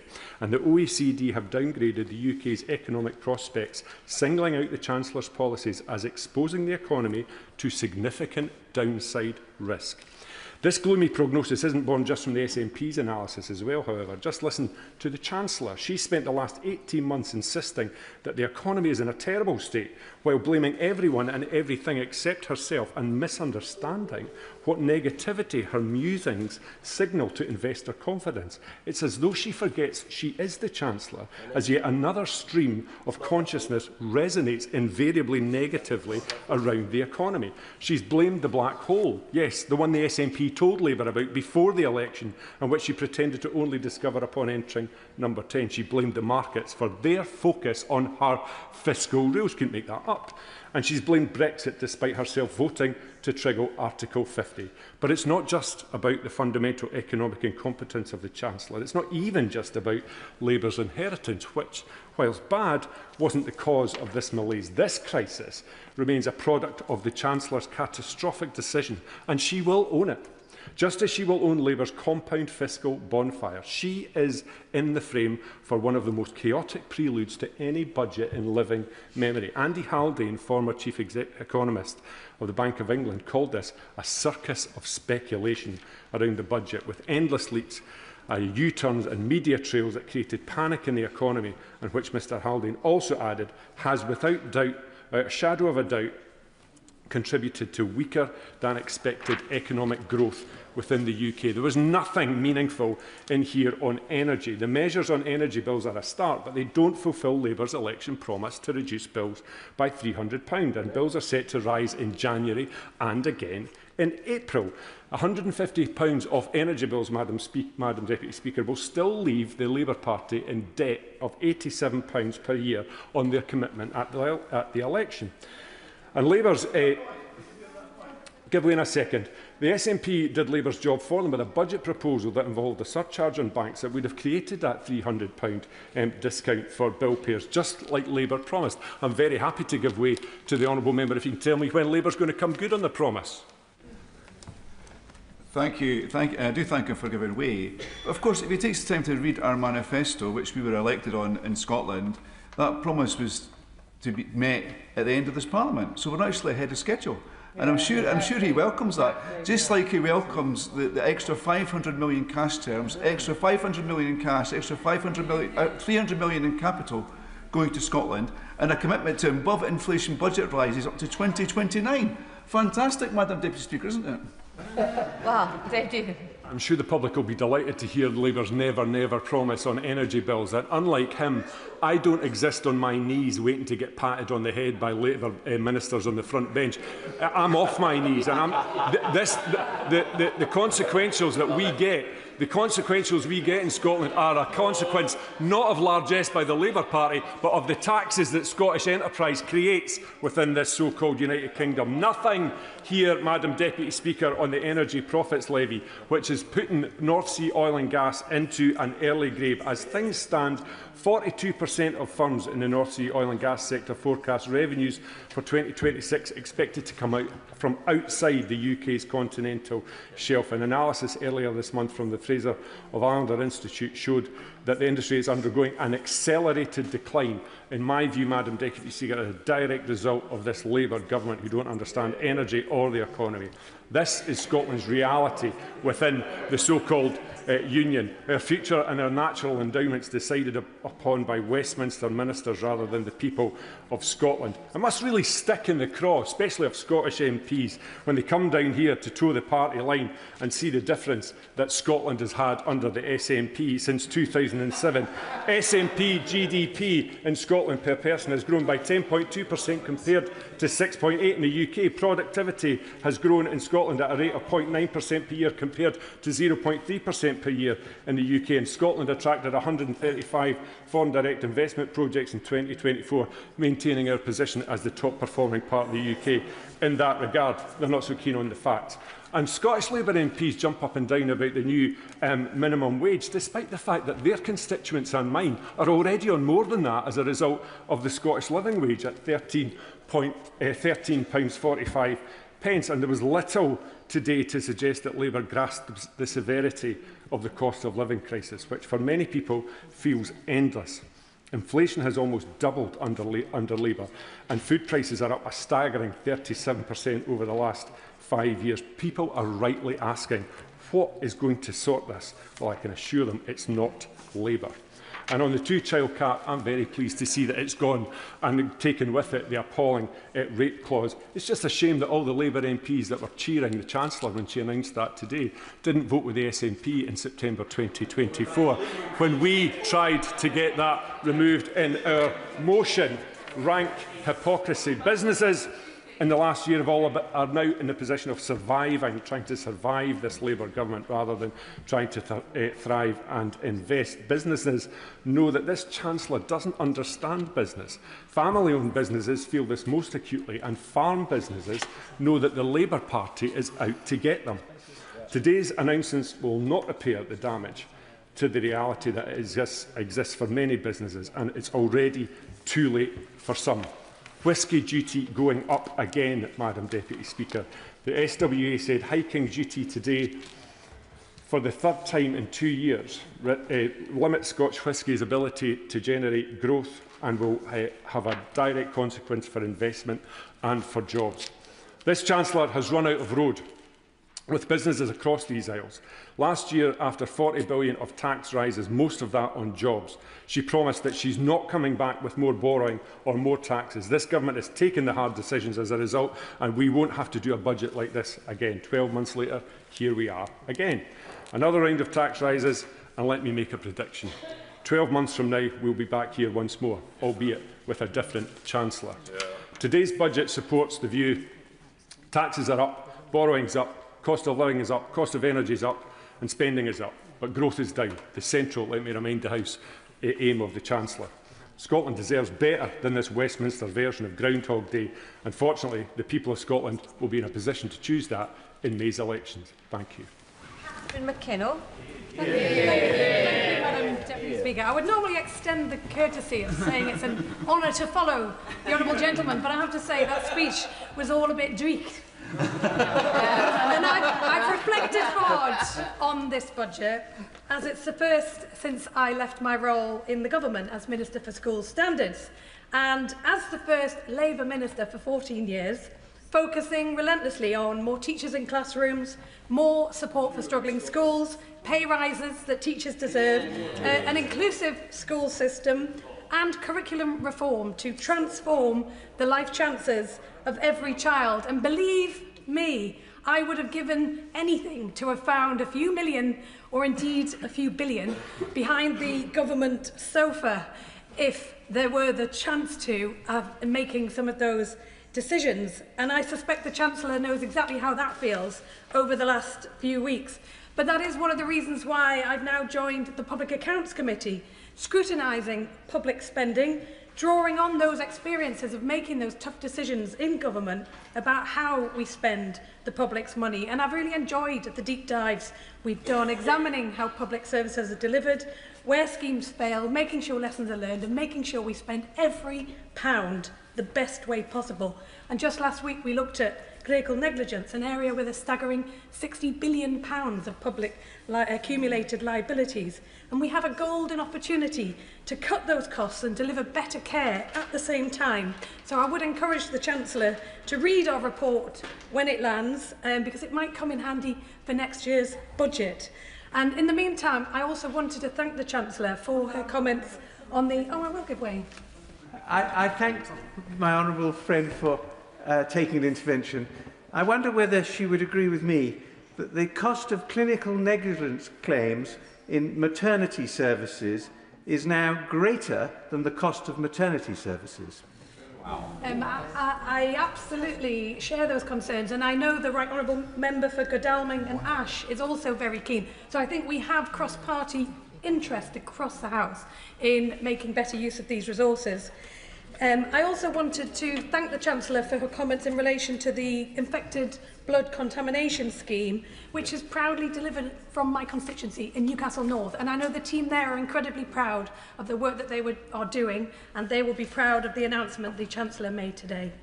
But, Madam Deputy Speaker, working people in Newcastle are really feeling worn down by the cost of living. We know everybody is feeling the squeeze. It's relentless and it's grinding. And I know the Chancellor knows that too and has sought to deliver in this budget on that promise of a better life for a hard day's work. And I see there are many measures in this budget that will deliver on that. The freeze in rail fares, the extending of the bus fare cap, the measures on fuel duty, frozen prescription charges and household energy bills cut. And I also know that the Chancellor cares deeply about children trapped in poverty, and too often in families that are working hard and doing their best. And I saw those stories firsthand on the government's Child Poverty Task Force. The driving force behind the crisis is the two-child limit. In the North East alone, we see tens of thousands of children living in poverty that will be lifted out of that by the announcement today. It is both economically foolish and morally wrong. It's why charities and businesses in the North East have been calling for it to be scrapped, because poverty comes at a price.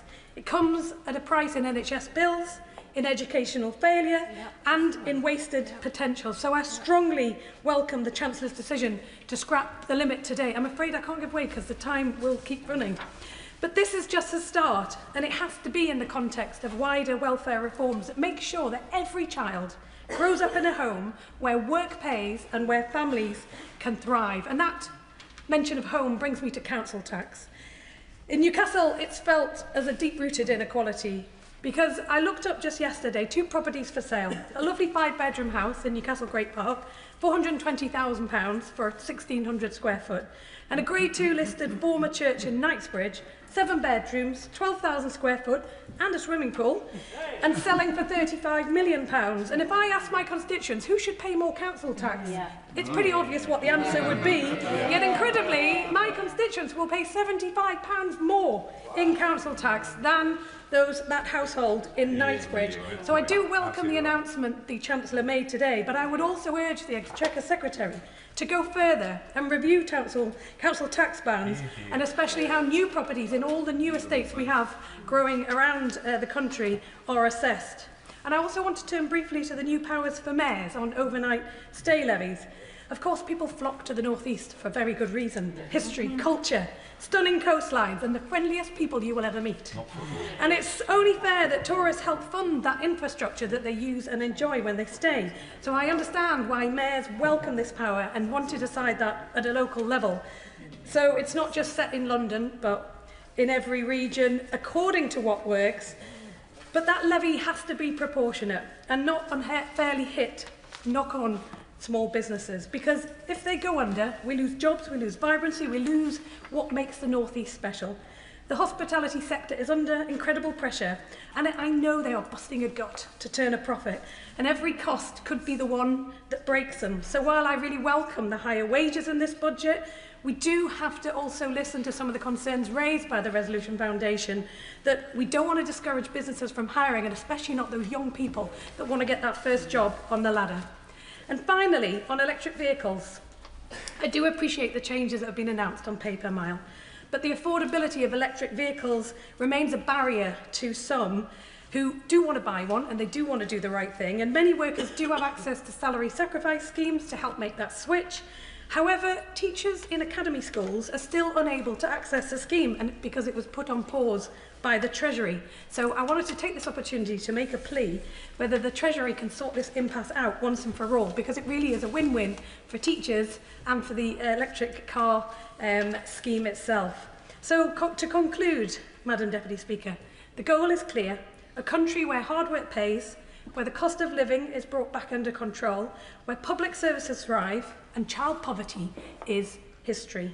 Every pound of public money matters because we know that has the potential to transform lives, and that's what people rightly expect of this government, and I know that is the future that the Chancellor is working to deliver and why she has announced this budget today.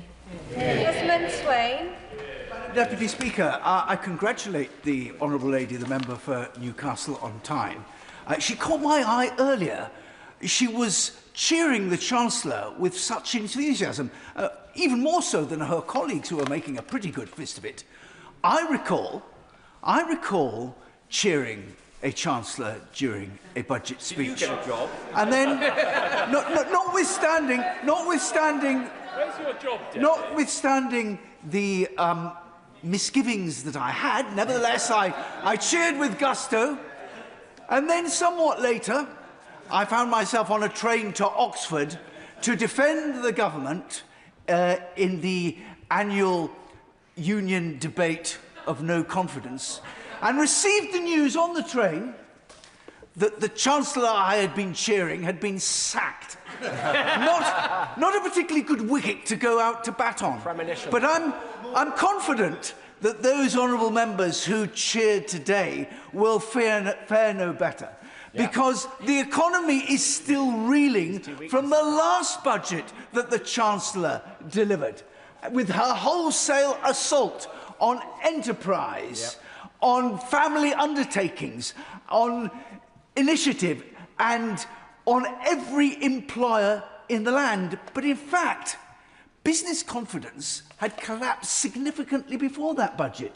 It had collapsed in the summer when the government warned everyone that things were so bad that they were going to have to get very, very much worse. And as a consequence, we discovered later, when the budget was delivered, that things were even worse than we had imagined. But then the government announced after that budget that they'd stabilised the economy. It was over. They weren't coming back for any more. And they trumpeted throughout the last year the fact that we had the highest growth rate in the G7. Madam Deputy Speaker, that's what they inherited. Yeah. But as their monstrous regiment has proceeded, the reality is that that growth rate has become more and more anemic. There's no getting away from the fact that last month the economy shrank. And then this summer, they repeated the same mistake.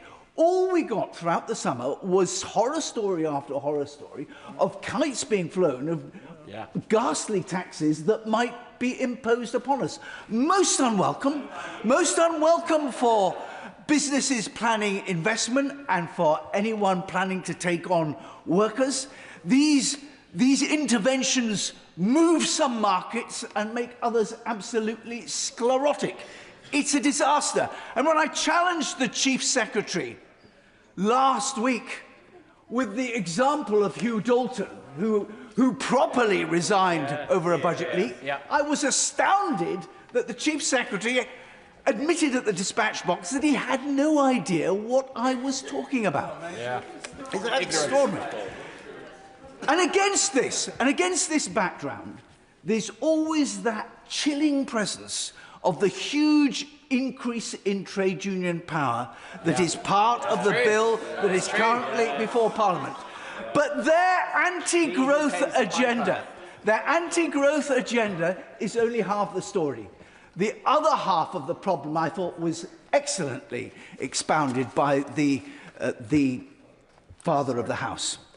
The reality is that the government's bloated expenditure plans have overshot by 4%. And we have this enormous growing benefits bill. The disaster was that the government withdrew from its attempts to provide some modest restraint in the growth of that bill. And as my right honourable friend says, we now face a bill running annually at £300 billion, £212 billion of which is for economic activity, for people who are under no obligation to work. 4.3 million people, growing at a rate of 130,000 per month. It is completely unsustainable. And it's to be paid for. It's to be paid for by increasing taxes. Taxes that disproportionately attack those people who are already contributing the most. The entrepreneurs, the investors, the very people who can take their investment, their vision, their skills, their employment elsewhere to where the business environment is rather more friendly. And they're doing it in droves, and they're doing it to such an extent that even the business secretary has remarked on it and spotted it. We are facing a situation increasingly where there will be fewer and fewer people able to pay for the bills of this increasing burden of people who are economically inactive. So as I reflect on the fact that as we approach this, I do wish the honourable gentleman would be quiet. He's insufferable. As we approach government activity accounting for 45% of the economy, I always thought that, no, I'm not going to give way, I've reached my peroration. I always thought that the result would be the totalitarian hand clenched in anger. Actually, and I read, the road to serfdom. Actually, it's turned out very, very different. It's not the totalitarian hand clenched in anger. It's his hand open, dishing out largesse. It's turned out not to be so much the road to serfdom as the road to penury. Cat Smith. Thank you, Madam Deputy Speaker. Well, follow that.